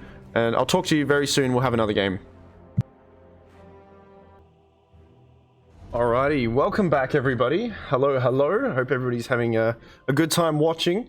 We have a final best of 1 here, I think, between Cliff Jungling and LeBron James. So LeBron James being quite the formidable team, not dropping a game at all in all of these best of 1s. Just switch over here, say hello. Cool. So yeah, I mean, this is kind of a bit of the juggernaut to beat here, right? I'll just move this up. I can a little bit more. So yeah, I mean, this team's been yeah, playing really well. They had a very long series before. They've had a bit of a break since then, obviously. We'll see how they go this time. We're getting to go. The bands are going very swiftly, right? Very quickly. We're gonna have we've got Chen, Nature's, Dawn, Axe as well. 5 seconds remaining. We've also got the Pudge and the Disruptor getting banned out. There's Clockwork also, and now we have an Earthshaker as the first pick. often a Jhin hero. We do see that. Night Stalker being picked very quickly too. Now, I said yesterday I do really like this hero, but the one thing about Night Stalker that I think needs to go with him is I like to pick him a little bit later, right? I think it's too easy to potentially counterplay or counterpick him in lane. However, on that note, he is possible, though a little bit passive. It's possible. We've seen it on the POS 4 role a little bit. It's a bit greedy, right? It's a little bit greedy, but it has capacity to be useful in that role as well, right? Just the vision game itself is just kind of enough for him to be very useful. But look, they'll pick it very quickly here on Cliff jungling.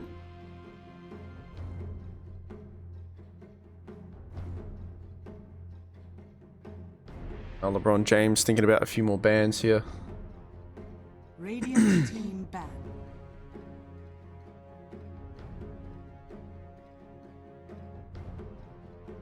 Dire team ban. Going to really be targeting a few specific people, I think, because I believe this might be the first Dazzle ban that I've seen. Puck, though, common ban throughout this entire tournament. Nobody really wants to deal with him. I don't think we might have had one Puck pick on the first day. I'm not too sure if I remember.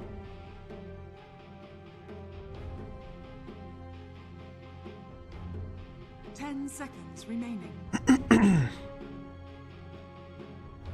5 seconds remaining. See what the next few picks will be here. Cliff jungling. We follow up with 2 picks from LeBron.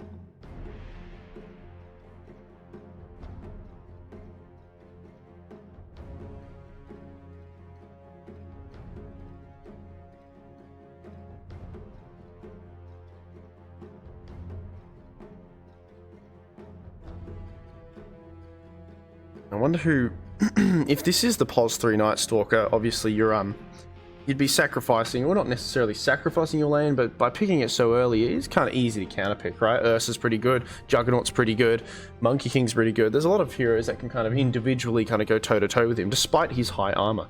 You could also go like a hero that kind of pokes a lot. I mean, Luna's kind of an option, Drow Ranger as well, and kind of bully him out of lane a bit. But I wonder, is there a POS 4 that can kind of counterplay that and really help him benefit and stay alive? Maybe a Dispel of some sort. I can see Abaddon maybe, but not necessarily a hero that you've seen the POS 4 role. The Dispel's nice, but then equally so, you got 2 melee cores. It's a very predictable kind of thing. They're going to chew through a lot of reserve time here on Cliff jungling, just for this next pick. We'll have a look to see what they go for.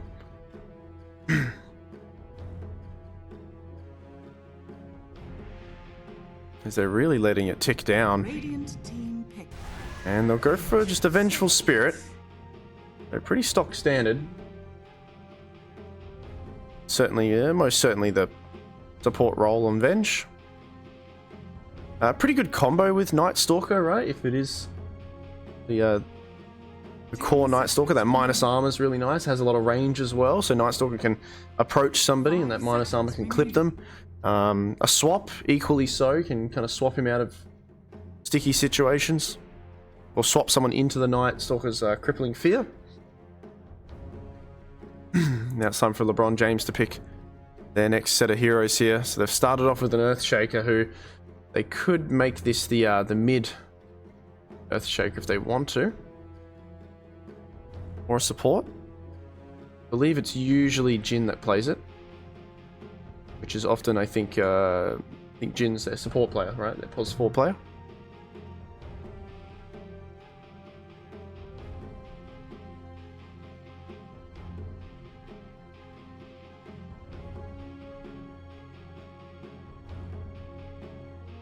Radiant team pick. They go for an IO. IO Gyro. Okay. Well, that's 90% of the time that is their safe lane right there. The IO helping out the Gyrocopter and really shoving that lane forward, giving him a bit of attack speed as well as sustaining him. However, they have some pretty good individual targeting here on Cliff jungling, right? The Night Stalker and the Vengeful Spirit, they can kind of disjoint this, right? Especially if you start off with a swap. However, if you get too close to Gyro, which it's funny because ideally, you want to get close to Gyro to kill him, right? But if you get close enough to him and he's got an IO attached to him, you're kind of forced to hit the IO instead, otherwise he's just going to heal him up. So in doing so, it's actually going to give Gyro a bit of breathing room to move out and continue to dish out some damage to. So it's a pretty tricky, and it's why it's a common duo that you see in the high tier Dota, right? With this IO Gyro combo. Well, reserve time, not much of it left. However, like I said, they can pick it apart, and I think Lich is a very common pick to you know, to kind of not negate but counterplay this, right? They don't want to be near each other if the Chain Frost is bouncing between once and you know, each other there. Cliff jungling, I will also highlight, it's very important to say, they're going for a blue theme with all of their heroes. We're looking at a lot of the color blue right now, and I wonder if they'll keep going with it. I'd count that as blue. She has blue skin. That's fair. I'm really curious to see if we have 5 blue heroes on Cliff jungling here. They've got a Queen of Pain as well, so that scream, that cone of damage, you know, being able to dish out to a lot of heroes, it'll certainly clip the IO. And, you know, IO has to be worried about a lot of this magical damage just bouncing towards him, you know, even if it's not targeted at him. So Glimmer Cape, Mechanism, Pipe, eventually. Maybe a Pipe on an offlaner would be good. It's certainly a Pipe game. They need to get one, so they need to get an offlaner who builds an aura here. But with that being said, it's kind of they'll pick an aura builder, sure, but their setup is so far just the Earthshaker. So they need a mix of both, right? They need to have an aura builder who can also kind of start things off. Beastmaster doesn't always pick Pipe. He might this game. No, he could also go for the aggressive route and just blink Roar onto either Venge or Lich, and they are most likely dead, or the Bop as well, actually. 10 seconds. Dire team ban.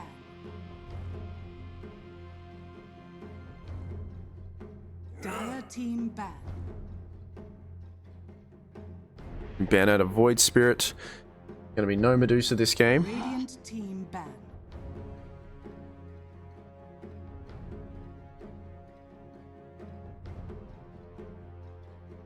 Lena banned out. So we are needing a mid laner for LeBron James and what appears to be a safe lane for Cliff jungling. 10 seconds remaining. Now they haven't. There's some heroes here that Cliff jungling can use for sure. Lifestealer is fine. Lifestealer is really good. Ursa is really good.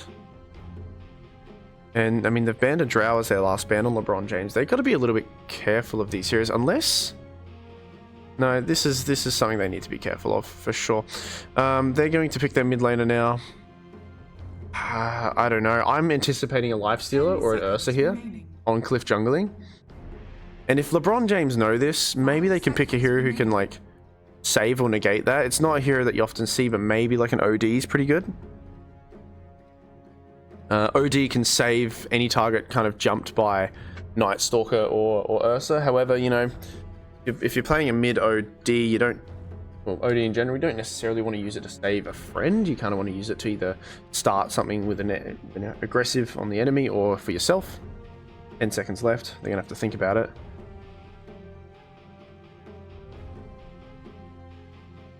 Dire team pick. What do they go for? Okay, they'll grab a Leshrac. Okay, that's pretty fine, seeming as you have no real sustain or, like, got no aura builders on Cliff jungling, so there's a lot of magical damage going to a lot of kind of pretty low, pretty weaker heroes. But Glimmer Capes and 4 staffs is all they need. Glimmer on Lich, 4 staff on Venge, and they can maybe reposition themselves. The Queen and the Night Stalker shouldn't be too threatened by it. Abaddon, okay, I like it. I think I would have liked Ursa or Lifestealer better. However, Abaddon is actually really good because it will kind of guarantee that some of this splash damage coming in from Gyro, coming in from Kyle as well, the Leshrac, it should heal up, you know, this Abaddon. So I think it's good. I reckon it's a pretty solid pick. I think maybe Ursa or Lifestealer would be able to kill Raymond a bit quicker, but we'll see what NRK goes for with this build, right? See how he goes for. they still need to kill Raymond, right? They need to kill this IO quickly. So what it might be, maybe, yeah, it could be just Radiance Manta. Maybe a blink on the not necessary. We shall see, we shall see.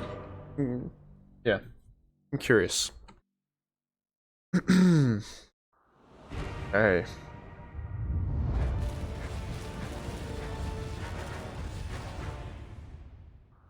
Let's see what we got going on here. Just what I needed.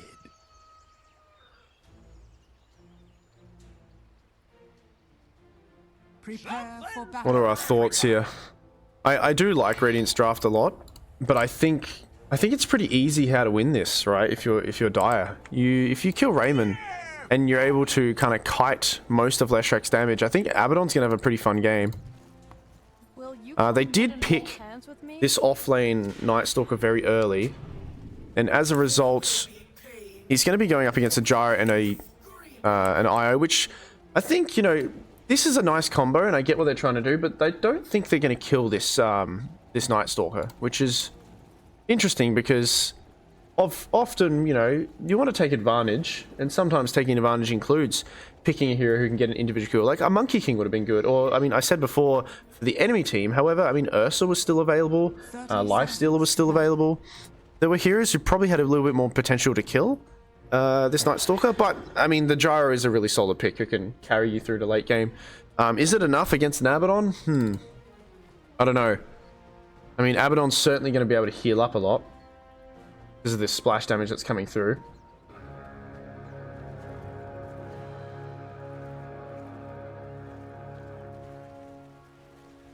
The battle begins. Just going to... You guys are going to have to give me a moment. I'm going to do a little socials thing, okay? So...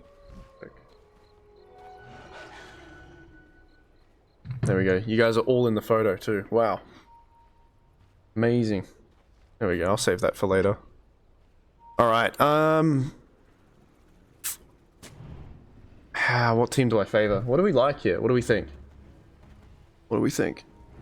I think this Abaddon pick's pretty nice. I don't know if it's enough though. It's a pretty decent Abaddon game. He's gonna heal up from it. It's all about if they can what they do against this combo here. You know, the IO and the Gyro can kill him. Be hard. Well, the minus armor. Hui, Raymond is really feeling that already. Can actually kill a courier. Tendi. A little bit of an awkward courier path there. Hate it when that happens.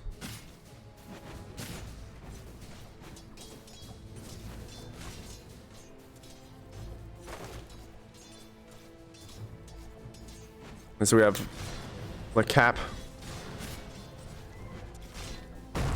He'll do pretty well here despite the dispel. The slows are always going to happen against A.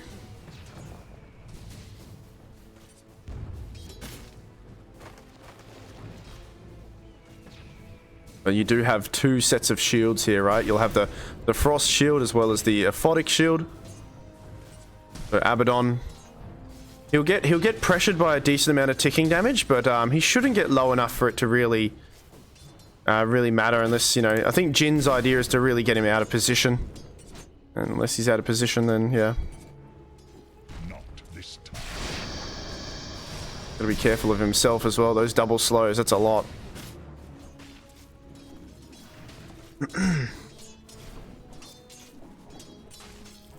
Meanwhile, bottom. You'll have Yoshi just trying to farm away in front of Exodius.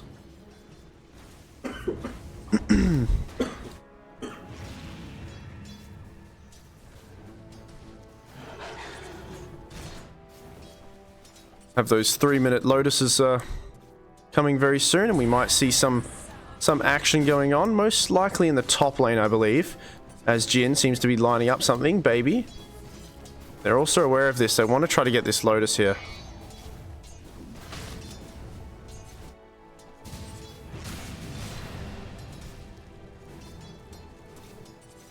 About 10 seconds and they'll spawn up. Alright, I think both teams want a baby slow. So actually the IO getting very low down bottom as a lot of right clicks in the minus armor. It is a lot. And he has to use a fairy fire here. Exodius bullies him out. Tendi though, equally so, needs to try to lose him in the tree lines.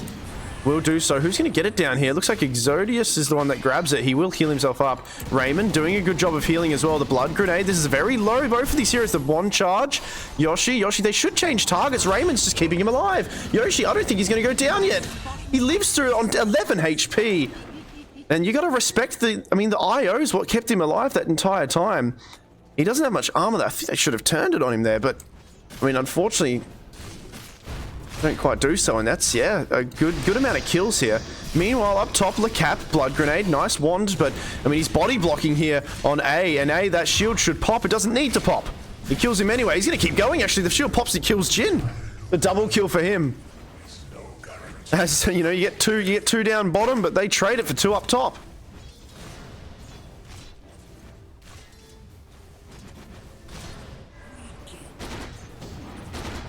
So I think, and once again, Dire, they need to respect the IO. They need to look for the kills there, right? They need to make sure they target him.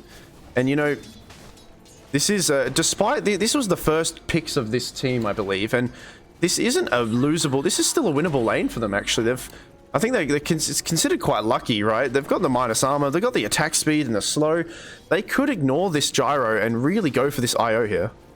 They wanted to.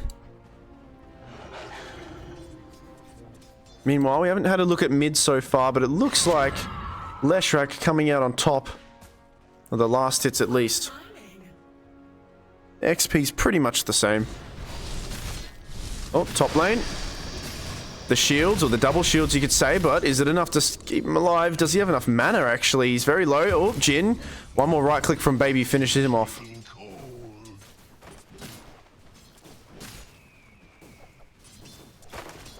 2 to 3.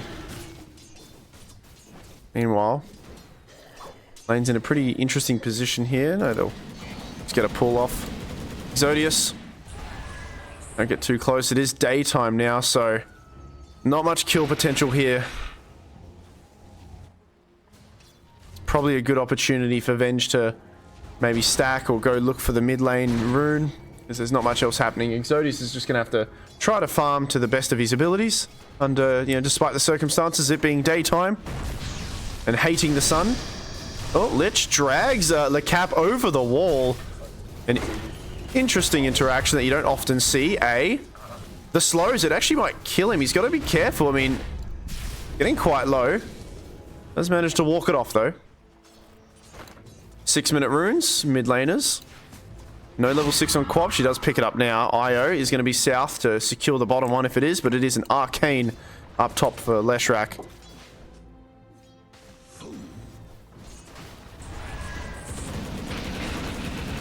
And I mean, they don't have IO here, so Yoshi just going to get pressured a little bit, but IO, Raymond does join and connect up.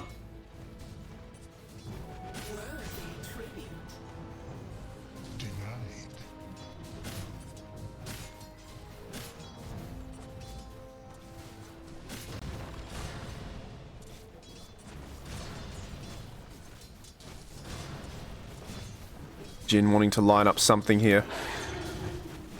It's a shame they've had kill potential on A in this lane because he doesn't have level 6 yet. Once he gets that level 6, it's going to be pretty much unkillable, right? They'll have to kill him twice technically, you could think.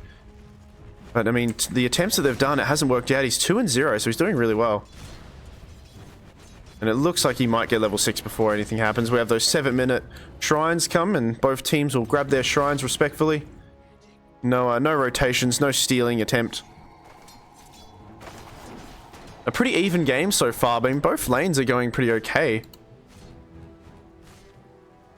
It's preferable for both safe lane heroes right now, with 2 kills on the Abaddon and Gyro with 1, and you know, I think the Io having 1 as well. But Exodius. Bit of magical damage coming out onto him. They'll reset things. Tendi with a nice stun. Meanwhile, top, we see some HP getting low. There is a rotation in from the Leshrak as well. LeCap manages to get out there, but here's that ulti I was talking about. Abaddon, and this is what's good about him. The AoE damage is just healing him up. Leshrak can't really turn it off, in time at least. And he'll have to hoof on back there. And that's one of the reasons why they picked this Abaddon hero. Because the AoE splash damage is just going to heal him up when he pops his ulti. Oh, Yoshi. I mean, people went up top to help out, so now he's left alone. Earthshaker, he does get a nice wand, and the manages to smack the bird out of the screen almost on Jin. And they're going to find Exodius. Yoshi there, very low. He's got to be careful. Okay, we'll back off for now, although Jin's, this is going to be a really nice scream if he can get it off onto Yoshi here. He's quite slow. No boots to his name, but he doesn't need boots if he's got that blink. However, it looks like he didn't get there in time. Yoshi is just getting out of here. He might be able to get a kill onto Jin. There we go. There's the scream.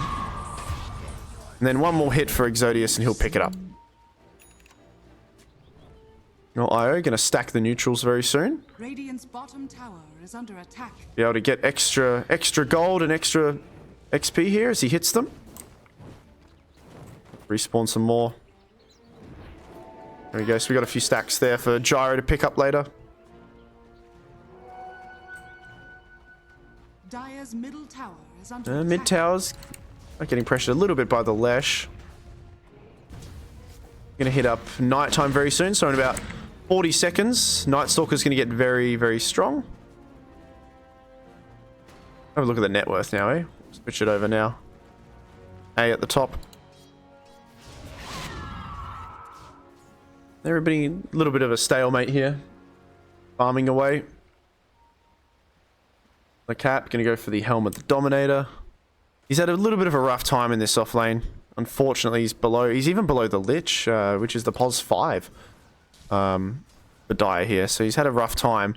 And I dare say these stacks, maybe they were for Gyro, but I think it's probably best that we'll get Le Cap to pick them up in a moment too.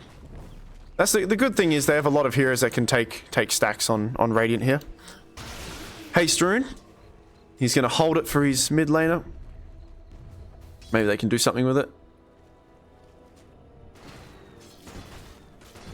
And now it being nighttime, Night Stalker going to be running around a lot quicker, and let's hope that maybe they can get a smoke going. They want to get stuff done during nighttime. It's the best time to do it for them.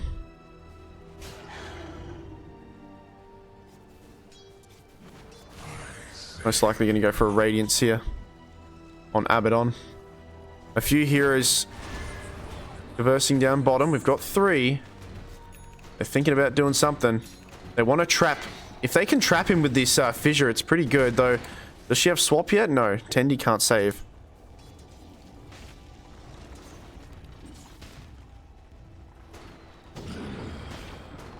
It's really hard. They need to kill Raymond. That's what they got to do. But everybody's just kind of settled and content with how they're going.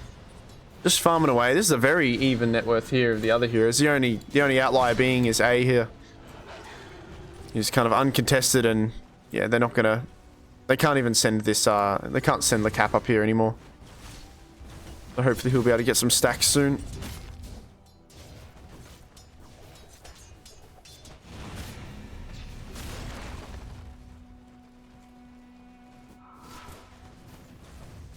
Do have the haste rune onto Leshrac. He can use that. Oh, hold that thought bottom. They're going on a lot of damage to Yoshi, but that's the thing, you know, you gotta go for the IO. He's the one that's keeping him happy and healthy and alive. But Raymond's been really, the way he's positioning himself is really pesky. They can't quite get to him yet. I think they certainly need a swap from the Vengeful Spirit to start things off. Dire's middle tower is under attack.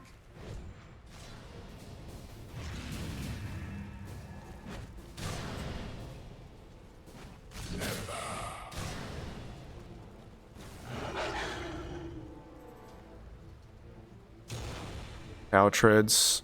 Quap building. Going for a shroud. So Quap going for the yeah, for the kind of self-sustain, just healing herself. She's not the damage dealer, she's kind of the brawns here. Again, going onto Yoshi, but I mean, is it enough damage? The IO just keeping him alive. He gets really low, and it is tempting to continue, but let's not forget, if he hits that wand charge, it's healing Yoshi as well. And so far, this nighttime has kind of not resulted in anything. They're slowly chipping away at him. One sneaky swap could do it. And they might try for it, Tendi. Thinking about it. Jin in the backlines, though, he can get a nice Echo Slam if he wants to. They're ready for it. Dancing with death here as Exodius. Oh, he moves a bit too far forward. Revealing Jin. They brought the Quap this time. The shield rune activated on her. Now, as much as, you know, Io can heal, it is only a level 2 on the tether there, so with a Scream and a few of these other spells, they will out-damage that heal for sure.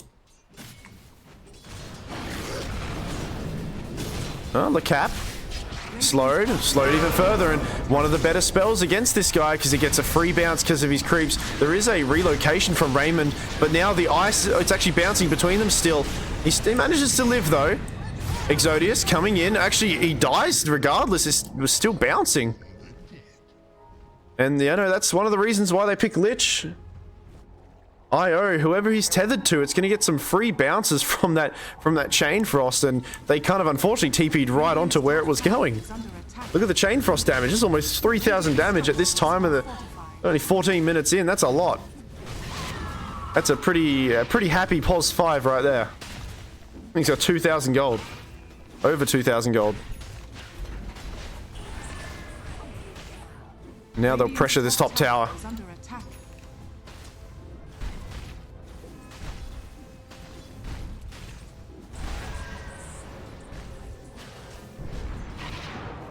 Oh, they want to keep going. Nice stun onto 2 heroes. No roar available, no other catch at all.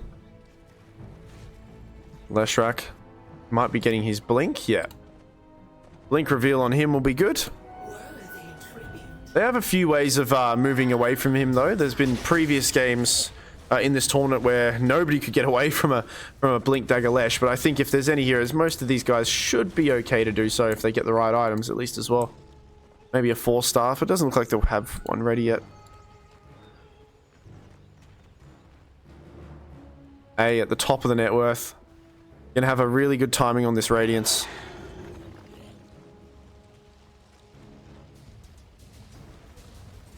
And now the Zoo. Gonna pressure up top. Dire's top tower is under attack. Looks like, despite having a bit of a rough lane, you bring a few extra heroes here, and you know, it is a Helm of the Dominator hero, so with that extra, you know, the Inner Beast as well, all these little creeps. Despite the nerf recently to these little skeletons, actually, they used to give a lot more damage. It's still enough to really chip away at this building. It's quite pesky. Radiant's bottom tower is under attack. But Dire, they'll bring some heroes to defend.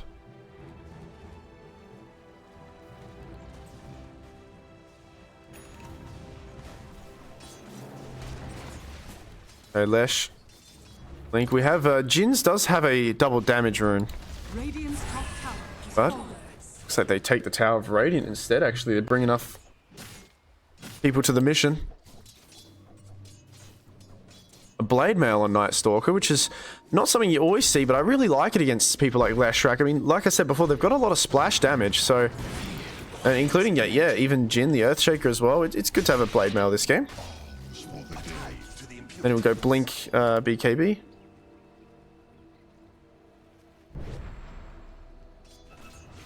Well, still holding on to the double damage rune.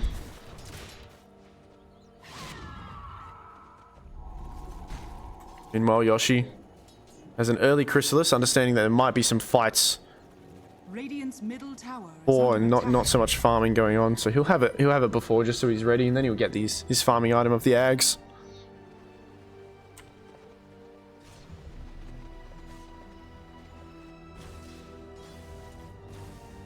Mid tower. Radiant's middle tower is under attack.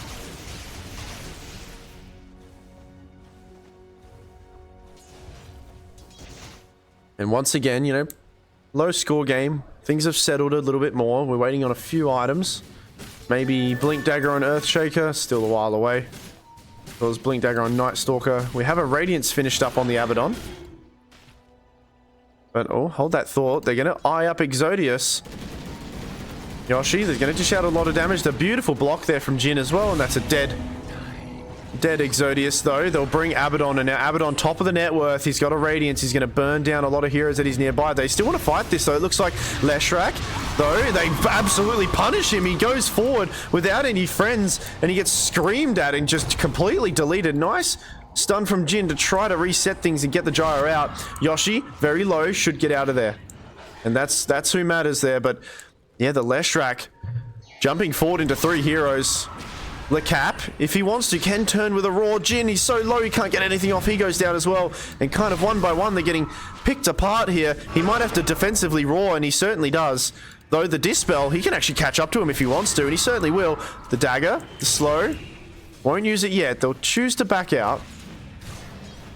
Or at least sit behind A. Radiant's bottom tower is under attack. A lot of damage coming in from Gyro. But Leshrac, I mean, the one thing about Lesh is he's a very aggressive player when you get, you know, the Blink and the Kaya. But you gotta respect some of the enemy heroes, and I don't think he understood or knew how much damage was coming his way. As he got completely destroyed there. And still at the top of the net worth is this Abaddon. Gonna go for a Yasha next. 6k net worth lead just before 19.5 minutes.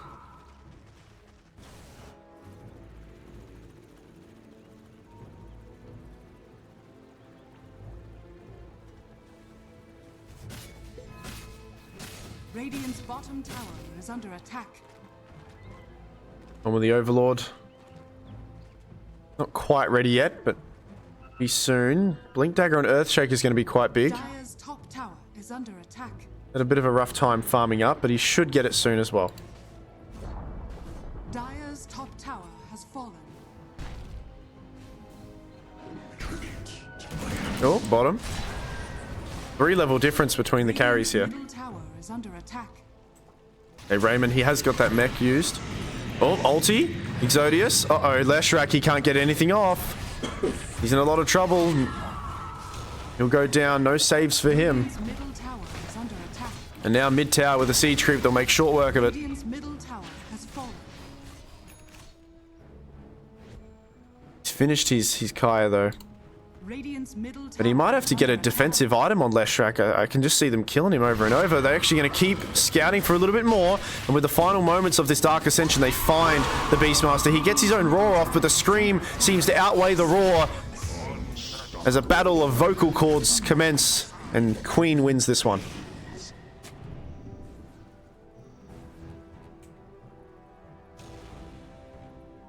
Or if he didn't get to buy his ultimate orb beforehand. 21 minutes. Oh, Raymond. Nice TP out. Was wanting to be cheeky here. Dire's bottom tower is under attack. Yeah, BKB next item. It's fine. It's going to be the Gyrocopter dishing out most of the damage this game. The Kai is enough for Leshrac here. But he needs to survive. The longer he survives, the more damage he dishes out. So, yeah, he'll queue up that BKB now. Meanwhile, Gyro should have his Aghanims very soon. And Abaddon, he's finished off that Yasha. But it might be time for Radiant to smoke up, because they do have a Blink Echo. No roll for 30.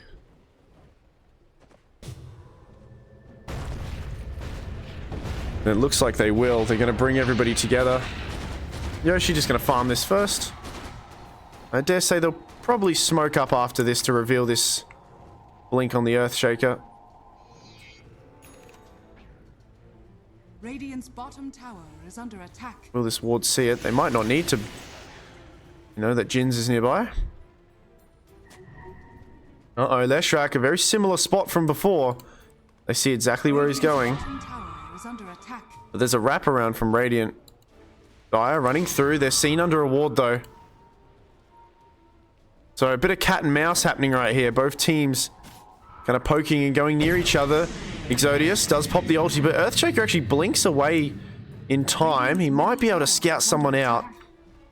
Radiant, they're aware that he's popped his ult, so they're going to try to hit the sidelines here and get the heck out of there. Le Cap, he'll manage to successfully TP out. Oh, can't say the same about the Earthshaker.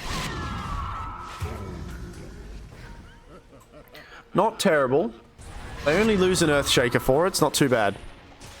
Apart from that, they dodge it, so that's good. It's actually very good for Radiant. Unless LeCap sticks around for too long in the mid lane alone. Slows, defensive roar. He should be okay. And he's neutral, dishing out a decent amount of damage as well, but it's in a bit of trouble. Radiant's middle tower is under attack. Dire's bottom tower is under attack. Well, Leshrac knows something's up. Lich trying to find him. He's going to be seen under a ward. Can they catch up to this guy? Well, Exodius answers that question for me as he very quickly gets in front of him. And they've got everything against him. And yeah, without any dispels or defensive items, it's quite a hard game for Lesh unless you're ahead, right? So playing even or behind, it's very tricky for you to be useful. Dire's middle tower is under attack. Dire's structures are fortified. For the dead. And despite having a bit of a rough start, Exodius has had a nice little comeback here. And I do really like this Blade Mail build. They're going to kill the creep. That's a chunk of gold for him. Haven't been able to use this Blink Dagger yet. Earthshaker. Uh-oh, Jin. Not sure if Exodius saw him. I'll smoke up 3 heroes here. Now, Gyro and I have been very smart in farming away. However, they have been here for a while, so it's a bit predictable. I wonder if Night Stalker was looking around for him, but they're going to connect back with their team, it seems. Or, no, they'll go through the portal again. Despite being ahead, they kind of desperately, they do need to kill this Gyro. They need to find this Gyro. I mean, Raymond as well. He hasn't even died either. The smoke. Oh, actually, Night Stalker. Oh, they find Jin. Another kill there.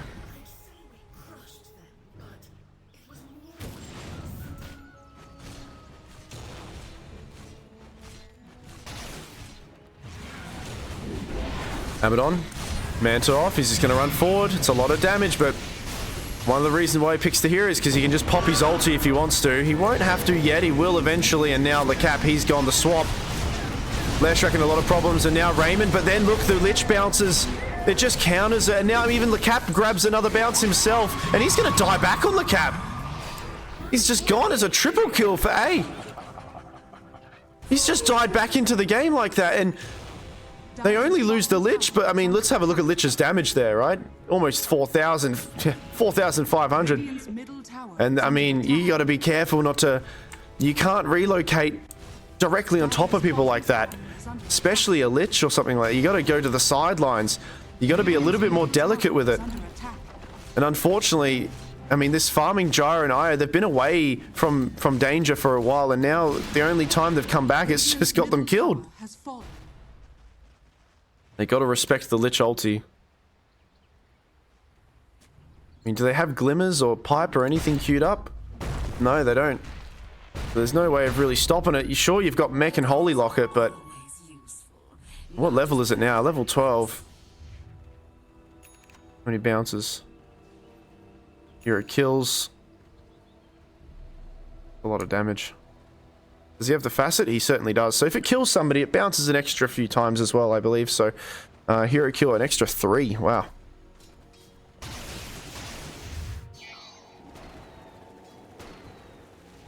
BKB should help out negate some of that damage.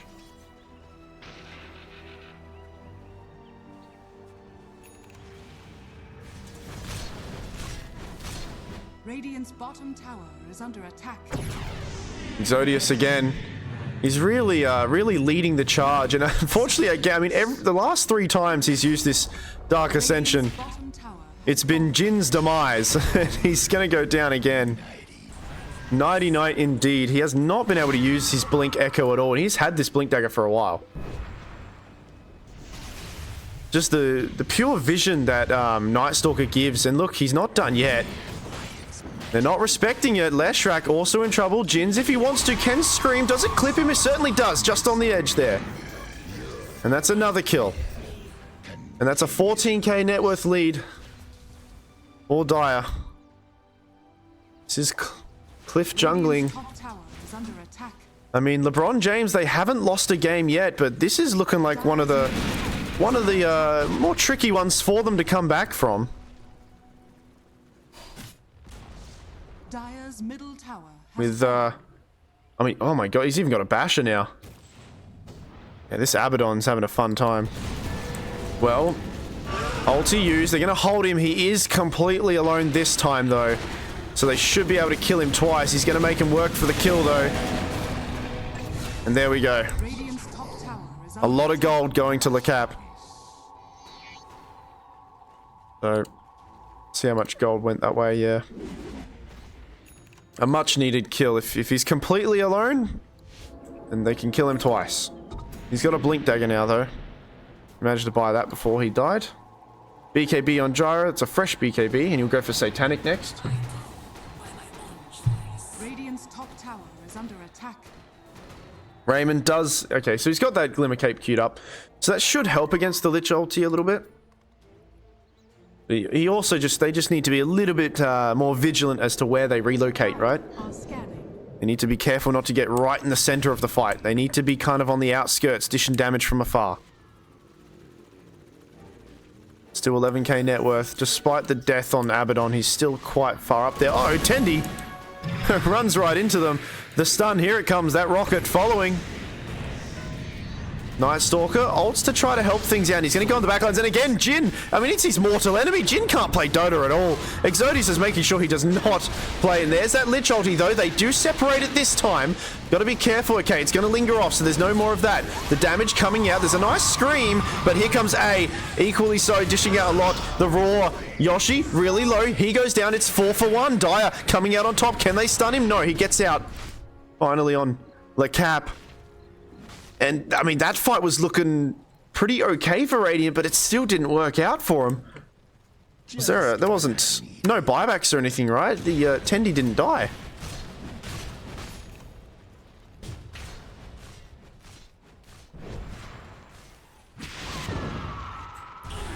And, I mean, this has been one of the worst and just most troublesome games for poor Jhin here. Exodius is just making his mission to just cancel everything and make sure... I don't think I've seen an Echo Slam this game. I'm not even kidding. I don't think I've seen him use it. It's been really hard for him.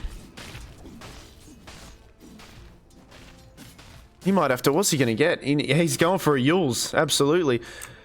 He needs some way of getting away... Clearing the distance between him and Exodius. And it was a much better relocate, though. And managed to dodge some of the damage from the Lich, but still, I think the lead was huge, and Abaddon coming in, just too much there. He's gonna actually have an Abyssal Blade now as well. And Leshrac, 0, 6, and 2. A lot of the damage that he dishes out is getting evenly distributed. You know, it's getting soaked up by the Aphotic Shield. It's getting soaked up by the Blade Mail. It's just so much. The Frost Shield as well, not to forget that. And magic resistance as well from the Quap.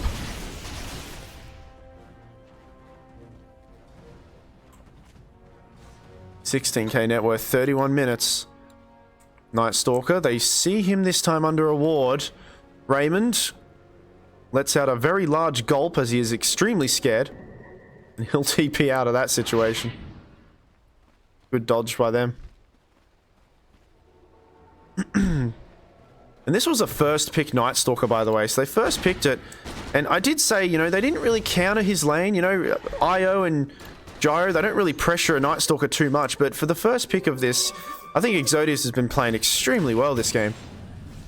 Not only does the build complement and just help out against people like Lesh and the splash damage from Gyro, but he's just been keeping Earthshaker out of these fights. So far, he's my MVP right now.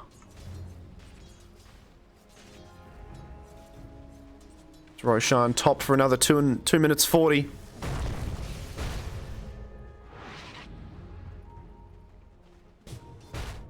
Gyro. What's he building now? He's got his BKB. He wants the Satanic.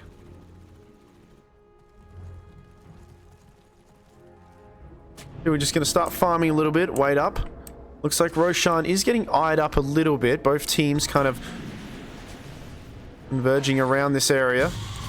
Co-op finds the cap. There's a nice Rorder responds, but Jins is pretty tanky, and here comes Exodius, gonna get the scream off as well, and he goes down. And look, Exodius, he knows who to go for, though. He will actually opt out and go towards the Lesh instead. Gyro, nice bit of damage coming out onto Tendi and Jins, but they're surviving through most of us. Blinks forward again. Okay, BKB forced out from Yoshi. Raymond needs to be careful of his positioning. Exodius, he's kind of isolated himself, and this might be a death towards the Night Stalker, though. He flaps his way out to safety. Jin. Oh no, Abyssal Blade. He's in a lot of problems. He's getting quite low, 60 HP. The ticking damage will do it. He goes down. 2 dead for nothing. And that's BKB used on Gyro. I don't know. They have no answer here.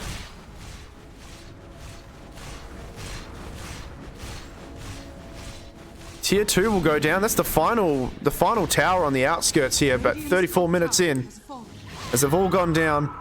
Roshan still a minute up top here as a potential objective to grab. There will be a DD as well.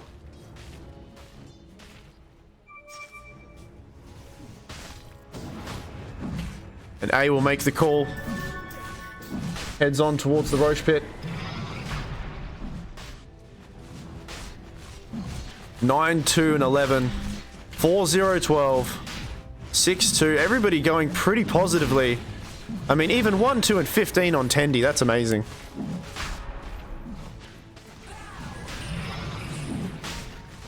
Radiant, they just don't have anything to offer right now. They need to wait for later on. Okay, they've got a BKB on Leshrak.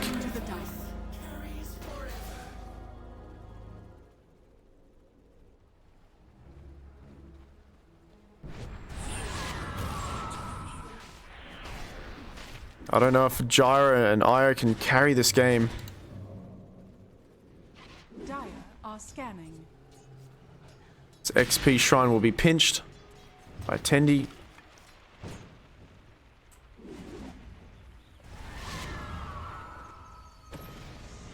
Well, there's that ulti from the Night Stalker.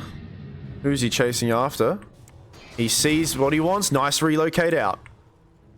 We'll keep him alive. However, the beautiful ball.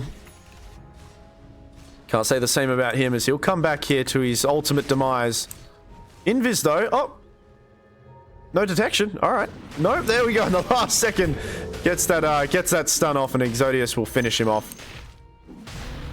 Meanwhile, actually, Earthshaker went down to the Tendi up top. I think solo killed or something, and then a tip came out as well. So Aegis on the co-op, 2 heroes dead for at least 26 seconds on the last one. Double siege creep blade. They're going to start pressuring. Radiant's bottom tower is under attack. Fortification has to be committed here. Try to negate some of this damage. 8 for 30, 20k. And you know, LeBron James, they're looking like the strongest team. They haven't dropped a game. But this game, it's looking very, very hard to win. A really good showing by Cliff Junglers here. Dire's top tower is under attack.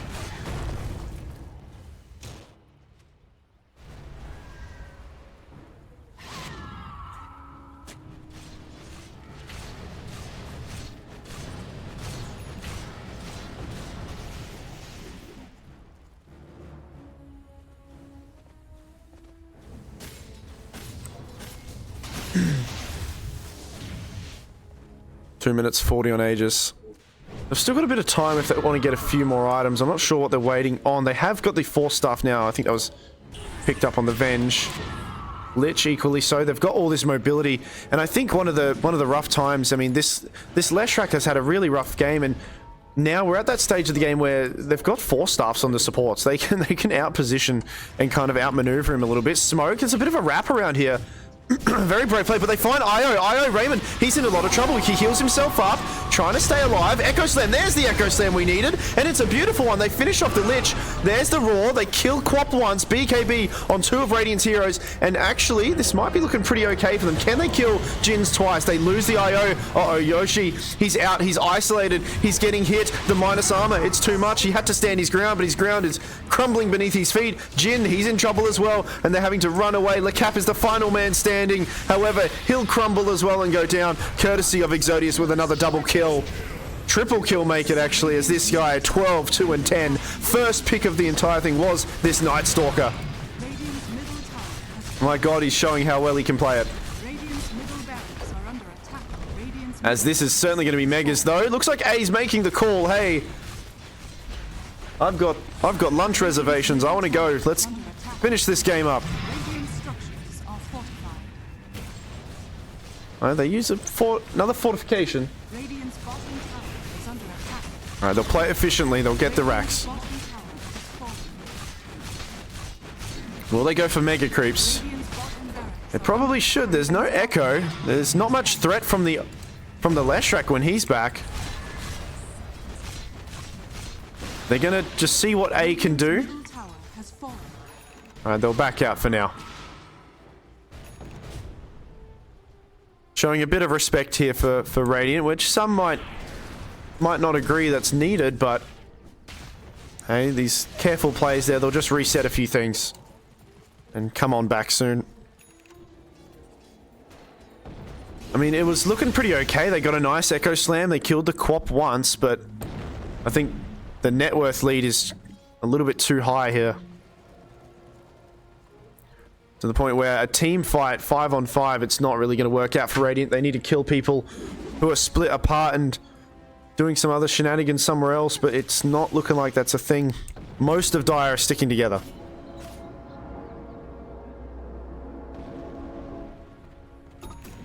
They got to make some sort of crazy play, and I like a smoke like this. This is good. They need to do something a little bit crazy, though. They want to be near their core if they can. The smoke's going to be broken. No, he doesn't break it yet. Probably the worst hero to run into. They want to find someone else. Okay, Lich, a potential hit. But meanwhile, there's actually been an ulti popped from Exodius up here. They're going to try to find him. And look, Raymond, 1 hit, 2 hit, 3 hit, 4. Very low, though, healing up a little bit here. He's going to stay alive for a brief moment of time, and now he's going to turn towards Yoshi. Yoshi, he's isolated. The heals from the IO, it's not enough. Yoshi, again, very similarly, is isolated alone, though. Here comes the rest of the team. They're actually helping him out. The Roar onto Jins. Jins, stunned for quite some time. Is there much damage, though? He actually lives through most of it. Lich, he goes down. Does he get his ulti off in time? He certainly does. And LeCap, he's going to die as well. They're trying their best, but they're all just crumbling again. And another situation where it was kind of, yeah, spread out a bit, but the net worth difference is too high, and they're just going to call GG there as their first game, their first loss, and a pretty brutal one, actually, against Cliff Junglers there. As they lose their first game on LeBron James.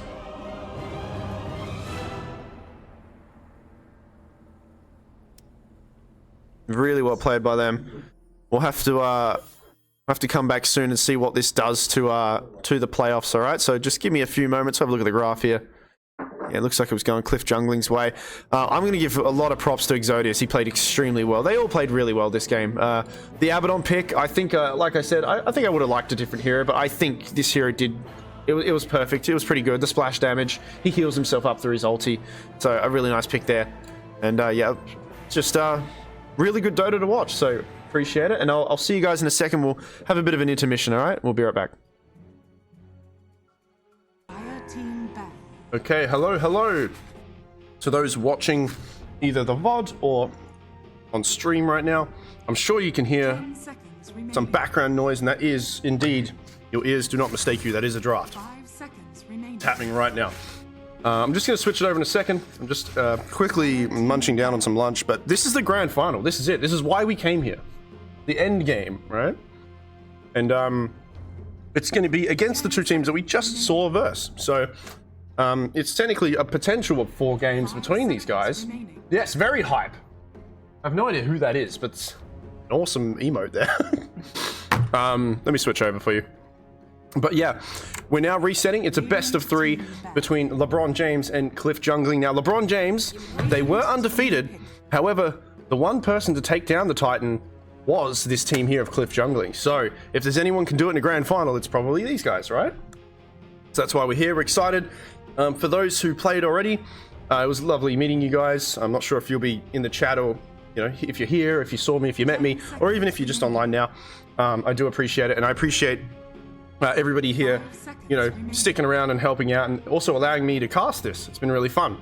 So as you see below me, my name is Deluxe Atmosphere. I sometimes cast for Dota 2 AAU, Dota 2 LA, and some other orgs once in a while. That's my plug, okay? So my Twitch is just simply my name below. But who cares about me? Nobody. We care about the Dota that's happening right now, which is the grand final, Cliff Jungling, LeBron James. We're about to have our very first pick, okay? So we've got a few bans. I know I'm in the way of some of the bans, and I apologize, right? I cannot move my beautiful face. I'll just tell you what's going on, okay? We've got the Underlord, the Disruptor, Night Stalker, and Clockwork banned on LeBron James. A little bit of PTSD from them. They just lost a game. Exodius, I think, played extremely well on a Night Stalker. And I think it was a first pick Night Stalker for them. So he absolutely dominated on that hero. Meanwhile, Dawnbreaker, Nature's Prophet, and a Chen is banned. First pick being a Vengeful Spirit for Cliff Jungling. Commonly and most likely in that POS 4 role. We'll see what the response will be. Actually banning out a Clockwork as well, LeBron James. Which is interesting and a bit of a shame. I think Clockwork's one of my favorite heroes. I was just saying before, it's one of my most played heroes and successful ones. That and Tusk as well. I haven't seen too much Tusk. Global Silence, okay. Again, a very common hero, and like can scale to late game really well. The double global, even the global with the Aghanim Scepter is really good. However, one of the reasons why I think it's, you know, it's a little bit brave to pick this hero so early is because it can line up the enemy team to kind of pick heroes with low cooldown spells, and they could just kind of go for more of an aggressive positioning. And they've already got a Vengeful Spirit who, although the swap is, I'd say it's a medium cooldown spell, Vengeful Spirit is pretty useful all the time, right? The stun has a cooldown that's pretty low, the vision and the minus armor, the aura of the damage, she's always kind of able to kind of be online and doing something. So, I mean, again, Sansa, very good hero, but I think it's sometimes pretty brave to pick him early, right? That's just all I'd say, because you can possibly alter or change your draft to cater to more of a fast-paced lineup, right? Heroes that run at Sansa and absolutely, you know, kill him or eat him or whatnot. But we'll see what else we got going on. We'll have A drafting, and Raymond is drafting here for LeBron James. Both teams here have, you know, throughout yesterday and today shown some really formidable Dota. It's been really fun, so I'm really excited to see which team has it in them to go back-to-back best of 3. I mean, and there isn't much of an excuse. I mean, both of these teams have been playing a little bit already. They just played a game, so we can't say one's tired than the other because they're both tired. We'll see who fatigues first and what that does to your decision making as well as your drafting. Second hero for LeBron James to be picked soon will be an Axe. So cool combo with the Silencer being, you know, Axe can call onto somebody, and Global Silence can almost secure that he doesn't have much counterplay or follow-up happening to him, right? So he can get a call onto somebody, and yeah, that Global Silence will prevent some spells coming out. However, you know, if not quick enough, Vengeful Spirit could swap somebody out of that situation. Now, Cliff Jungling, I think, had a blue theme previously, and they seem to be going for the blue theme again, with these two first heroes being Vengeful and Lich. Blue-skinned heroes. 10 seconds remaining. So Lich, ulti, bit of a longer cooldown, but equally so. Silencer, the Global Silence, it is a little bit annoying against him, but Lich can already preemptively put a shield on somebody, and then his other spells can come online a little bit after that Silence. If he just survives long enough, he can just keep dishing out some spells. Quap. This is a very similar draft to what they just previously did. Did they pick the exact same draft? The Venge as well? Yeah. These three blue heroes is what they pick. Okay. 5 seconds remaining. Yep. Yeah, it is really good. It's a really good combo. Dire team pick. Ember Spirit. Ember Spirit. Okay. Pretty versatile and mobile hero who, you know, does benefit off of, you know, he's a bit of a risk taker, right? Obviously, he can remnant to safety. However, if he wants to be a bit more aggressive, you know, you do have the silencer, like I highlighted before, to back him up. Right, prevent some extra, you know, prevent some follow-up.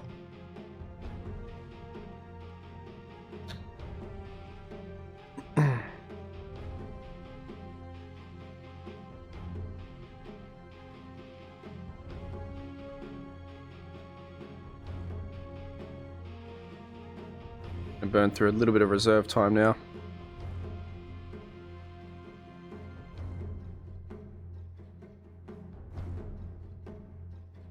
Radiant team pick.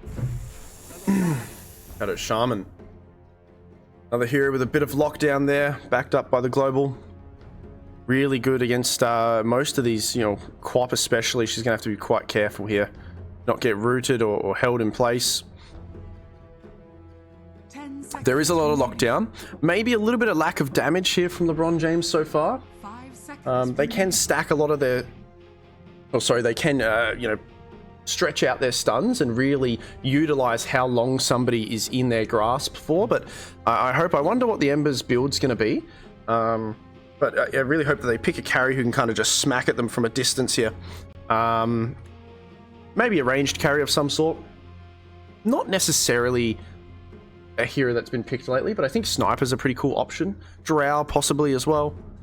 Somebody who dishes damage from afar that doesn't have to commit to, you know, their body too much to the battle. Legion Commander. Legion Commander, okay. Dire team ban.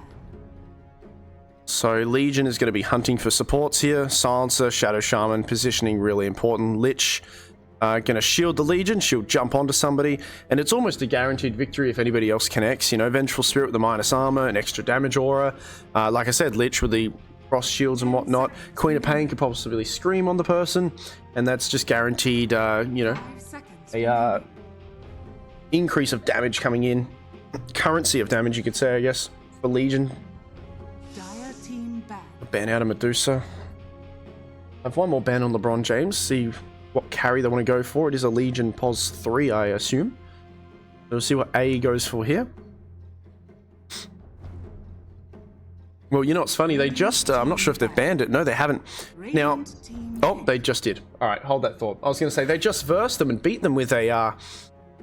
with an Abaddon. And with a lot of lockdown, it's very awkward because Abaddon won't care because he just can press his ulti at any time. But now they will ban it against them. Actually, no, sorry, they banned it themselves. I was thinking for them to pick it. They actually banned it themselves this time. Interesting. I think it would have been good for them to pick it. Possibilities here. Lifesteal's out of the pool. Ursa's out. It just got banned. They've got a lot of lockdown, so it needs to be someone who can survive the lockdown, which is kind of hard. Assuming as Ursa and some of these other heroes are gone. I don't like Slark. Slark's a little bit awkward. I did see one Slark game and it was interesting. It was fine. I just think the hero isn't very strong right now. But traditionally, on paper, it seems pretty good against this team, actually. So, hey, could work. A lot of Dispel, right? A lot of Dispel coming out. We'll see what they go for. Sven. Okay, Sven's still in the pool. Sven can help delete people. I think that's fine. And sticking to the blue theme, apart from the Legion Commander. The only one red hero they have. Meanwhile, LeBron James. It's their turn to pick their carry, and, you know, they could have possibly been thinking the Sven themselves, right? Because they've got a lot of lockdown, and now it's their turn to burst somebody. I don't know who they could pick here. And once again, it might be unorthodox, but they might need someone like a Sniper. They might need someone like, I mean, Faceless Void? I don't know. Somebody who dishes out a lot of damage really quickly. Possibly Luna? No damage Luna? I'm not sure. Ah, Drow, I said that before as well. Yes, Drow. Drow's an option. And traditionally, Drow does do better against Sven, although it was, you know, last time it didn't quite work out. I still think Drow is pretty good against Sven. The silence is nice against all these heroes. Yeah, that's a good point. I think it might be a Drow. Juggernaut's still in the pool. Okay. Pretty alright. Yeah. Yeah, okay, so Jug's really going to have to build some damage, though. He needs to kind of... It's going to be one of those, I think maybe he might go Maelstrom. He might need to go Maelstrom. It could be Maelstrom Diffusal if he wants to play earlier against these heroes. He could, yeah. Good Diffusal game. They can play pretty quickly on LeBron. Both teams can play pretty quickly. But Sven is naturally going to want to farm. So I think maybe... Yoshi, I'm not sure how he'll play, but it could be a Maelstrom Diffusal into like Aghanims and just like start smacking people down who get held.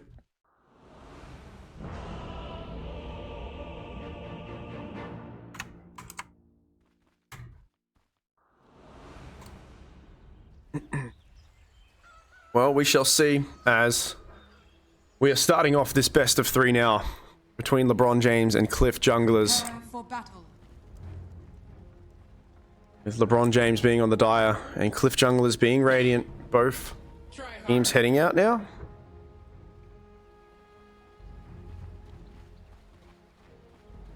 Excited to see how Exodius plays this Legion Commander. I was very impressed with his performance on the Night Stalker previous game, so we'll see how well he does this time. Sound strategy. You have the massive Serpent Ward this time. The only Shaman player we've seen was Megan on previous matches here, and we did have the chicken fingers, but now we've got that massive Serpent Ward.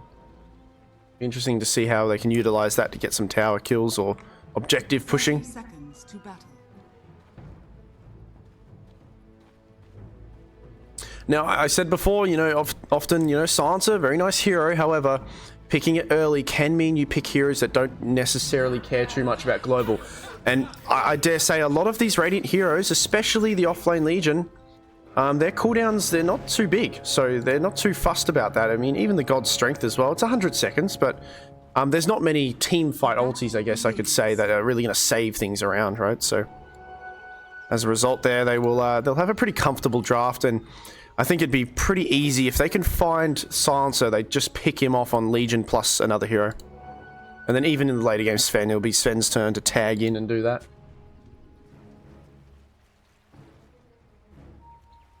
Have a look at these last hits.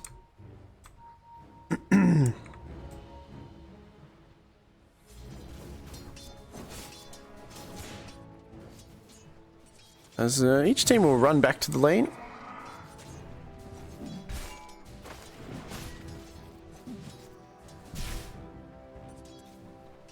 And I think the kill lanes are both pretty even. Here, I can see either team, but I mean, this top lane might be a little bit spicy. The potential for a spin, shackle into spin, though, we do have a dispel and a reset on the stun, so as long as one of these heroes kind of holds that, there shouldn't be that much of a threat. Well, as I look away, we get first blood on both supports. Actually, it's Raymond that picks up the on the Lich.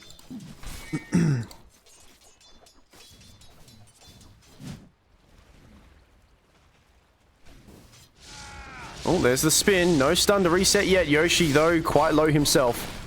Blood Grenade, Tendy, a few right-clicks away. Jin, like I highlighted previous game, a very heavy right-clicking hero. 72 damage. Right now, Shaman. One of the heavier hitters of the support role of actually any hero in Dota at level 1. That's a kill onto the Venge.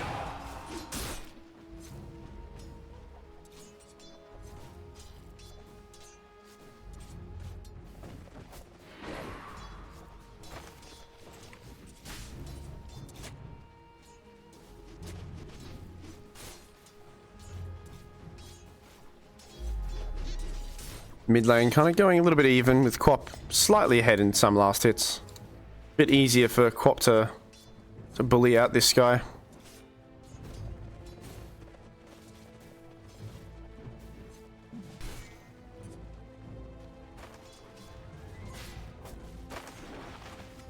Two minutes 24. We'll have those lotus flowers coming out soon.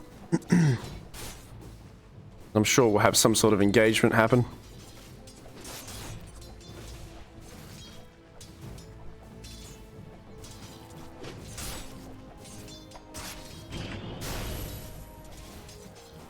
Stun used. They could spin now, knowing that the stun has already been used, so they could hold Exodius for a while, and they might very well do that. No, they're thinking about it. 5 seconds for the Lotus. Looks like... Not sure who's going to get it down bottom, but up top it will go to Exodius. So Radiant grabbing it. Meanwhile, Raymond will pick up the one down south for the bottom side of the map.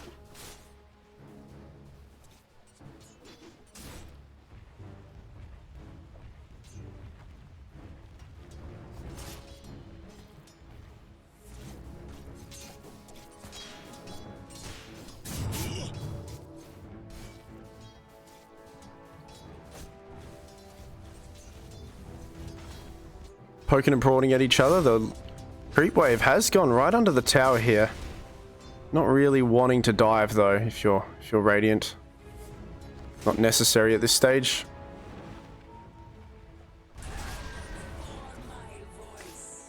Good pull here from Tendi. We'll hold that. Jin wants to try to disrupt it, but he might.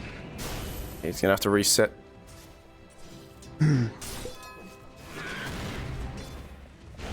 Okay, gonna hold him. The stun's already been used, but it's a little bit awkward. He can't get close enough to really get a good spin off, and it is only spin level 1. And Legion Commander with 2 braces, he's quite hard to kill.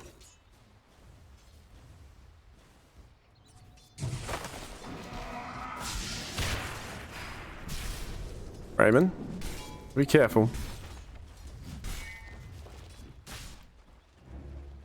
See if any stacks are gonna happen eventually.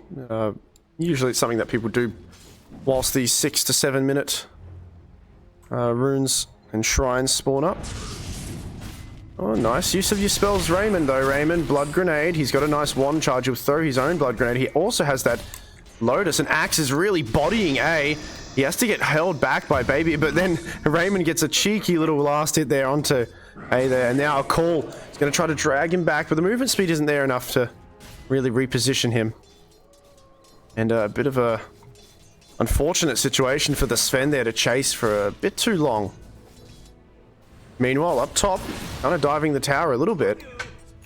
It's the second time this creep wave just being directly under the tower. Nice little courier kill. We have 6-minute runes in about 30 seconds. Oh, Axe. Getting quite low. The cap. Gotta be careful.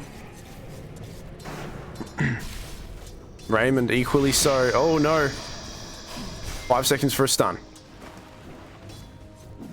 It's Raymond. Oh, he's gonna get killed here. One more right click should do it. He's on 30 HP. Lich. He's thinking about diving for it. 6-minute runes in about 5 seconds. Tendi, the magic missile's been used already, but Exodius, he's just so healthy. They can't spin him down. They have to go into Tendi, surely. It will be a shield rune picked up by Ember Spirit, who has now kind of significantly dropped on the last hit scale, with Quap being about half a level ahead of him.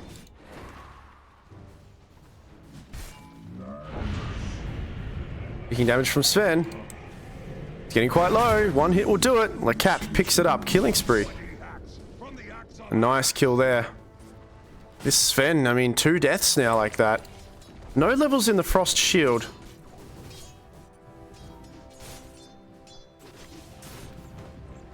Yoshi.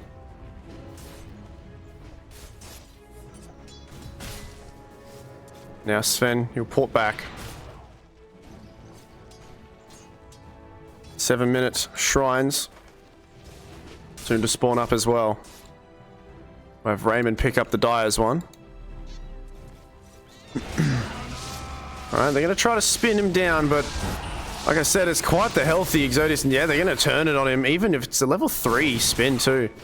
However, there's going to be a rotation from Raymond. He's going to slow down most of these heroes. Yoshi kind of dodging in and out of the fight a little bit. Exodius still very, very healthy, and they might have to just change their target to Tendy, but Exodius bodies himself there and tells them, leave her alone. And they will listen to him. Quite tanky.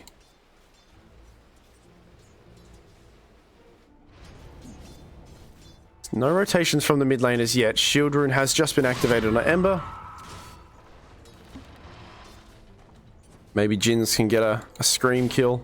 Middle lane is missing. The ideal. Don't have enough for level 6. Need some more XP. Yoshi spinning down. It's just a bit more damage, but again, not enough to really threaten him. The illusion rune gets picked up by Jins in the mid lane. Oh, that's a big burst of damage here. Once Legion gets level 6, he's going to be able to just duel and kill this Juggernaut. It's going to be too much for him.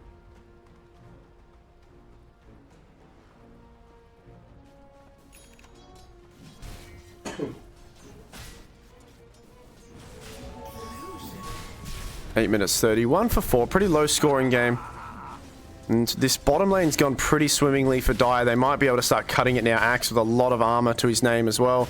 So just scaling on that battle hunger. Only 1 level in it though. He should be able to cut this wave soon.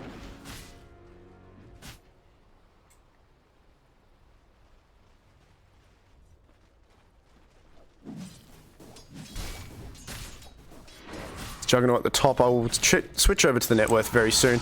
Oh, did they get the duel off? No, not quite. He's getting hexed and held in place for a while. Exodius with 1 barrier and he gets the duel off. Really well timed. 26 HP left. Try harder, he says, as he steals a bit of damage. Well, some damage crabs goes his way because of Yoshi.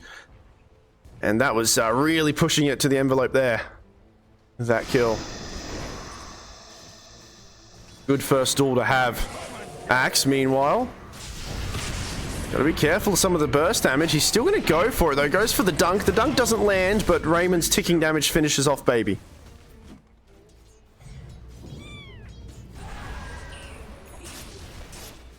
"10-minute power runes. Spawn in about 10 seconds. We have Sansa who's gonna come help secure this top one. Actually gonna bring the Shaman as well. It looks like they want to kill Jins here. The Root, the Global Sans, they're gonna use everything they can and they're gonna hold him in place. It was an expensive kill, but certainly worth it as they get the regen rune as well onto Ember. That's global down though.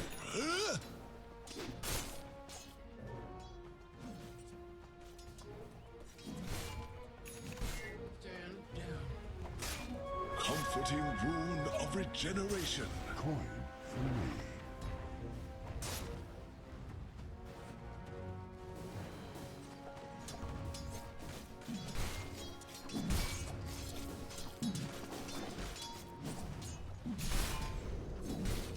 Three heroes down here.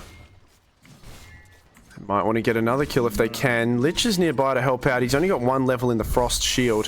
The big snake gets used. I don't know if it's close enough to the tower to hit the tower, but they're going to start diving the rest of these heroes. The stun from Sven kind of resets things a little bit. Baby Slow is very slow himself, unfortunately, as now he's going to get in trouble with Sven. Ulties, but he's getting lassoed by the Shaman. Shaman, though, he needs to try to dodge, bob, and weave away from this big red angry man as the other red angry man chases him. And now, Sven, he's on the back foot. Though, look who's behind here.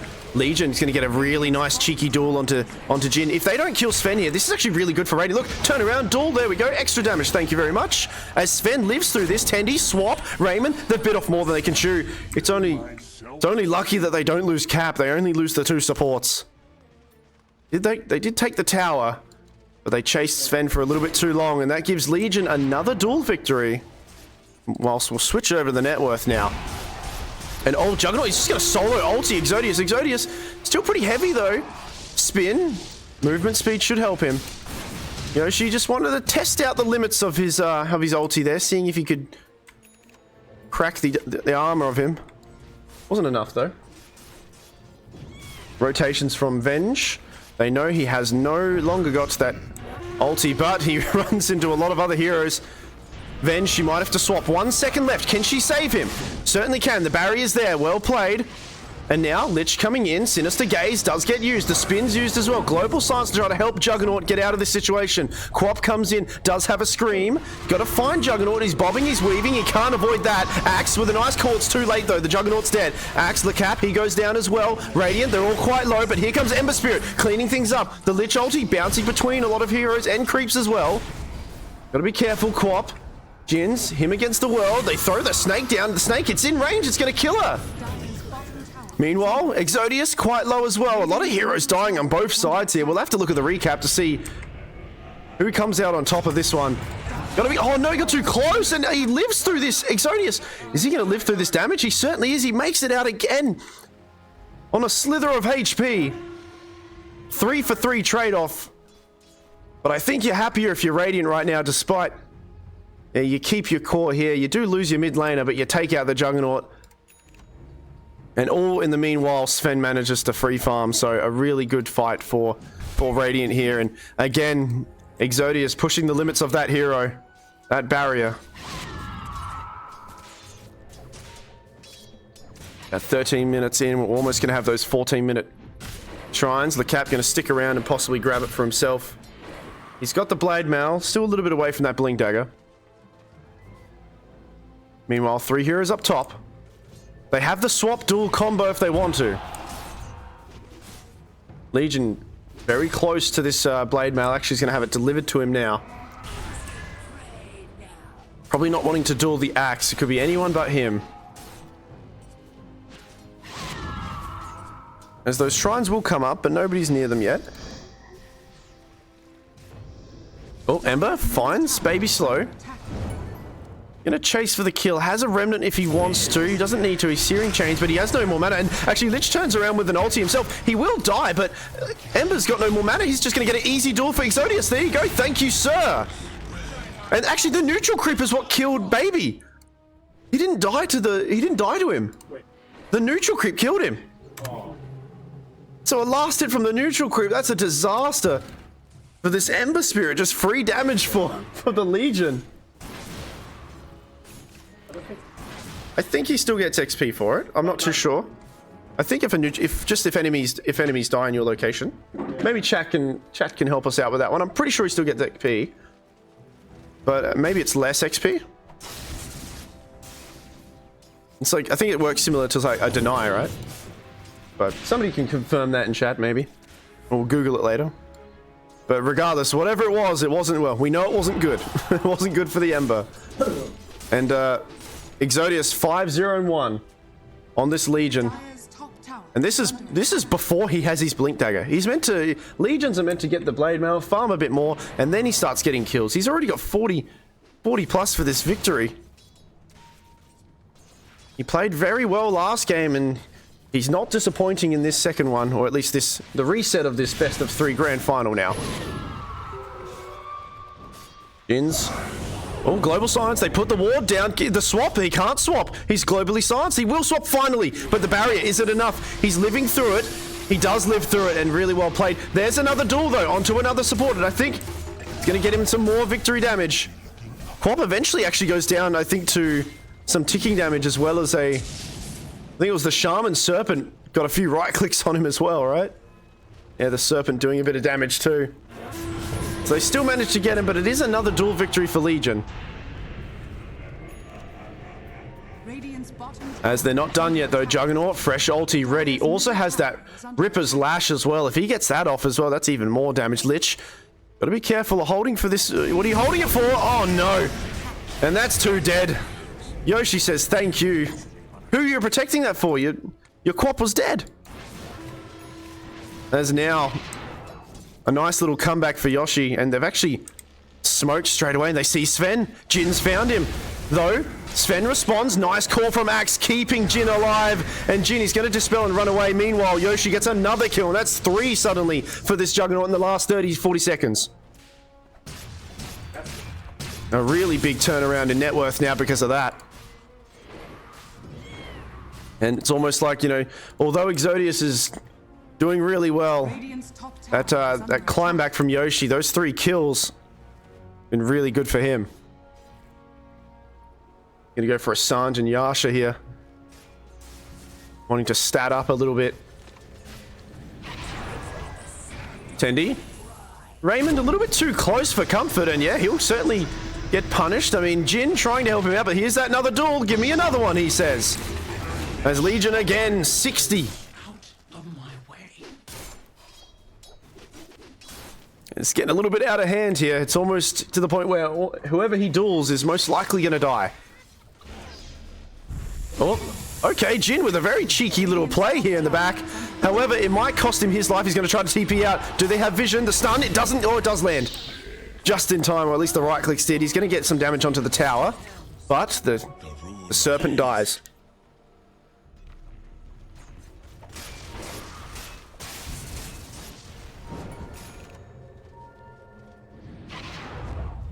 Smoke. Double damage as well. Bottled up on Ember. Yoshi, 9 seconds. And I really like this. He has got a bit of a farming item, but he's still coming online quickly and joining his team. I like the early understanding that Sven is probably going to want to be farming for a little bit, so they'll move together swiftly and try to play pretty quick. Quap is scanned out bottom, but they're kind of disconnected now after this smoke. Meanwhile, there's actually a smoke from Radiant themselves, and they're also going to look for something because I think this is the blink reveal from Legion. Being 7-0 without a blink is very impressive, but now it's even easier to get a duel. However, smoke on smoke, it doesn't seem like anyone's gonna venture out too far.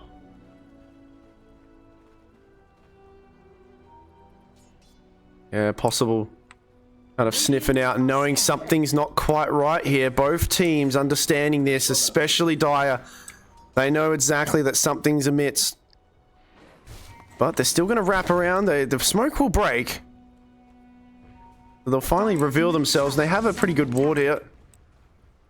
You can see what's going on to the right at least. Both teams with a very similar piece of vision here in this bottom side of the river.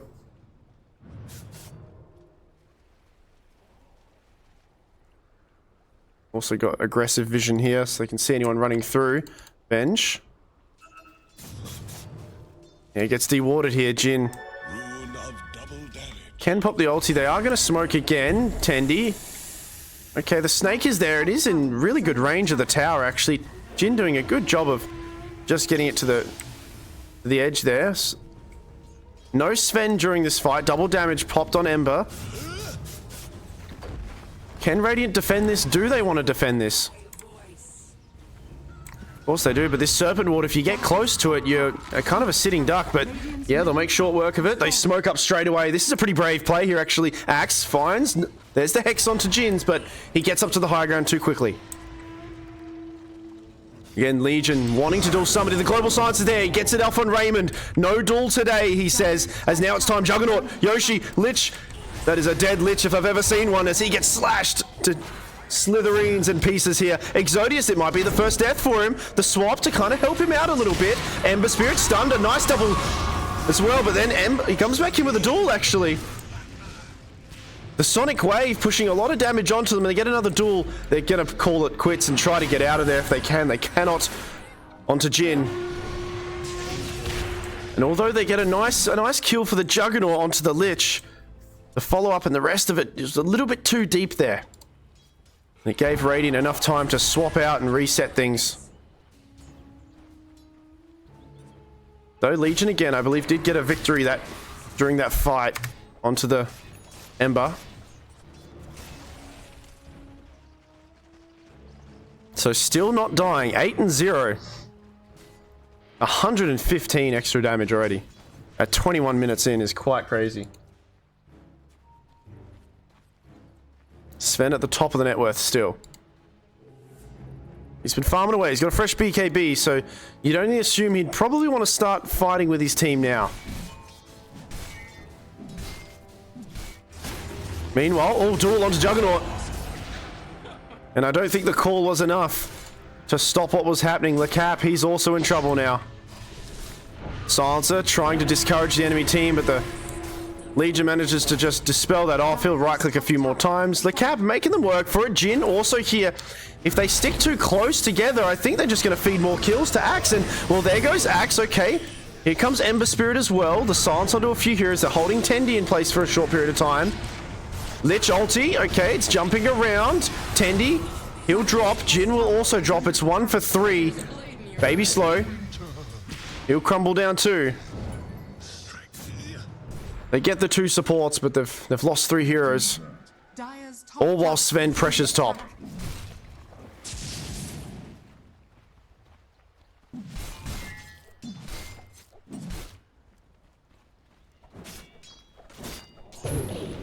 Ember. Let's have a vessel. We'll get that Lincoln Sphere next.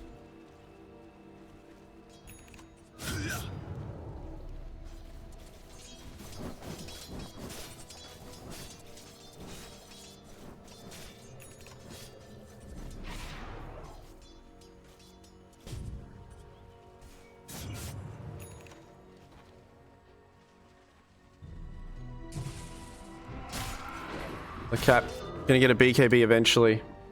Legion still a little bit away, but almost halfway through that Aghanim Scepter. As he'll smoke up with Tendi, and maybe they'll bring A this time with them. And oh, who do they see? They know someone's around here. The smoke's gonna pop. He does see Jin. He'll go for Jin. Juggernaut's there. He has to get his ulti off to dodge the damage here, or the stun, and he will dish out a lot of damage, but they survive through it courtesy of that Solar Crest. And now Yoshi, he's in a lot of trouble. The rest of Radiant, they say hello and goodbye as they hold him in place. They smack him around, and he's dead. A picks up the final hit, and that's 2 dead there. Legion with another victory too. 11-0. Exodius playing so well this game.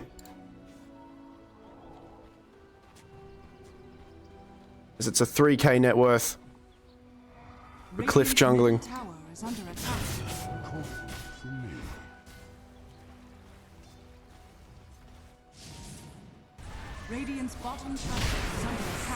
We'll go for the Tormentor. A nice shard to have on Lich. Provides a little bit of vision as well as a bit of an AoE slow.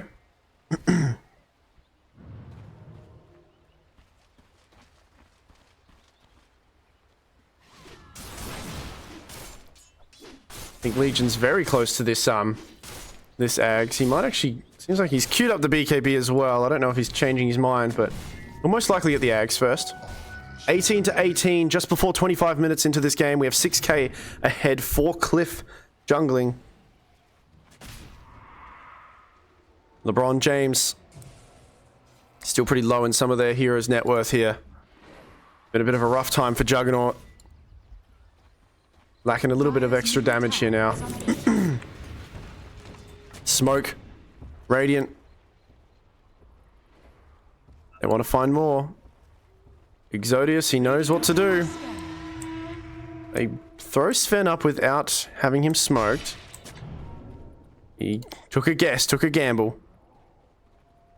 Couldn't find anyone. The mid tower is still up, so I think Dire kind of understood that nobody was showing. It was a little bit predictable. But they'll go for the tower now.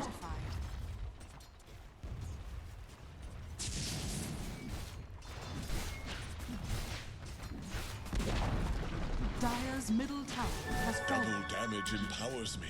Well, double damage onto Ember. Could be enough to turn a fight around. Global available. Axe. He's looking pretty good. No BKB yet on him, but got a bit of strength to his name now. Dire's middle tower is under attack. Meanwhile, Jug kind of forced to farm in a pretty unorthodox way, and I think this Watcher, I don't know if it will see him. He will try to dodge it. It looks like maybe they saw him. They're pinging it out. Top tower is under attack. Smoke on the rest. I think they know that he's here. I'm not sure if the Watcher saw him. It's not showing me the exact vision, but they pinged it. Doesn't look like they know, actually, but Tendi, Spidey senses are tingling a little bit. He knows it's been farmed. I don't know if he'll let his team know, but Juggernaut, he will port down bottom, so he'll take that. Oh, Legion. Legion's just going to go and duel him. I mean, she's been winning all these duels anyway. She can just solo the Juggernaut, and that's another kill. Yoshi Sound strategy indeed. Dire, they bring all their reinforcements, the rainbow TPs, but it's too little too late. As Legion is at that stage of the game, 12-0, where she can just solo the enemy carry if she wants to.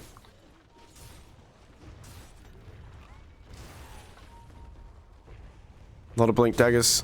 Now, oh, Sven, speaking of blink dagger, global silence.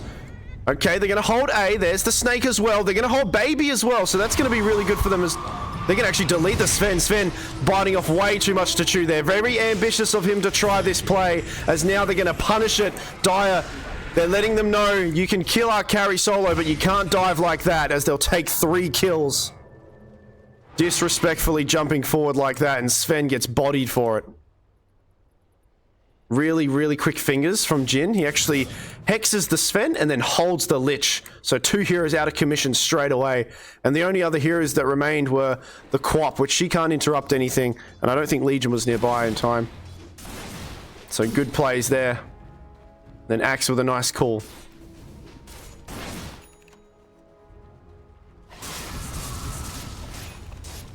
Soon to have this Agnums. Like to see what Yoshi goes as his next item. He might need to finish off this Maelstrom. He needs a bit more damage in these ultis, because they've got a lot of physical resistance here, especially from, I think, with that Solar Crest, the fact that Vengeful Spirit could just Solar Crest herself and survive the whole thing. Gonna need some more damage.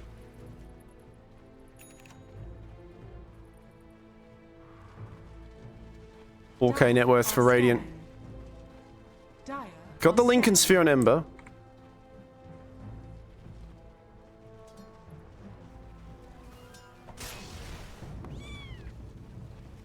Really nice deep ward here from Radiant. They know exactly where Dire are.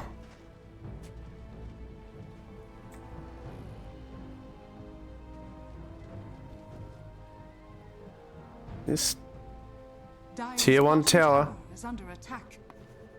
It's pretty low, but it looks like they're gonna maybe position themselves. Oh, Legion. She's gonna also get smoked in. Here's a part of it. Smoke on smoke. There's the door. Okay, no, the ulti comes off from the Juggernaut too quickly, and Legion, now she's in a bit of trouble. The Scream, though, to reset things. Legion, she's living. No, she goes down. She gets smacked down by the Axe, but here comes the Lich ulti. Bounce 1, bounce 2, bounce 3. Juggernaut dead. They've lost 2, lost 3. Legion does die, though. So it's a lot of gold for them, but ultimately, let's have a look. There's a lot of gold for the Cap actually coming out of that. But Juggernaut, just before the duel, he gets that Omni Slash off. And Legion, he'll end up dying.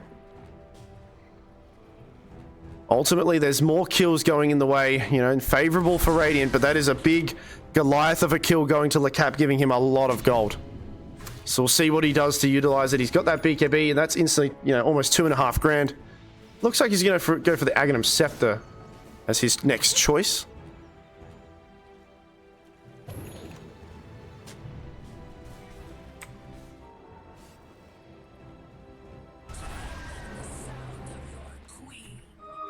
They say Roshan might be an option soon, as he is heading down south here.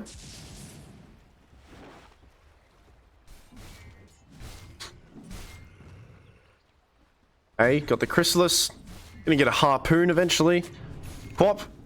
Bit of defensive plays. Got the Shroud, the BKB. Now gonna get that Shadow Strike with that Aghanim Scepter. Still a bit away from this Lotus Orb on Venge, but that will be very useful later on. Lich also going to get a Lotus Orb. It certainly is a really good game for these spell reflection kind of items, you know, so see how they get, how well that does later. Ooh, that's Yoshi's courier gone, and Yoshi, that's a few moments without Aghanims. It had the rest of the Aghanims on it, so no courier, no, and actually, did he just, oh no. I saw this and thought he killed him as well. Just the courier, just the courier. I was like, I didn't see that. What happened? Sven's still at the top of the net worth, though. He's doing really well. Quite convincingly ahead. Dire's middle tower is under attack. Radiant's top tower is under attack. Shiva's going to be built on the Ember. Jin's port back to defend this top area. Ember will annoy him a little bit. 7k net worth, 22 to 22. The kills are the same. Uh-oh, they see Juggernaut. They need to get Legion to duel him, though. Here he goes. He's going to go for it. The global, it's not there in time. They do get the duel. Can anyone save this No, he's gone. One hit from the Sven. He actually deletes this guy. As now they're trying to reclaim this fight, but Dire, you've already lost one of your main damage dealers, though. The Blade Mail, okay, does manage to kill the Sven as well as the Lich. He goes down equally so. Tendi getting held. The Scream onto the two supports. Jin, right click, he goes down. Ember also ticking down Tendi. Tendi will die. Taunt from Axe grabs two heroes. As Raymond, it actually might be changing this fight around. As Ember, no, he's getting too low. Jins and Raymond against... Sure if they can fight it. Going up against each other. They fight this. Really well manipulated there from Ember. Triple kill. He actually lives through this. And despite losing their Juggernaut first, they actually climb back from that fight. A really good call from Axe. I think there was two very good calls from him. And Sven managed to just kind of kill himself off of those right clicks. And then he got another call. Hold things off. But despite losing the Jug and Jug doing very little damage, unfortunately, they still win the fight.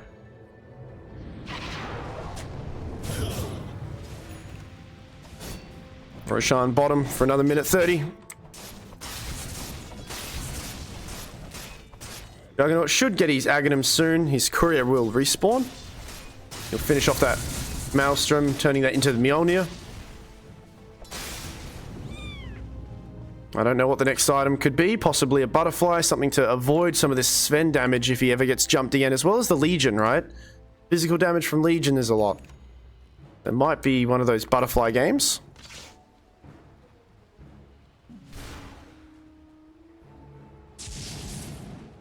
Dire's top tower is under attack. Invisibility. There's smoke from Legion. Uh-oh. Juggernaut. Gonna run right into him. Oh, he blinks over him. Nice quick hex from Jin. He's gonna hold him in place. Quap is there if he wants to, but there, the ulti coming out. It's gonna be enough. Yes, it will be enough. As he doesn't have a spin, but that is a dead Legion again for a while. That's a lot of gold going his way, though. He buys back. Quap comes into the back line and wants to kill Raymond. A will also help finish it off. A nice scream comes in. It takes Jin. Easy duel victory for this Legion commander. As he comes back into play, he was a buyback from him. Exodius. They'll take two. It is a buyback, though. Ulti used from Sven. And I think it might be time to rush to that Roshan, though. He is going to head up north now. Radiant's middle tower is under attack. Small window for them to see what they can get here. And this tower looking pretty juicy here. They could possibly grab this. Actually an XP shrine as well. Free XP for somebody. Dire's bottom tower is under attack. Ember TPing in. Quite bravely. Can block one stun, but not another. Axe, he blinked backwards, I think, unfortunately. Bit of a misclick and a bit of a ping as well. I think they knew. Le Cap too quick on his fingers, double clicking that blink dagger. Oh, I think that might have been a pretty good call. Ah, it's the lag, that's why. Ah, settings.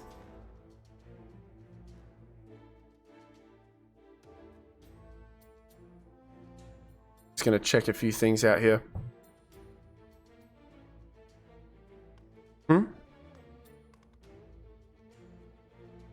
Yeah.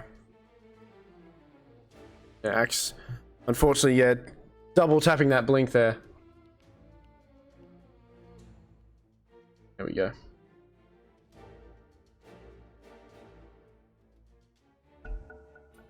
All right, back to it.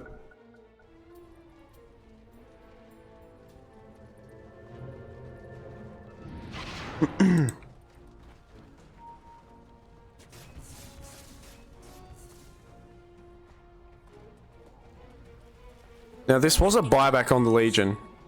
So, if they can take a pretty good team fight, they'll have a nice open timing. If they do... Oh, the illusion. Bit too quick to judge there, thinking that it was real. I was going to say, if they catch anybody, and that includes the Legion, he's going to be dead for quite some time. Axe still smoked and does actually see Tendi up on this high ground here. Will go for the call.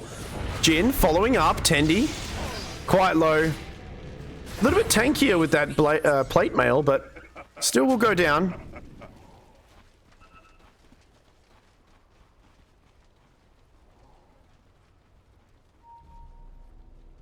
Radiant are scanning.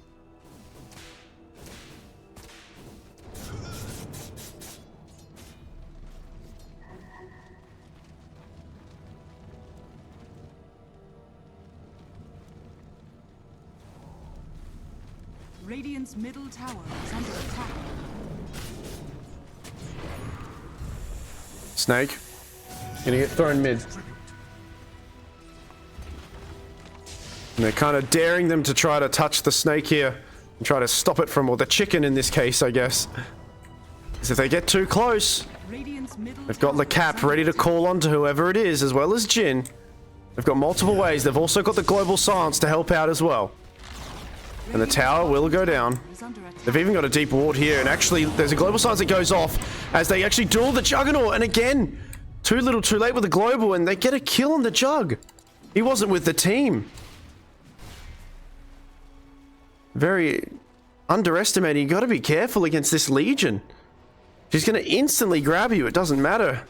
She's 14 and 3 now. She does so much damage, and the global silence, it's not enough to save him. It's already been done. Got to stick with your team there, and as Yoshi probably kicking himself a little bit for that one.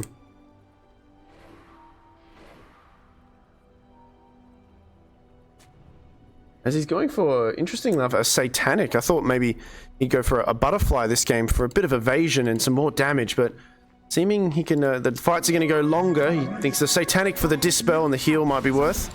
So we'll see how it goes. Haven't seen one on a Juggernaut in quite some time. But it gives him a bit more stats. Maybe some survivability against the duel is what he's looking for.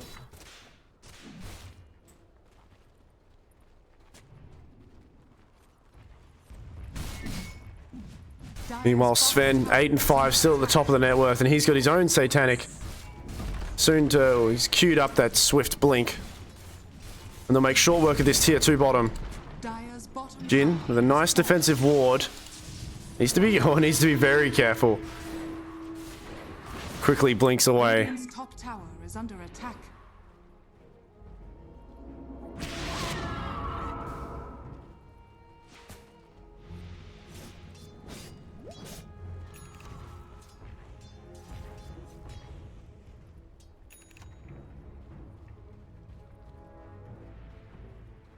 There's 6k net worth. Roshan's still not an objective anybody's really approached yet. We are hitting almost 40 minutes now. He's going to head down south again in about 30 seconds. We'll see if anybody gets tempted to. I'm going to take him. Oh no. Gotta be careful here. They're near each other. Juggernaut going through the portal. Just dodging the rest of Radiant. I don't know if he or they knew about that and how close they came to each other. Yeah, he has opted out, and he's going to go for the evasion now onto Yoshi. Help survive against that dual victor, you know, the dual damage as well as the Sven right clicks. Oh, I think okay, Tormentor. They'll take it pretty quickly, and a really nice shard to have on the Vengeful Spirit. As now Yoshi picks up the butterfly, I believe. Yep. Radiant are scanning. Well, most pieces of the butterfly. I'm not sure if he's got that eagle song. It's on a courier or not. No, he's still going to go for the Satanic. He's just going to get the evasion. Okay, that's fine. I think just having the passive evasion is pretty nice as well. I can understand him doing that. This will do nicely.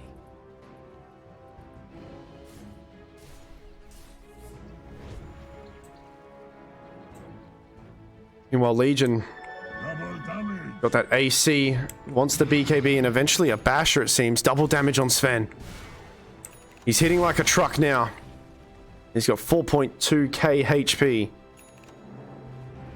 Look at that extra damage from the Vengeful Aura. He's hitting plus 400 damage, and that's not even with his ulti. 500 damage.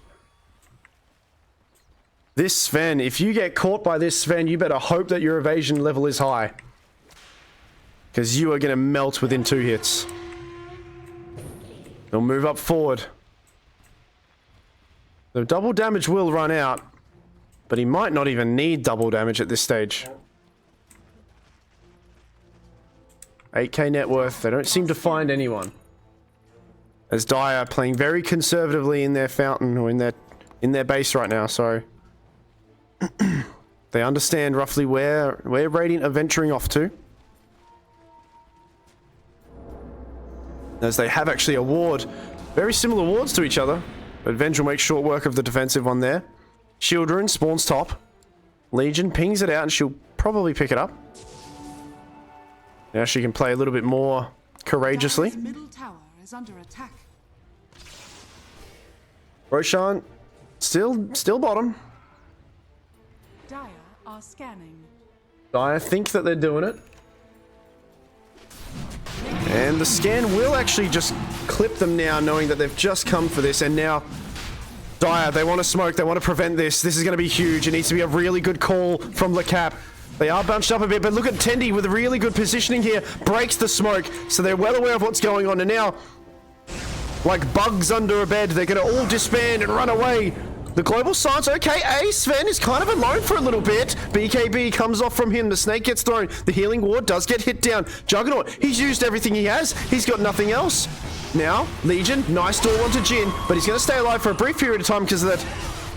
He will go down eventually though. Axe with a nice call onto Sven. It's the one counter to Sven is him killing himself with that blade mail. Meanwhile, Exodius, lit, trying to find him. Finds Yoshi. And he's just right-clicking away. They might not need Sven this fight. They're killing them all on their own. 4 dead. The one remaining hero is Axe. And he very bravely goes in and gets a kill, but I don't know if that's worth it. Because now you've made it a team wipe. Despite Sven, you know, getting killed and a nice call from the Axe, I mean, Legion's got that much damage herself. That she almost, yeah, she doesn't need to duel people. She can just go ahead and start running at them and hitting them. Dire's middle tower has fallen. Juggernaut, he got the ulti off, but he does lack a little bit of damage. He's got a bit of self-sustain and whatnot, and even when he finishes off the Satanic, it's not really going to amplify his damage too much. Buyback from Axe. They don't seem to be wanting to do Roche yet with Sven still being dead. By the time Sven comes back up, he will go back up north and they could probably do it then.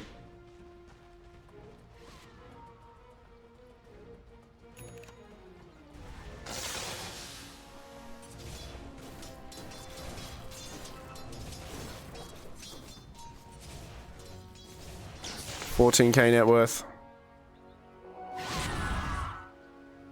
Exodius. Get a fresh BKB on him.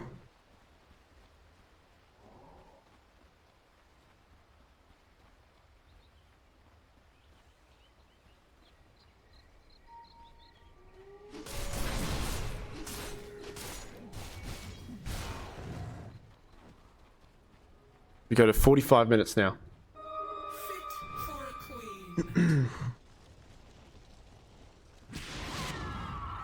This game kind of dragging on a little bit now. We're going to get into that later stage where the net worth lead is almost not going to matter anymore, right?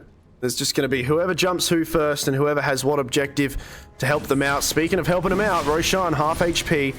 And that Aegis will certainly help out Radiant in their on-ground pushing here. And their high ground that they want to take. Aegis, they'll give it a Sven. One tower still up here.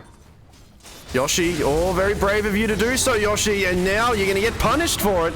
They just took Roshan. And playing very dangerously close to that pit like that. No buyback as well. He just bought his Satanic, I think. He's gone for 80 seconds. Dire's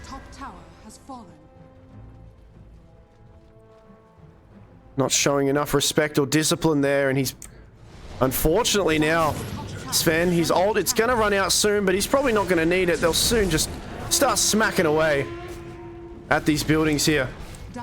And I don't think Dire can do anything about it. The call, it actually, unfortunately, I think misses two of the heroes just on the cuffs there. And now, LeCap, he's actually going to go down. The Scream finishes him off. The Lich ulti as well, coming through. And that's Axe. That's a dieback for him. He bought back before. He's gone for 105.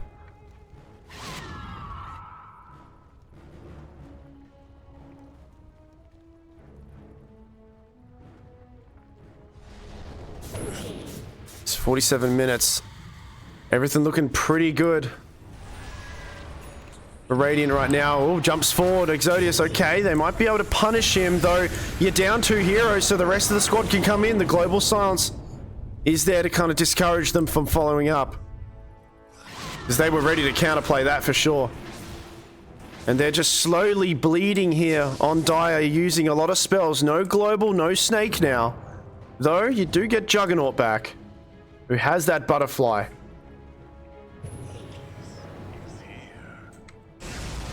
Sven, ulti popped. Juggernaut, he needs to get a really good Omni Slash in the backlines here. He needs to be doing a lot of damage. He's hugging the sides here, but I think it's a little bit predictable. And both of these heroes that are showing have over 3,000 HP. He needs to really move himself towards the Lich, towards the Vengeful Spirit, but they've got Lotus Orbs. They're very quick with their fingers too. He's got to be careful. There's multiple ways they can just dish it back to him and negate the entire Omni Slash.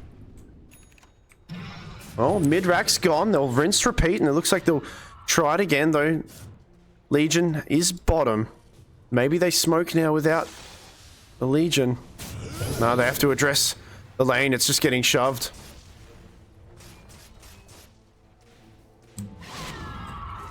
Axe will be back, so they'll at least have 5 heroes for this defense.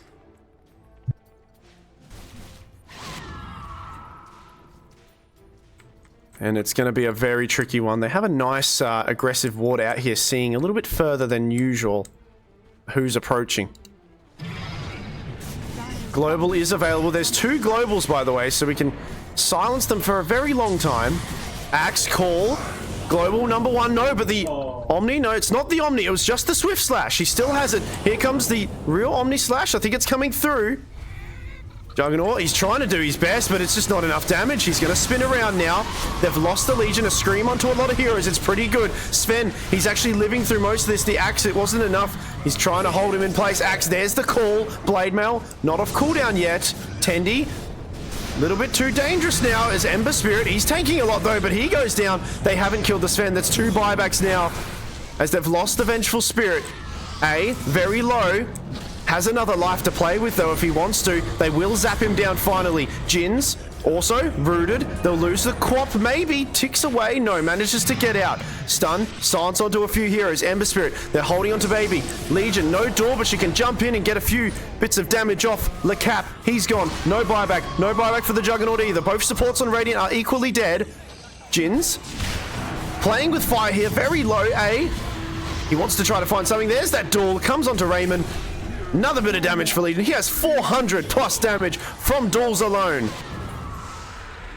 As there's only 2 heroes remaining, I don't know what you can do here.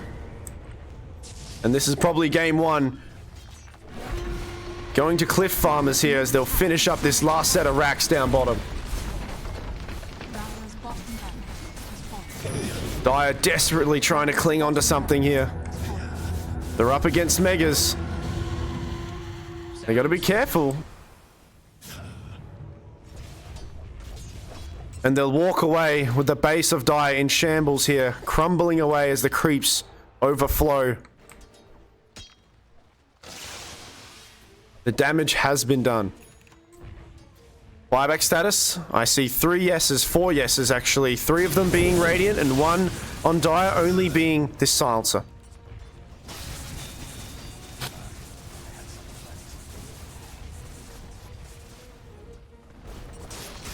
Desperate time for desperate measures. It might be rapier time for Mr. Juggernaut. He did get the ulti off onto a BKB Sven and Legion. Unfortunately, Legion tanking a lot of it, right?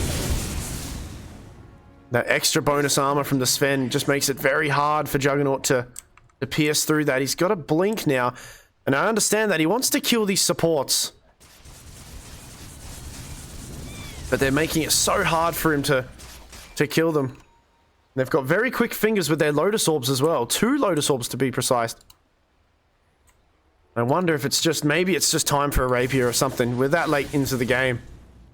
You might have to just try to do some Hail Mary attempt of just bashing on through and cutting through these heavy boys here. 52 minutes, 32k net worth, 40 kills to 34. Sven jumping forward, they global silence. That's one of the 2 used. I think he still has the other one now. Can refresh if he wants to. Where is he? Can refresh if he wants to. Exodius looking for a kill as a haste rune.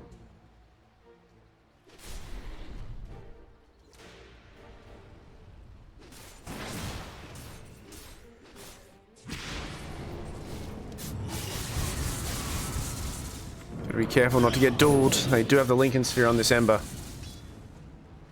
Juggernaut. Exodius. Eyeing him up, but he runs under the ward. They know that he's there.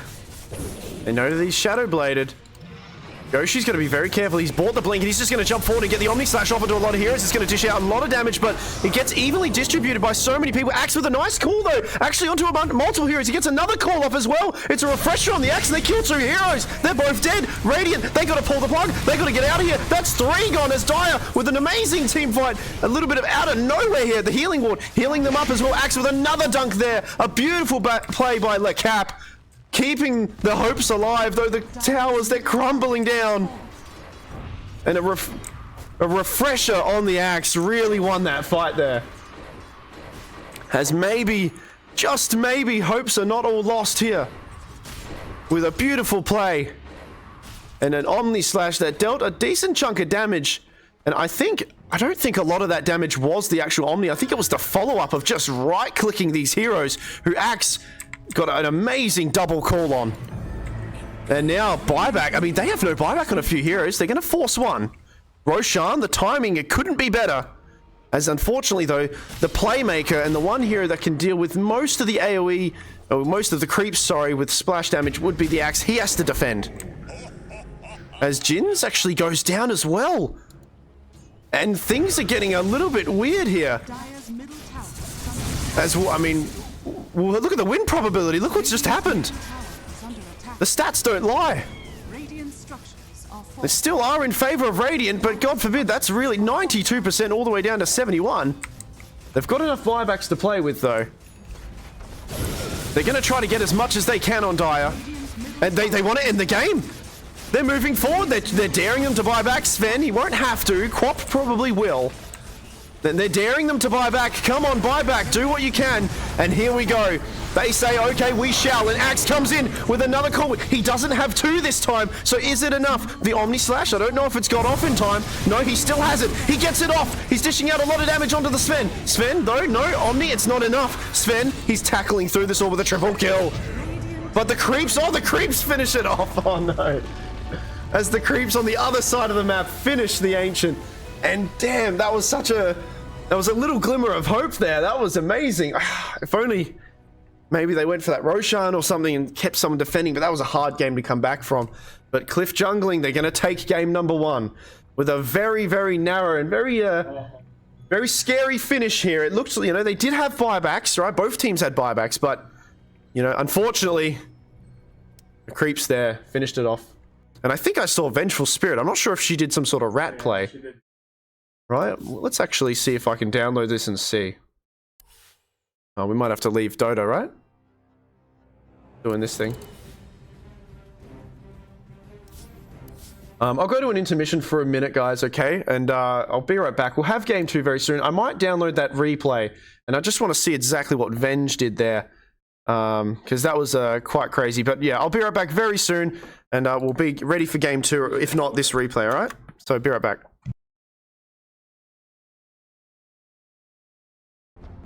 All right, hello. I know you guys can hear the second draft right now.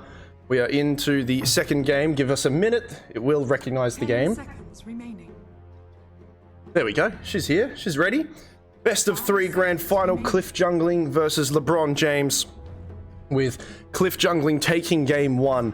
And a bit of a nail biter with that last few moments there, where there was a little glimmer of hope.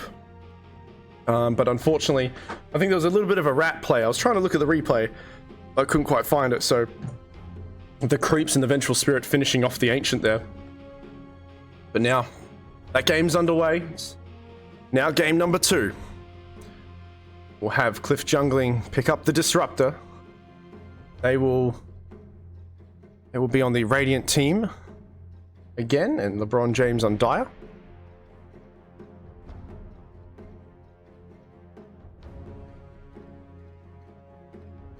Now we've got a few bans here. The Lich and the Venge are both banned, actually, and this is, I think, one of the first times we're going to see this Dawnbreaker today, at least. We have a Dawn as the first pick, most likely the POS 3 Dawnbreaker. That global presence that she can do and heal a lot of people up. See how that goes. So LeBron James, obviously, you know, they're banning out the Venge, they're banning out the Lich. The 2 heroes that Cliff Jungling, they've been playing them very well, so they don't want to verse them anymore. They're going to get rid of the Night Stalker also. Legion Commander still in the pool, and man, I don't know, this Exodius guy, he's, the last 2 games I've seen him play, he's really performed well, so I'm not sure what other offlaners he has as an option. He could go for the Legion again. Okay, they'll come back to the Silencer. This time they'll grab an Invoker. So that global silence presence again. Pretty long cooldowns on LeBron James, so they're going to have to make these team fights count. But global silence pretty decent, you know, to pick Invoker into it. 10 seconds remaining. Silencer, yeah, Silencer can be a little bit boring, can't he? But that's still very useful here and still, you know, very necessary in many drafts, right?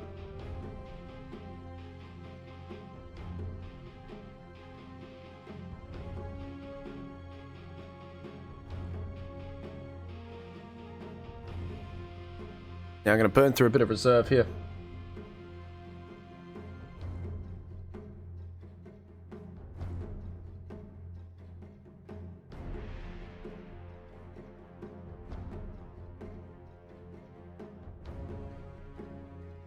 What are they going to go for? This is probably most likely going to be Exodius's pick here.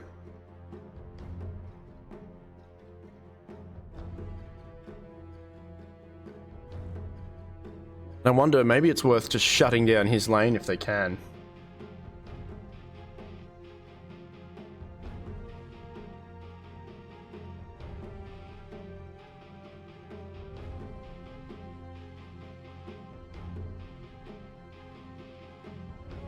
They'll do a little bit of head scratching now. They are picking a brand new set of heroes, at least. I haven't seen them in a while, and I don't think I've seen this Lina at all today or yesterday. So we're going to have a Lina now. Which is pretty interesting because we got a lot of magical damage here up against the Silencer. Now, it's probably going to be a Lina right click actually, because that's something often that people switch towards. You can go either way, right? You can go the magical damage or you can go the right click, throw in those fireballs at people, which I think is probably what they're going to try to do. I wonder what position they'll put her in. It could be, I mean, support Lina was kind of a thing for a little bit, but I haven't seen it in a while, right? Meanwhile, Ember Spirit, they'll run it back for LeBron James.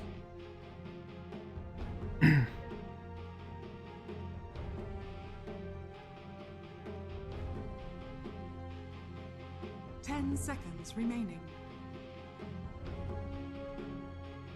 5 seconds remaining. I'd really like to see them. I mean, they're going to have the Dawn, but another hero to catch some people would be good. So it's not just the Ember that starts these fights. It seems like so far they've just got Ember catching people.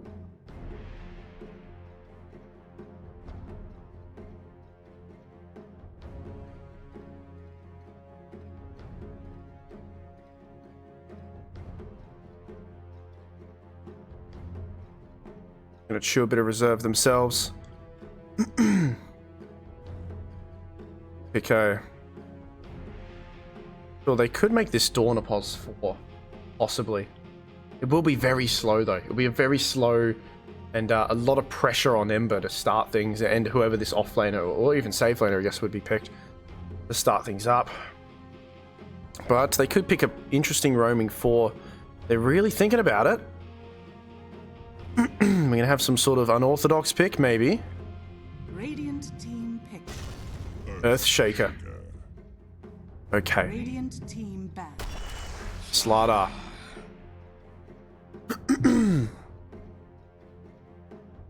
Okay, Earthshaker, that's a little bit more versatility. You know, they can throw him in different spots, but I'm assuming it is going to be the 4 Earthshaker. It could be the 3. It could be Dawn and Earthshaker could be kind of versatile with the roles, but be in the same lane. 5 seconds remaining. Dire team ban.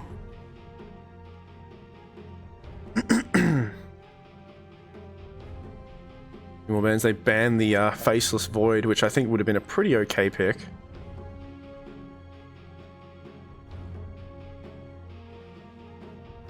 Ursa is still in the pool. Lifesteal is still in the pool as well. We're looking for what I believe is a... I think this might be a Lina 4 and a Slardar 3 and maybe the Invoker mid. If not, it's the Invoker as a support and the Lina mid. But we'll see what it is. Regardless, I think Cliff jungling, or it actually could be the Lina carry. It could be something crazy with the Lina carry too. Right? There's a lot of versatility here. And I think LeBron James, I think what they need to do is not overthink it too much. Just pick some heroes that kind of go well together and that can survive through the laning stage, or should be able to at least self-sustain themselves, get some recovery.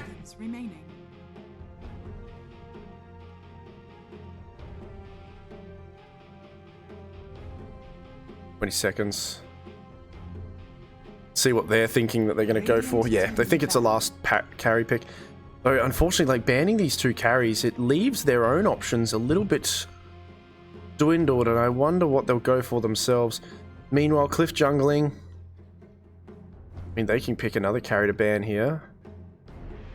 I mean, Abaddon's still okay. They'll get rid of the Sven.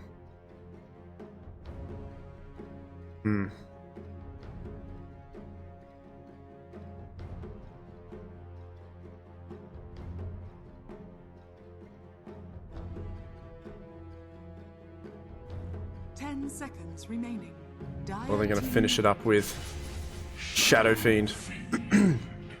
It's a lot of damage here. A lot. So, Harry Shadow Fiend, Voker mid, Lina 4 possibly, and the Slardar 3. Or it's the Lina, or it's the Invoker support. Awesome pick as well.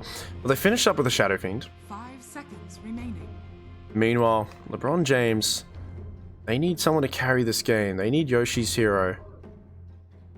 I don't know if I can think of anyone that comes to mind right now. Possibly...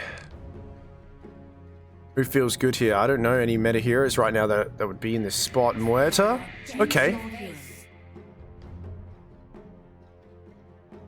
I'm gonna go for the Muerta.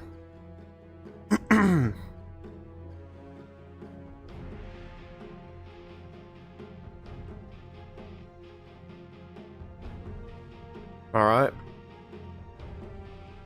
The drafts for game 2 are done.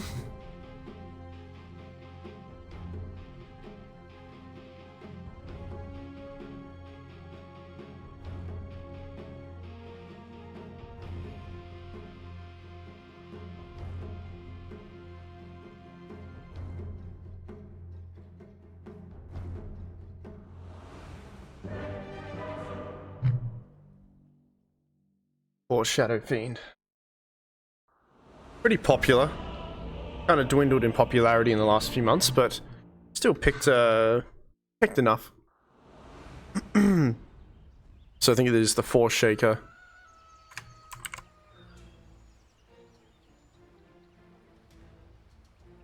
Prepare for battle. Alright, let's see what we got going on.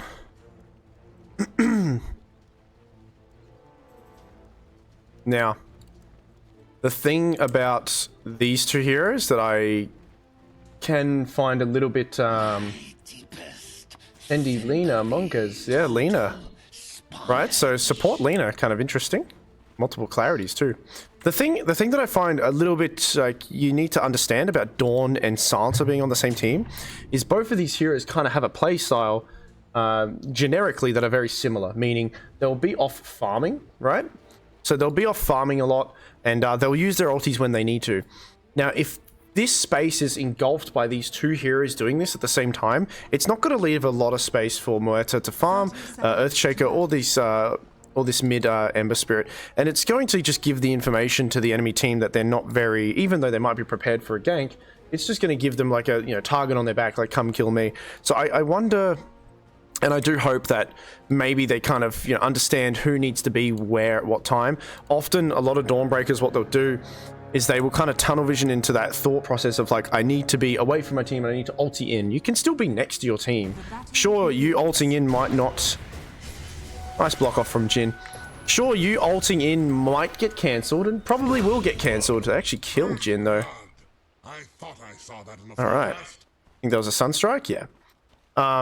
It can and probably will get cancelled. However, if you're too far away, it's a target on your back. The way that you counter heroes like, the hero like Dawn is you just find out where she is, because it's a bit predictable of what she's doing, right? She's going to be if you see a lot of enemy heroes kind of clustered somewhere, she's going to probably be in an opposite direction, right? We'll see how we go. Alright. Let's see what we got.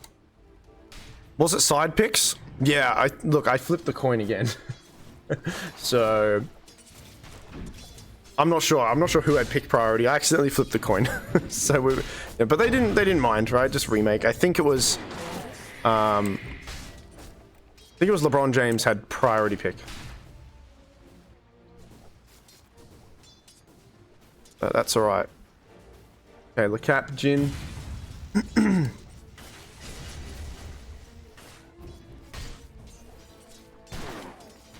Now I was saying that the last few games that I've seen Exodius play, he's been playing so well. I wonder if they're able to shut down this lane, but I mean, two ranged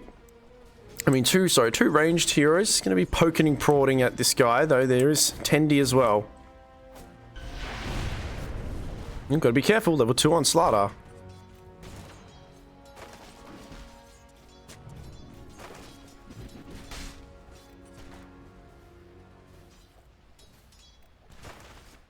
Meanwhile, bottom. It'll be a little bit easier for Radiant to play this fight out. And it's not something that always happens, but I wouldn't mind seeing maybe at least one level in kinetic field. Usually you don't level kinetic field until like post laning or in a very specific situation you're forced to. But I think, one kinetic field level 1, 2.6 seconds, you're at least getting 2 raises on someone, if not 3. Right? If you're good enough on this Shadow Fiend, I think you are most definitely doing that. And I think also it stops Dawn from getting away with the hammer. Pretty sure she'll just get trapped onto that. So I'm curious to see if they try to do something like that. Oh well. On that note, they actually lose the Shadow Fiend, because that is a lot of burst damage as well. Let's not forget. And Disruptor not very good at defending the enemy heroes. All he can do is possibly just glimpse someone back a little bit. Meanwhile, top, Yoshi. Bit of trouble. Ember Spirit going up against Jin in this mid lane.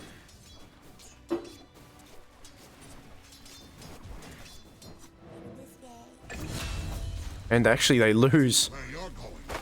They lose Lecap just before the 3 minutes. Lotuses, as Jin will pick it up and have to walk on back.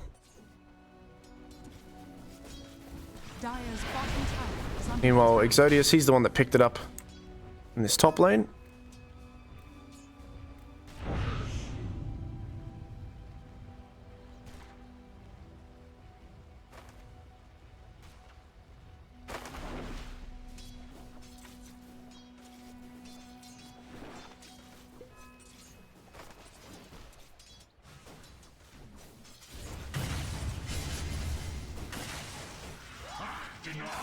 Level 2 on the glimpse. Seems like both lanes kind of stalemate though. Okay, they'll actually turn it and try to take him out. There's a lot of burn damage coming out from Lecap here. Though he's got to be careful, those razors stacking up on him. Most of them hitting, and Jin. Oh, One more hit should do it. No, the Lotus will keep him alive. But they're both very low here.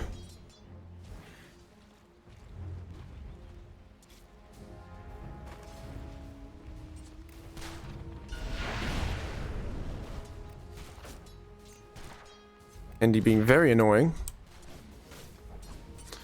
Slaughter. How's he going? 18-1. Meanwhile, Muerta 17's not doing too bad. Things are pretty even in most cases, though the Ember doing a little bit better against. And hold that thought, Yoshi. I mean, Raymond, he can't do much to help him. There's not much defense there. Jin, he'll come by. But he's only level 2, so he can block a little bit if he wants to. Sunstrike, not quite there.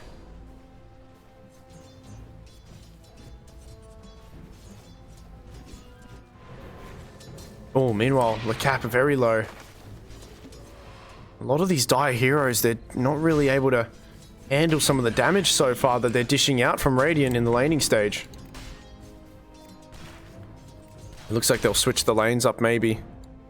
Unless, no, Jin's gonna head back down. They want to punish Shadow Fiend. They might not need the Earthshaker to come by. Yeah, Shadow Fiend not respecting.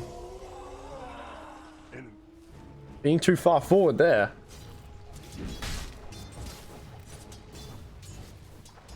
Six-minute runes will come soon, Raymond. Gonna move.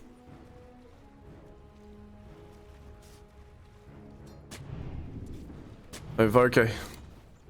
We'll scout him out a little bit. 10 seconds before those 6-minute runes come. Jin found in the tree lines. It's a little bit of an awkward pathing situation here for him. He can get glimpsed back as well, and he certainly will.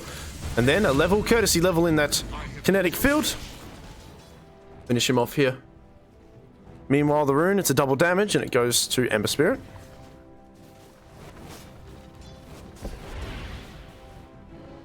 Who's doing much better than Voka, though the XP exchange is a little bit different. Voka being half a level ahead.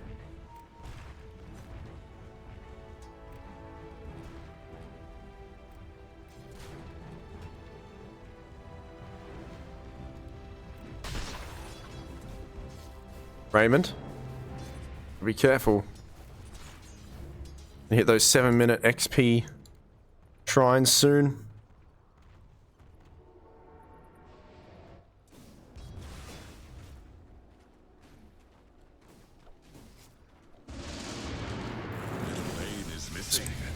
The Cap. He manages to use the hammer at the last moment there as the wall goes back down, and a very smart TP out there.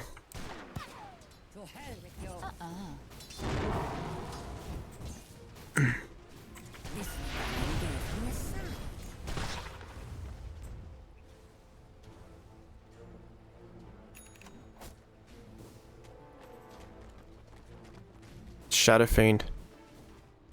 Doing pretty good. The one lane that's, even though he's died 2 times, I mean, his net worth, or his last hits at least, sorry, are quite up there, because he's just been very easily smacking around. He needs to be careful not to overstep again, right? He's already been punished once.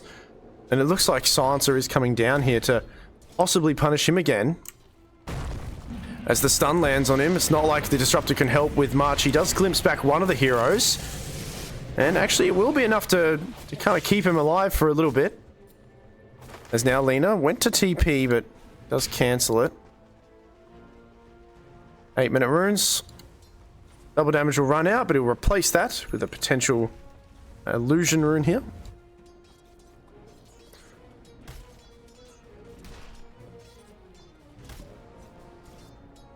As now they're kind of running towards here, but actually it looks like, oh no, Yoshi, the Sunstrike, oh, burns away. Unfortunately, Muerta going down here. Exodius and Tendi now needing to pull the pin now. Want to get out of here. Nice double stun. Follow up. Good use of the illusion rune to dodge that stun there from Ember Spirit. Nice bit of a pog play there, you could say.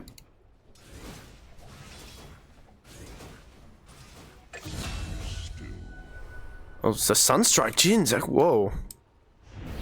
Really good guess there. Zodius, okay, comes back Yoshi.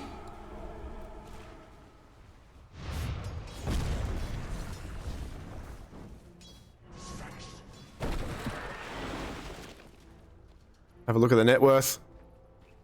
With Radiant's 2 heroes on top being the mid laner and A on the carry SF. Followed by Ember Spirit and then the offlane Slardar.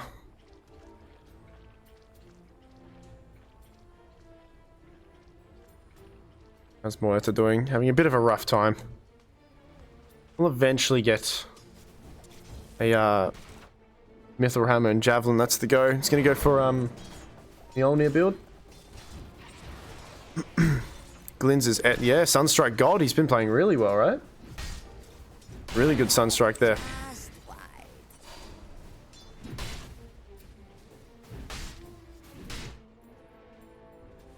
Dawn's still not level 6 yet. We'll get it very soon. So this the Solar Guardian should be able to help a friend in need. Speaking of a friend in need, Yoshi might be one. As yeah, he certainly is. I mean, he's getting gone on. Is the ulti there to help him a little bit? He might not need it. The Sunstrike is just going to stand still. He's going to die. Glins gets the kill, and that's absolutely worth it. Standing a little bit too still for too long on Yoshi, and he goes down again. Glins. Another nice Sunstrike. 3-0. All skill, of course. All skill. No guessing at all. It's all Spidey sense knowledge. Uh-oh, Jin. Silence. Positioning, but he runs. Oh, no. He pulls him right into Raymond, and Raymond's not really wanting that. However, ticking damage 3 of the heroes. Can they kill him? I mean, Tendy's going to join. The stun doesn't quite land there, but Jin's heal coming in onto Jin. LeCap. He gets glimpsed back, though. LeCap's out of this fight. He's done his job, though. He's healed up most of them, but now the silence onto the Ember Spirit. It's really nice. Here comes the SF. He does manage to run it off because the time on the kinetic field is quite low. They've lost 2 for 2. And we get another... Oh, no. Another Sunstrike. That's a third one. He's just getting Sunstrike after Sunstrike. Jin's here.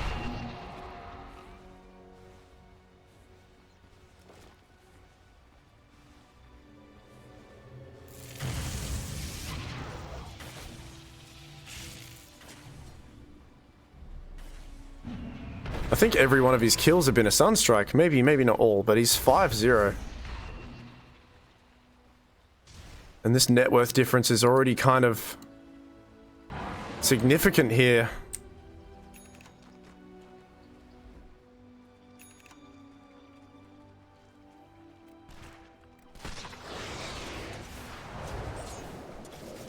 Yoshi. He's kind of forced to go down into this bottom lane. It's been a rough start for him.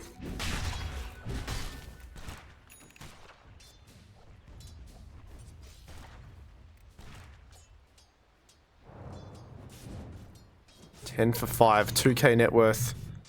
Poor Cliff jungling.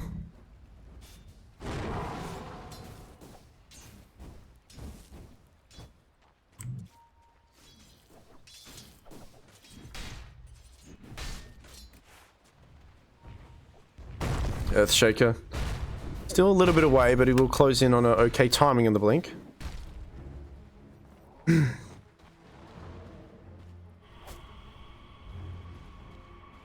Uh-oh.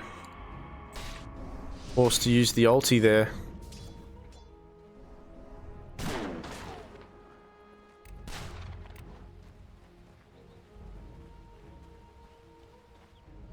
See what Slardar is he gonna grab? He'll have Drum of Endurance on him, I think. Right? Interesting. Don't always see that on Slardar, but extra movement speed. Then you'll get the blink after. Uh-oh.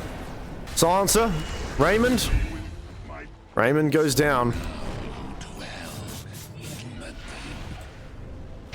Oh no. Ember. Nice repositioning there. Will the sun strike? Does he have it? He does have it. He's gonna guess, and oh, that time it was just off, but man, Jins has a very good bit of intuition there of where these people are going. Meanwhile, top, okay, ulti finishes off Jin, and these rest of these TPs come in. I don't know, the ulti from the Solar Guardian did come in also, but it just leads to his death. But They're going to bring the cavalry here.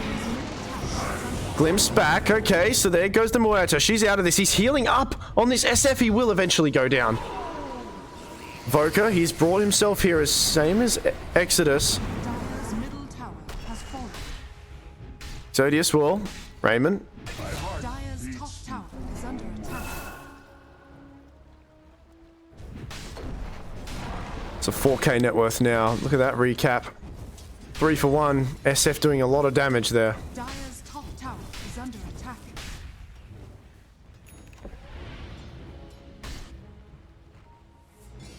Radiant's bottom tower is under attack. Haste. Who's got the haste rune? Jin does. He should have this blink, so they'll probably smoke up, and this is a pretty key, crucial moment here for LeBron James. Radiant's middle tower is under attack. Try to get this blink echo to result in something.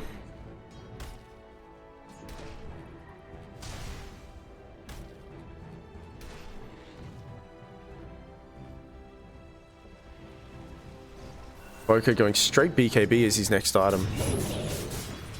Oh, Tendi, gotta be careful. Meanwhile, SF gonna go BKB as well. It looks like, I've got a feeling Radiant, they really want to, I mean, Slardar still got a few other items, but they want to get these very early BKBs, and maybe this is resulting in them knowing that they've won the laning stage. So if they just get BKBs very quickly, they can absolutely just kind of dominate and maybe take this game very, very, very swiftly here. Seeming as the Muertas had a bit of a rough time.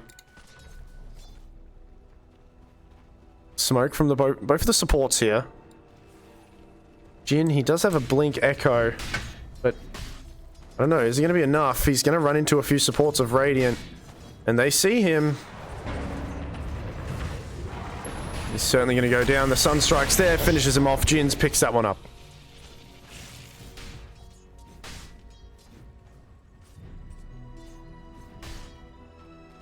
It's just hard to get things done right now.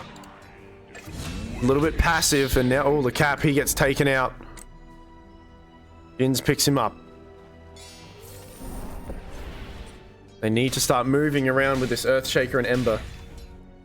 That's what I was saying, you know, I said, if you have a Silencer on your team, if you have a Dawn on your team, they're both going to be doing very similar things. That is, just kind of farming away and, you know, soaking up a little bit of area on the map. And if you're not doing that, then you, well, if you are doing that, sorry, you need to start doing something else. You need to also equally try to pressure the enemy as well. But here we go, this is the pressure attempt, but he didn't quite get Exodius, and Exodius manages to turn it around. There is a global as well. He doesn't kill anyone on Jin.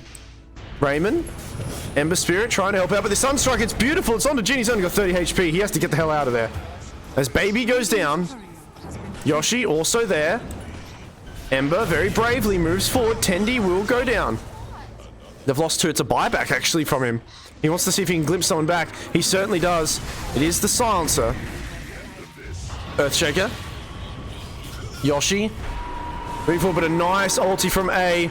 Heal coming in though, gonna hurt him a little bit, and Yoshi, they're smacking around at A. A's in a lot of trouble. He will go down. Exodius does pick up the kill onto Jin. But ultimately, not a bad fight. Not a bad fight at all if you're Dire. LeBron James. Decent chunk of gold going to that team there.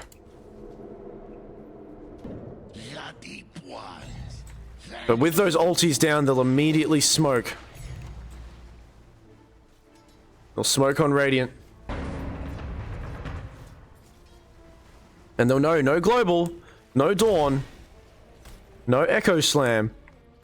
So this is the time. Radiant understand that they are strong. This moment, the glimpse back, the root will hold him in place. However, the rest of the damage will come through. But Jins again gets a kill on, you know, the carry just keeps getting killed, unfortunately. Another death for this Muerta. It's very hard to play.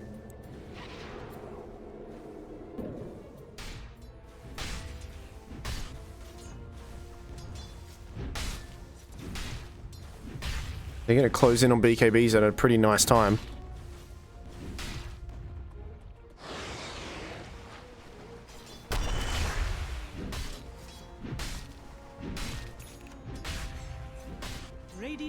scanning. Good port in. Yoshi, unfortunately, porting into 3 enemy heroes. They must know that something's still around here. Under attack. Gonna farm up though. Uh-oh, A. They're just gonna pressure this area, and poor Yoshi can't really show face at all. Dire, they need to get something done, and they will smoke in attempts to do so, but there's nobody mid. There's nothing to take mid. I mean, you could try to pressure the tower, but the smokes are just going to get broken, and in fact, it is Exodius that moves forward. However, the block. So that's a bit of a wasted smoke, unfortunately. Meanwhile, they take the bottom tower. And Invoker again, oh no, finds Yoshi again for another time. The heals, it will keep him alive this time. The fear does connect. But Jin's playing like a god right now. 8-0 and 3. He is just not putting his foot off the gas here. As Earthshaker. Alright. Each of them will take their leave. Haste.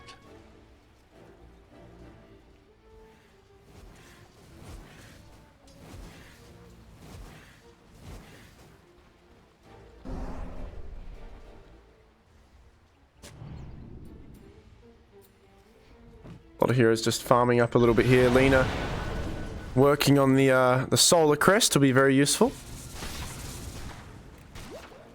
Yoshi understanding that, you know, these fights are coming to him whether he likes it or not, so I don't mind him getting this Chrysalis here, and he just really has to hope that Le Cap can kind of keep him alive and heal him up. Which he's going to get an Aghanims, still a bit away, but hopefully that helps out. Deep Ward here spots him out. Yoshi, he's low HP. He's got to be careful. He's got to respect this, but he doesn't. Oh, the stun doesn't land. However, it might not need to land. There we go. The Eternal. If he stays still again, the Sunstrike, it lands, it connects on him. He's very low. He has to reposition and get out of the Echo Slam. Oh no, Jin. It does whiff a little bit. And it's unable to get this slippery little fish as he slithers on out. So a little bit of hiccuping from both sides. Meanwhile, we do lose Baby down here. The Disruptor. Dire's bottom tower is under attack. Not sure if Global's still ready to be used. We'll have a Solar Guardian soon as well.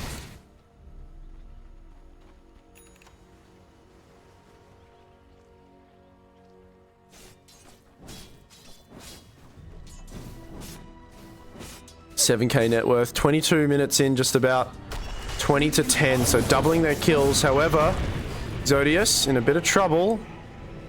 Should be able to slither it off.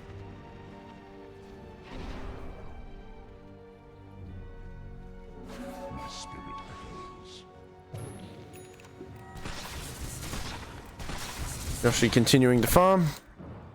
That's his Chrysalis coming, I believe.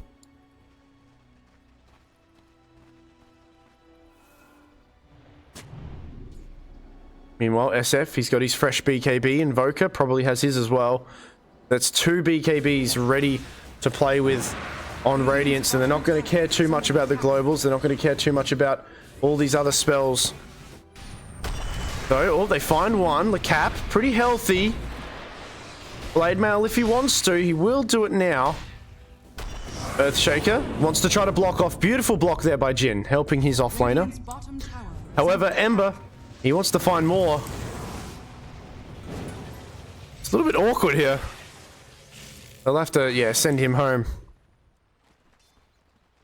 Nobody dying yet.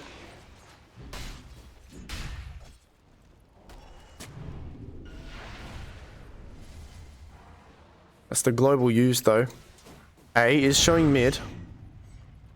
Jin does have Echo and ready to play with. Uh-oh. Ooh, nice blink away. Turns around, actually traps Exodius here. In a bit of an awkward spot, he'll just farm up. He'll be okay.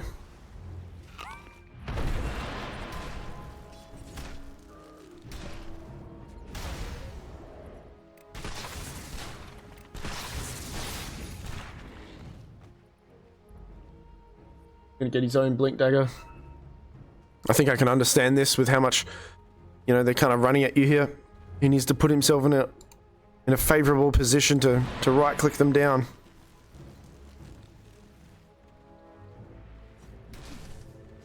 We'll move forward.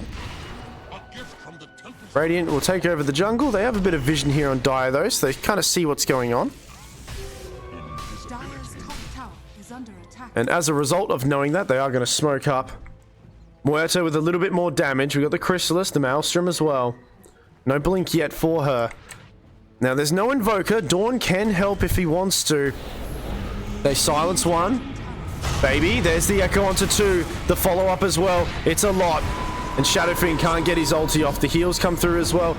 Boka trying to salvage something here, but he understands that it's too little too late as Tendi also bites the dust. Triple kill. All 3 kills going to Lacat. And that is probably, yeah, finishing off his Aghanim Scepter.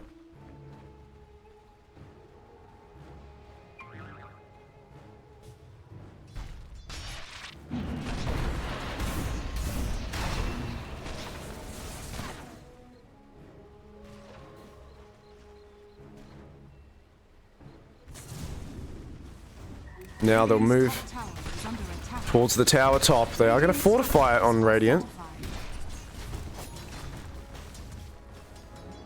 Voka really, really quickly closing in on a Scythe of Vice, actually. He's only 400 gold away from it. Radiant. They port themselves here. Dire, I mean, Voka's trying to scout something out. He sees Raymond. Can they pick anyone off? Raymond, uh-oh, he puts a defensive ward down. Jins. There's the cold snap, the ice wall as well. The stun, though, the ticking damage, it's so much. Raymond's going to go down for sure here. As A finishes him off with one right click. Dire's top tower is under attack. We'll use a fortification. Is under attack.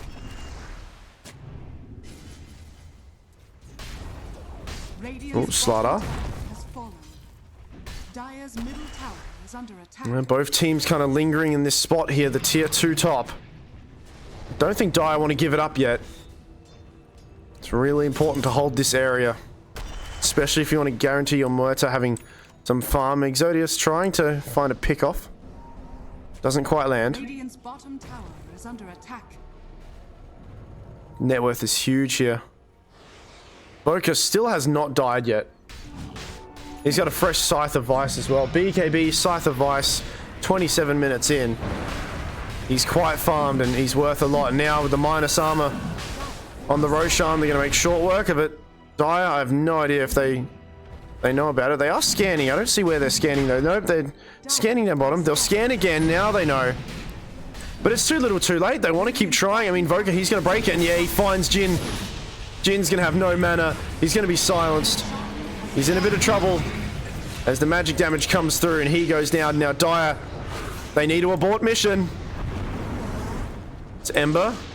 Glimpse back onto Raymond. Raymond, he does get the ulti off. Looks like, do they still want to fight this? This is very brave. Yoshi comes in as well. They've got Aegis. You've lost 2 heroes. They've got Aegis. The A gets the ulti off, and this is a bit of a blunder here. Very brave. I mean, he's going to try to TP out, but no, the cold snap.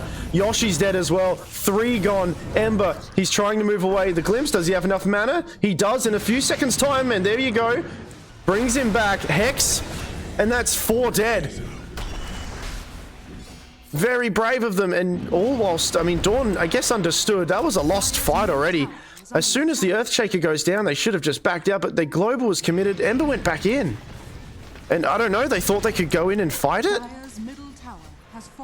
Things are crumbling a little bit here. It's still early days, right? 28 minutes, but 10k net worth lead. That's a really brutal blow to LeBron James's chances in this grand final.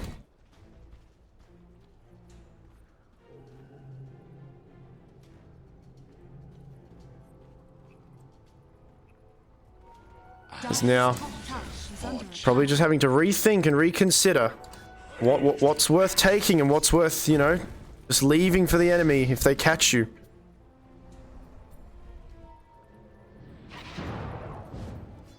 It's going to be very hard. You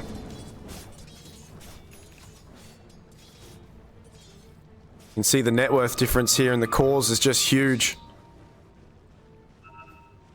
Ember Spirit, be careful.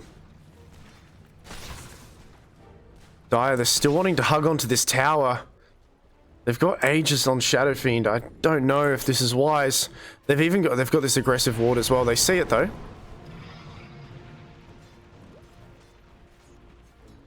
Wonder if they can try to split things up. Dawn trying his best. Try to shove other lanes. It will encourage Voker and Lena to head back. Radiant are scanning.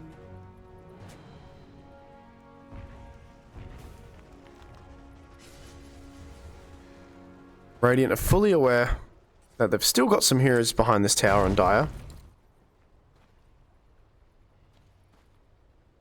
Now the Aegis, they'll just use it to farm up a little bit. 2 minutes 15, they'd ideally want to get this tower, but I think the rest of the heroes are fixing a lane. Uh-oh, LeCap. They find him. Muerta comes in, starts right-clicking, but instantly gets thrown up into the air. As now the heals, she heals away. Oh no, leaving Muerta to just die. Now, I don't think healing on top would have really saved Muerta, but, you know, as a result, Muerta certainly goes down, and now he's got Aegis. He was low, but it doesn't matter. Jin wants to try to block him off, but in doing so, he just throws away his own life, and the Echo Slam gets used as well, and I don't know what's going on here for LeBron James. They started off in this tournament not losing a game, but now things are just crumbling for them, especially in this grand final where it matters most.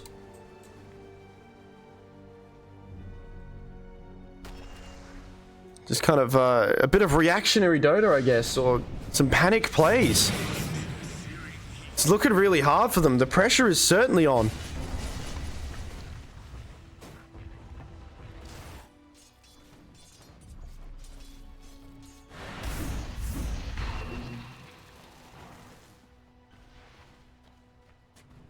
$14K net worth ahead.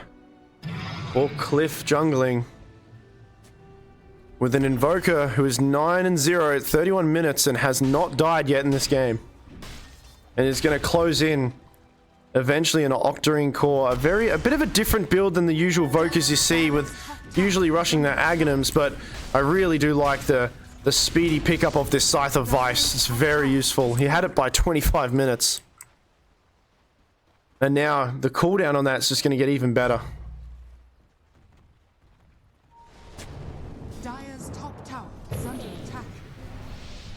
Boka leading the charge. Exodius does come by as well. They're going to try to find somebody. Ember Spirit. He's got one Remnant behind him, but I don't know if he's going to be able to click any buttons at all. He will eventually move, and now the BKB, he just has to TP out.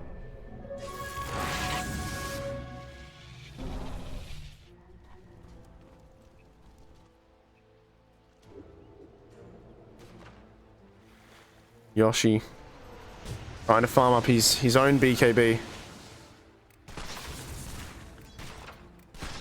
Be careful how long he sticks around here for.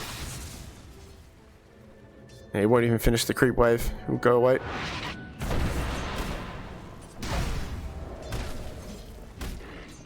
The one saving grace they have is if they overstep a little bit. Gotta hope that maybe LeCap can heal most of the damage that they pour onto Yoshi and the rest of the team. And they can maybe, just maybe, turn it around that way. Because I don't know, I don't see Radiant really making many mistakes from here. They're certainly not really splitting up too much. They're pushing together and getting objectives, with the last objective of a bottom tier 2 before they potentially can get some mega creeps and some racks. Dire's bottom tower is under attack. Crumble down. Dire, they've still got defensive wards here, but pretty sure that will head off soon. We'll get rid of it. Ember very bravely playing forward here.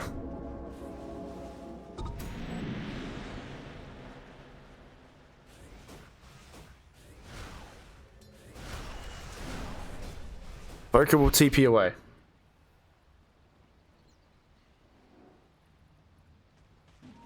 BKB finished up on Muerta. Maybe they want to smoke. Maybe it's time they pull themselves out from their side or from their map. They take something on their own terms.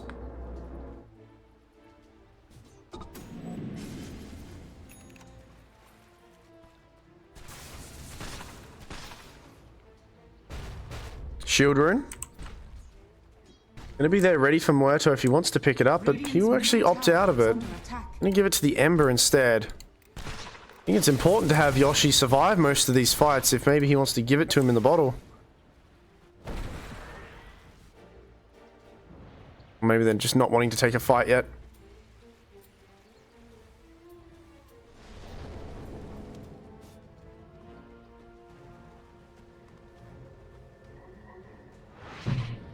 So we found something happening mid. They made an attempt of a jump onto Jin. Jin getting chased. Nice stun. Dodges the sun strike. However, that gives enough vision to pull him back because of the glimpse, and he'll go down.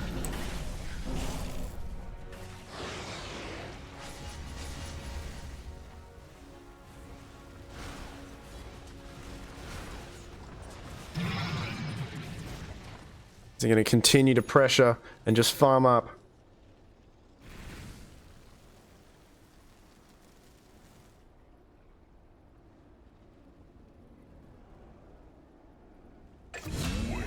Take another kill there. Yoshi picking up another death to his name, unfortunately 2 and 8 as they find him just hiding away or farming away in the side lanes.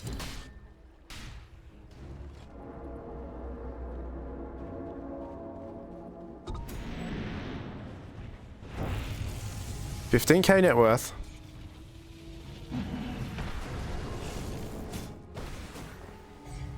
Roshan is top. Is Roshan number 2. Both 40 seconds without the carry. They might want to push forward a little bit.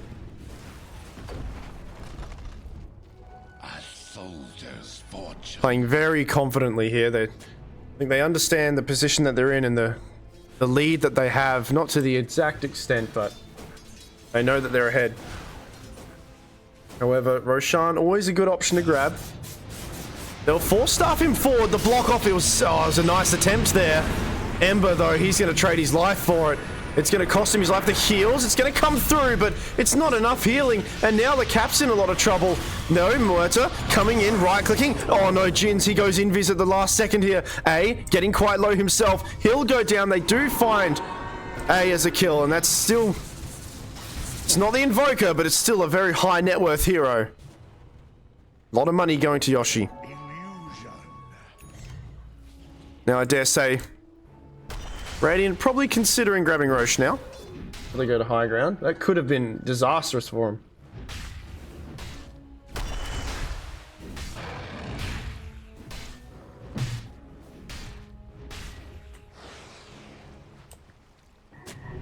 They'll ping it out.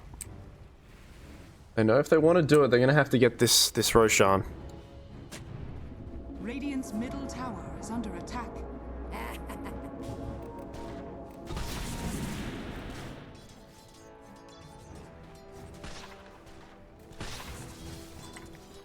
Boka. Jin also nearby. Can they find this Invoker? Oh, he's playing very carefully.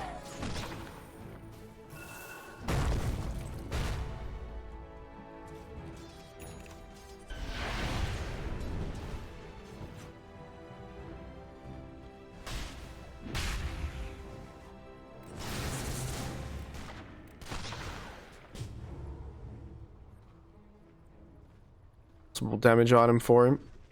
Attack speed.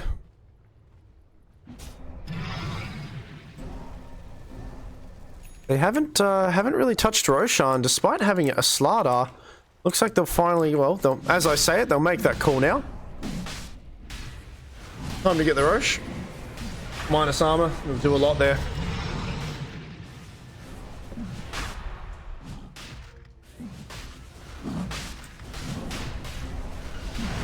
There's nothing that, it's almost nothing they can do on Dire here to contest this. They'll have to just shove the lanes and try to split things up the best they can. Roshan has fallen to the Radiant. A picking up the Aegis. Radiant's bottom tower is under attack. 13k net worth, 31 to 14. This is looking pretty hard for LeBron James to climb back into again. Very similar to the previous game. And these guys have really pushed them to their limits, and they've really challenged this team here. And they're going to push him again. They're going to give it another go, eh? Though he's got Aegis this time, so they're not so worried here on Radiant. However, diving pretty deep, but that's an easy kill onto Raymond as he gets killed like 2 hits there. Now stun turnaround onto Ember. Ember, he needs to be careful as well. The right clicks, it's stunning him through the BKB. Here comes Yoshi, right clicking away. It's a lot of damage. It's going onto A here. His first life is gone. The global's already been used. That was a buyback from Raymond. Echo Slam, it can be big if he wants to, and it's beautiful onto 3 heroes. Isn't enough though. The heals coming through. Exodius, he gets low as well. They do manage to get the Shadow Fiend out. He does push himself down onto the low ground, and he gets the ulti off as a result. It's a dieback from the Silencer. Earthshaker, he's brought back in. Exodius, very, very low. Le Cap, he tried stunning. It's a triple kill for A. He's going to go down on them as well. Ultra kill for A. And it just doesn't seem like it's enough. They're running out of gas here. Radiant, they've just got too much.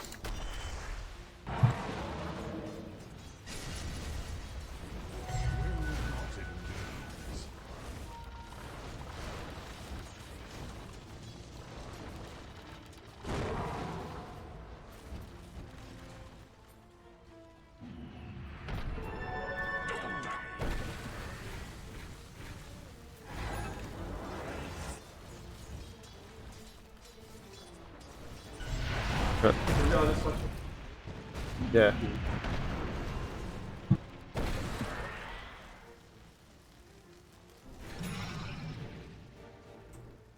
We have 24k net worth for them. They are going to all respawn back onto Dire. So as messy as it was, it technically was a defense.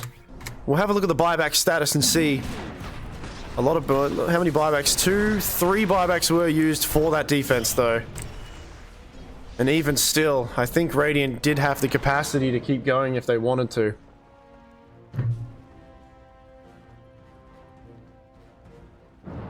They've actually got 3 buybacks themselves. Radiant are scanning. Scan it out. They want to kind of poke and prod. They want to bait anything they can. I think I heard a BKB get popped. Yeah, Exodius unfortunately just misclicks his BKB. Though Radiant, Dire, they don't need to know that. They don't know. See, it was tactical.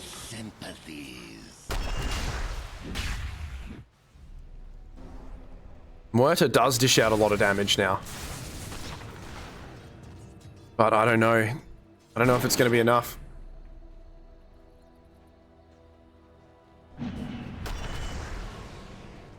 There has to be the perfect defense from these guys if they want to try to crawl back into this game.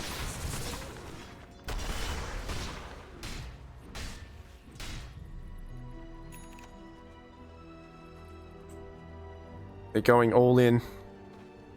Almost no, well, certainly no buybacks on anyone on Dire.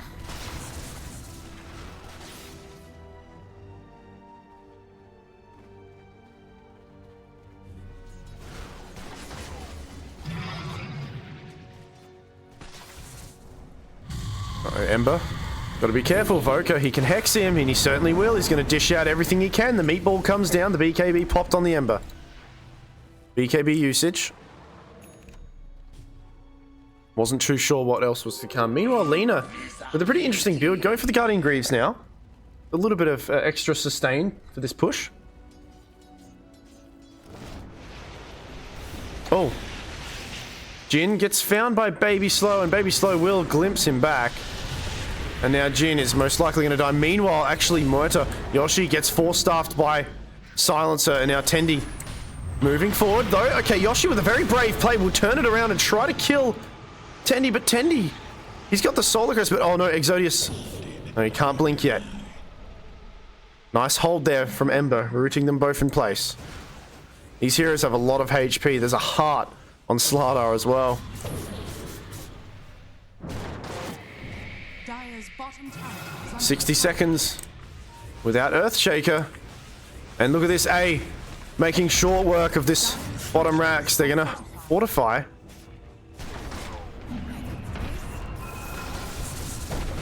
Yoshi's gotta be careful. Dire's bottom And look at this, it's just so much. Alacrity, oh my god, a stun onto two heroes. Though, the BKB, not going to be used yet by Yoshi. It will be used now, but Exodius, they can't do anything against this guy. They have no way of ticking down that percentage of so much HP here. And now the ulti's been used. SF, he's backed off in time. And now Yoshi, he's out of juice. The heals, it's coming through. It's resetting things a little bit, but that ticking damage is just way too much. Yoshi, he's dead. He's got no buyback. 80 seconds, 50 seconds without the silencer. Earthshaker still also in the grave. And I don't know what they can do here. They need a godlike Echo Slam, but even still, they've just got too much HP on these heroes. Dire's structures are fortified. They're going to fight to the end, it seems. As this is the grand final. Echo Slam, is it there? I mean, you've lost one here already, the Ember Spirit. You've got no follow-up now. What can you do but watch Dire's middle as this final, it's getting grasped barracks are under attack. by Cliff jungling. 9 seconds left for the... Okay, they might have to just verse Megas. Top tower is I think they need to wait for Moeta still. has fallen. Boka ready with the counterplay. Oh, they find him? Okay, they find him on division. He gets the BKB off. And now Ember Spirit, he might die back here. He needs to reposition and get the hell out of there. Jin, he's not going to be able to get an Echo Slam off. Exodius has found him. He's silenced as well anyway. Finger, there you go. Or not the Finger, the Laguna Blade, sorry. And he's dead as well. 60, 90 dieback on Ember. I'm pretty sure that's grand final. 2-0 victory, it looks like. Or Cliff Enjoyers, or sorry, not Cliff Enjoyers. I said that before. Cliff Farming. Which obviously they're enjoying the cliff then, but here comes Yoshi. They're not giving up yet. Has fallen. Heal coming through Yoshi. He needs to dish out all this damage, and it's kind of working, but the Satanic from the SF, it's too much. He got it off and healed up, and GG, well played, as they 2-0 victory against LeBron James. Cliff Jungling finishes this with a 2-0 victory in this best of 3 grand final. Really well played by them.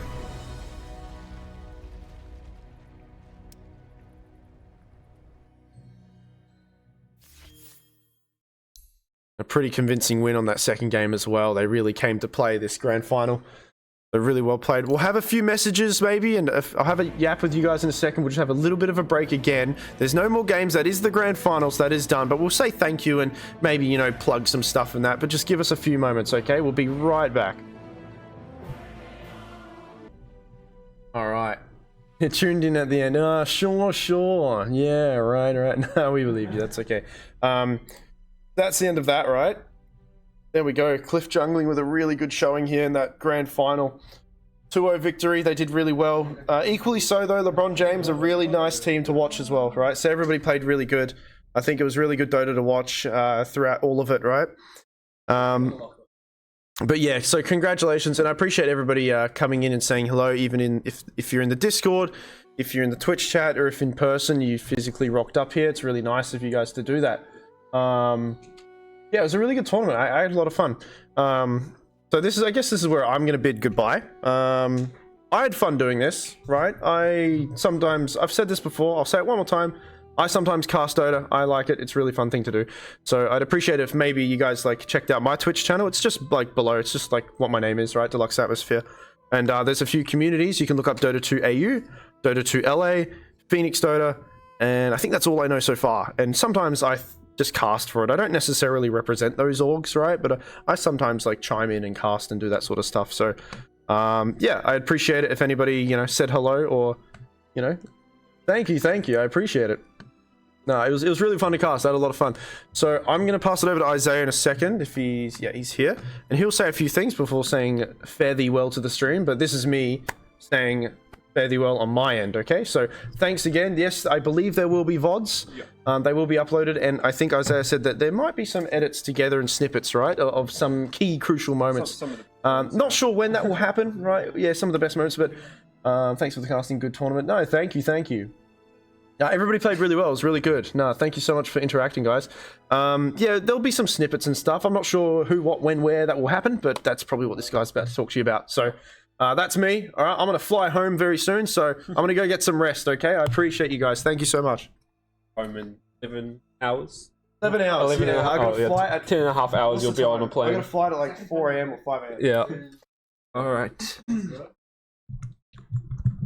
Final closing statements. Thank you everybody. First, as you heard, for coming and watching, tuning in. We've got 18 viewers at the moment, which is pretty good for the grand finals of a small local tournament. So everything came together in the end. Good to get the Dota community together after Gaming Guild not hosting the tournament last year. So it was good to see some new and familiar faces, getting them all together. Yeah, true.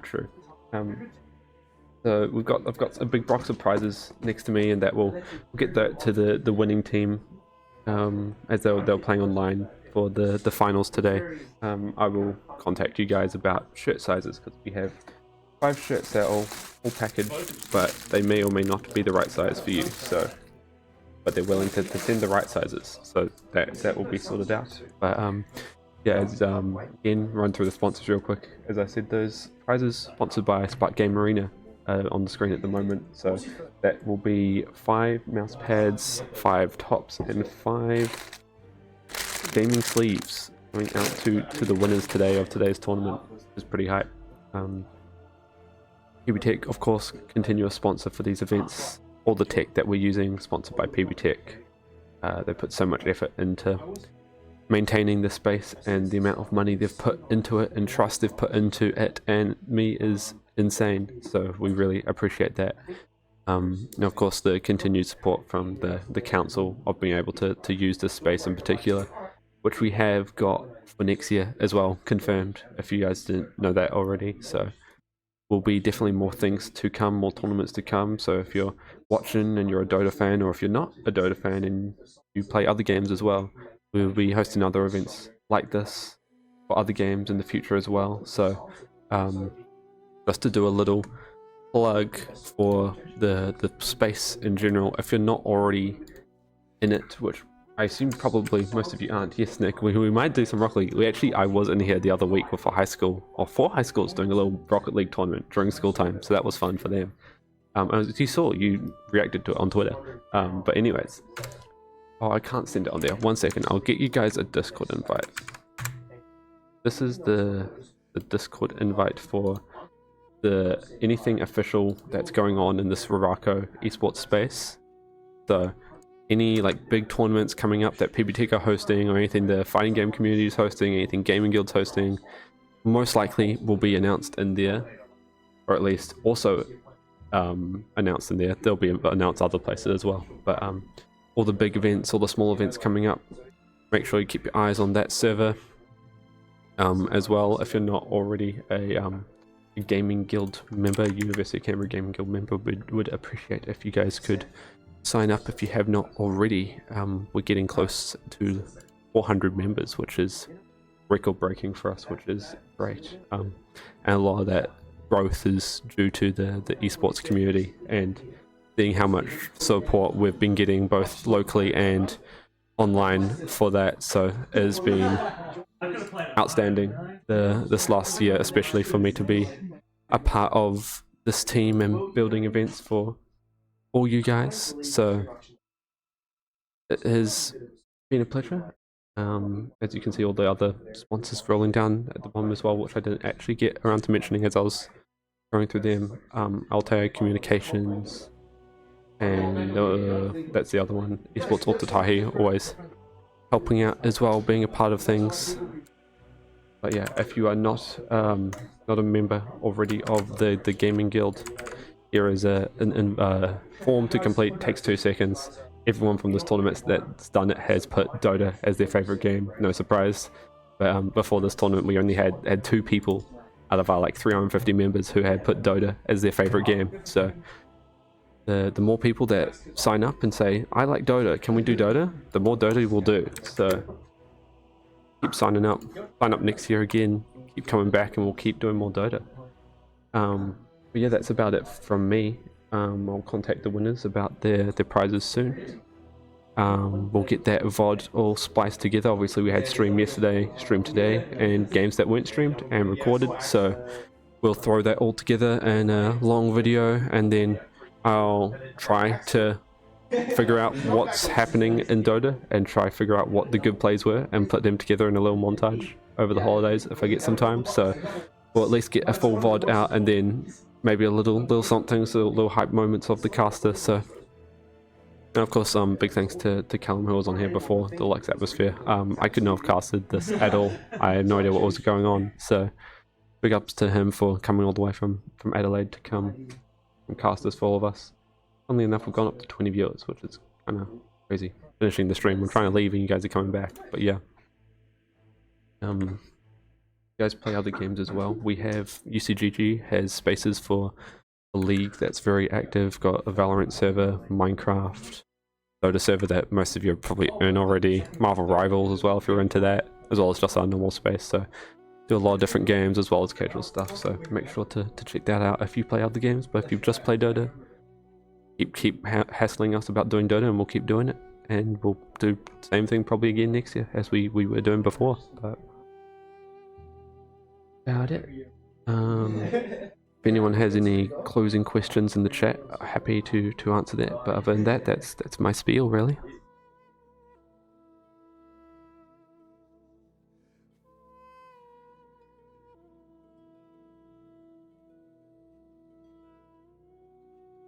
Why are you so cool? Okay, thank you, Nick. But and they're around on you. You're the one who won the awards. I didn't win any. I got nominated. You took like 3 awards home. I just got my name called out. But how good is 4 Pepsis and a Coke really? I think they were pretty good. They're better than me. How do you think? How good was 4 Pepsis and a Coke? Really? I got mixed. Okay, true. I wouldn't drink them either, personally. I won't drink the players or all the drinks. I don't really mix my drinks like that, guys. No. No, they were good. Yeah, they true. Only team to beat us is Exodus. That is true. It was great balancing for the tournament. Like, obviously, I didn't do any balancing, but it was great to see every team like losing basically. It kind of fumbled in, like pretty. Yeah. People beating each. Yeah, there was a lot of back and forth for a tournament that was just sign up with your friends and get involved. Yeah, so there could have been a washover. Yeah. It was well balanced. Yeah, surprisingly. And with nothing due to me, I didn't do any of that. So I can't take any credit for that, but that's just because you guys are too good at the game. Too many of you are too good, so. Or too many of you started joking around, either or. I can't judge. I don't know what's happening. That's about it. Paid you to DDoS the center. I wish. No, we've been having. It looks like we fixed it now with the putting in the new switches, which is big. Where there are some plans for future tournaments coming up, so they'll be great to have that fully fixed now for those. So if you did join that Discord off that link, make sure to keep an eye on it, keep the notifications on, and we'll bring you more in the future. Yeah, shout out to the new LAN switch. True. Kuna done it without the new LAN switch. Kuna brought this stream to you, which was how long? 7 hours almost. Sponsored by Datacom. Yeah, I was gonna say, what's Datacom? Thank you, Datacom, for having a free switch that you don't need, and then I can take it. Chris 20 at checkout. You heard it here first. Yeah, that's right. Fury. Cliff Jungling took it out in the end, 2-0 in the finals. LeBron James went undefeated through the round robin until they met Cliff Jungling, who bet them in the round robin and then bet him in finals. So back to back to back. Yeah, the Invoker was very strong from what I was hearing. Obviously, on the screen, they had 12-0. So. Bundle fun.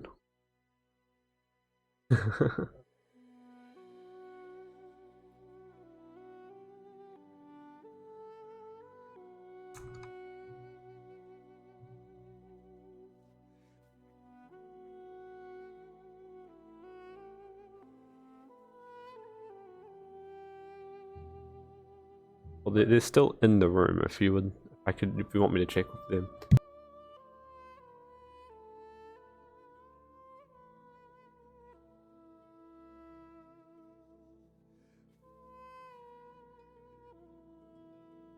They said it's true.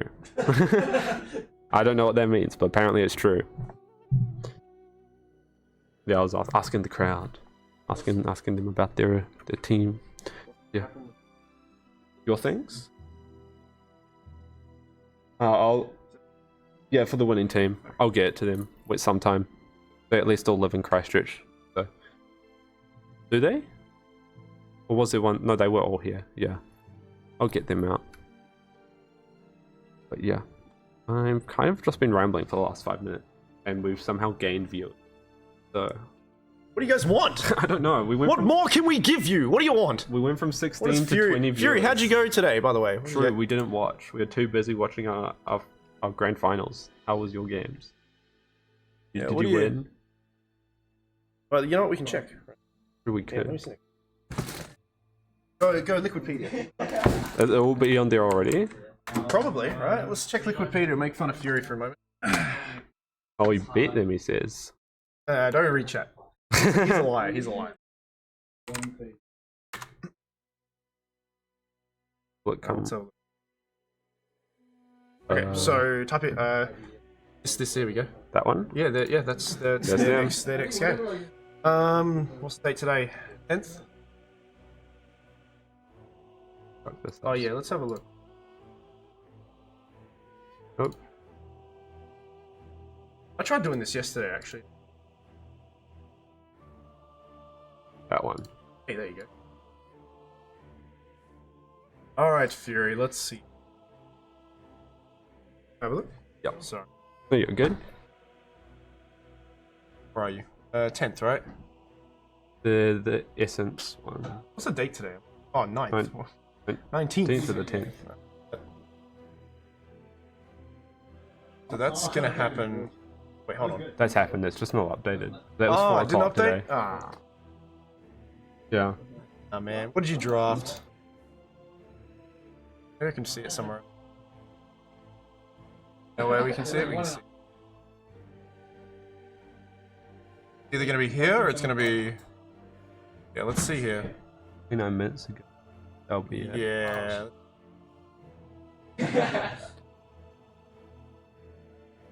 Huh? Yeah. Oh yeah, we're saying goodbye to LeBron James, everybody. Fairly well, LeBron James. It's nice meeting you guys. Thanks for coming and playing. Yeah, that's okay. Yeah, no problem. Maybe I'll chat to you guys online. Right? You know my name. Hopefully, if you don't, then I'll be pissed off because I've been saying it a lot. Thank you guys. That was good. I've casted from some of these boys before, like online. What actually mean? I know. What do they want from us? I don't know. Guys, we've finished. The tournament's over. I don't know. Missed it. You've been here before. Yeah, I don't know. What are you guys doing? What do you want? We're gonna have a look at this. That's what we're gonna... This was today. Sam? Yep. Yeah. Where are they? Okay. What's the actual who's? Red. No, it's just Dyer. It's just Dyer. It doesn't say who won. Oh, they lost. There we go. It's right at the top there. Awesome. Yeah, okay. just chatting now Oh, instead. bugger. Yeah, we're just having a yap, guys. It doesn't say which. Well, I'm assuming they lost this one. I assume so. Holy crap! No way! No way! What happened here? Oh no! Damn, dude, that's rough. Oh, don't worry, Fury, you got the one kill. Amazing. Good man. Damn, that would have been rough. That would have been a bit demoralizing. Oh, that's okay. But you guys, you've still still in, right? That hasn't been updated. You've still got 1, 2. Oh no, that one. Yeah, that go. one's just 2 more to standing. go. I'm assuming you need to completely wash and like take out the enemy here, right? With like just 2-0 victory, and hope that somebody else. Actually, these guys are on the same as you. Who are these bozos? Oh no, they've got blue names, Fury. That means. You know what that means? I don't have blue. Blue name. That means that they exist. Look, see, he's here. Yeah, they're real people. Oh my god! How are they doing? Ah, that's interesting. Good stuff. Lycan, yeah, washed up and makes. Alright, no, that's cool. Yeah, we don't really have anything else to say, I don't think, man. I mean, tuning in now. Will we even find that, Nick? Is that on Wikipedia as Yeah, well? everything's on. I assume right? so. Ugh, we're gonna get a rocket. Nah, it's fine. Man. Let's have a look, right? What do you want to see? You could look at the. If you just search up his name, it should come up. Oh, is he? Does Yeah. Does he exist? Is this one of those situations? All right. I'm pretty sure it exists. I haven't actually checked the page myself, but I know I don't exist. This guy ain't real. 23.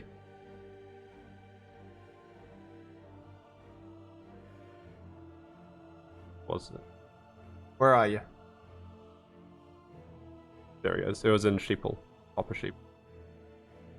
You don't. Oh, this page doesn't exist. I'm just kidding. If you go back, it was the What, third back, tournament. or? Yeah. Oh, If you go back. Sure. That was that one. I'm pretty sure. yeah, this is the most recent Yeah. one. Sweet. I don't know much about Rocket League. No, neither. I've played it, but like I'm not great at it. It'll be on the New Zealand team. Oh, right. Yeah. Well, I'm looking at my country. Who won? Obviously. Look at this. Australia. Pretty convincingly too. Ooh. Yeah, that makes sense, right? Look at that. Just teasing. That's cool. All right. Well, I think we will probably bid farewell, right? I don't know if there's any plug. No, the viewers are dropping off. Yeah, makes sense. Yeah, We're Rocket running League out of viewers. Dead air. You know, we're running out of air. Well, thanks for hanging out, guys. That's been really fun. Cool, right? Yeah. 350. Yeah. Oh, 350 uniform. Oh, that's still good though. No problem, no problem. I'll watch some of your games, Sam. I might cast some. Might see if Godot wants to have a cast with me. He's meant to be casting with me, like, tomorrow. But I'm going back to Adelaide at a weird time, so I don't know if I'll be able to. Might be dead But asleep. me and Darcy have casted a few. I might see if we can cover some. I'll let you turn. Okay. That's me. Fun. Goodbye. See you later. Okay, I'll try now say goodbye for like the 4th time and then Say probably goodbye. actually turn it off. But yeah, that's about. I have nothing more to plug. Nothing more to showcase. Probably shouldn't touch anything until I leak my Discord. But yeah. Thank you all for coming and showing up, and hope you all enjoyed more tournaments to come, more Dota, more other things. Touch at that Discord. Keep in touch with the UCGG. Keep in touch with me specifically. I'm going to be doing an internship over the summer for PB Tech, basically running this Rorako Forge space. So if you want stuff happening, or if you have teams that like, oh, we need to come and do a weekly practice, I'm the guy to message.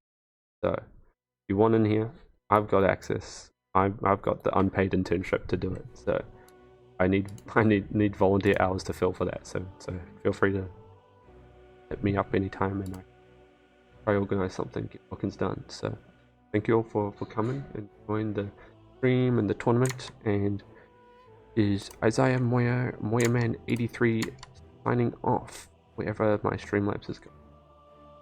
Bye bye. Thanks for coming.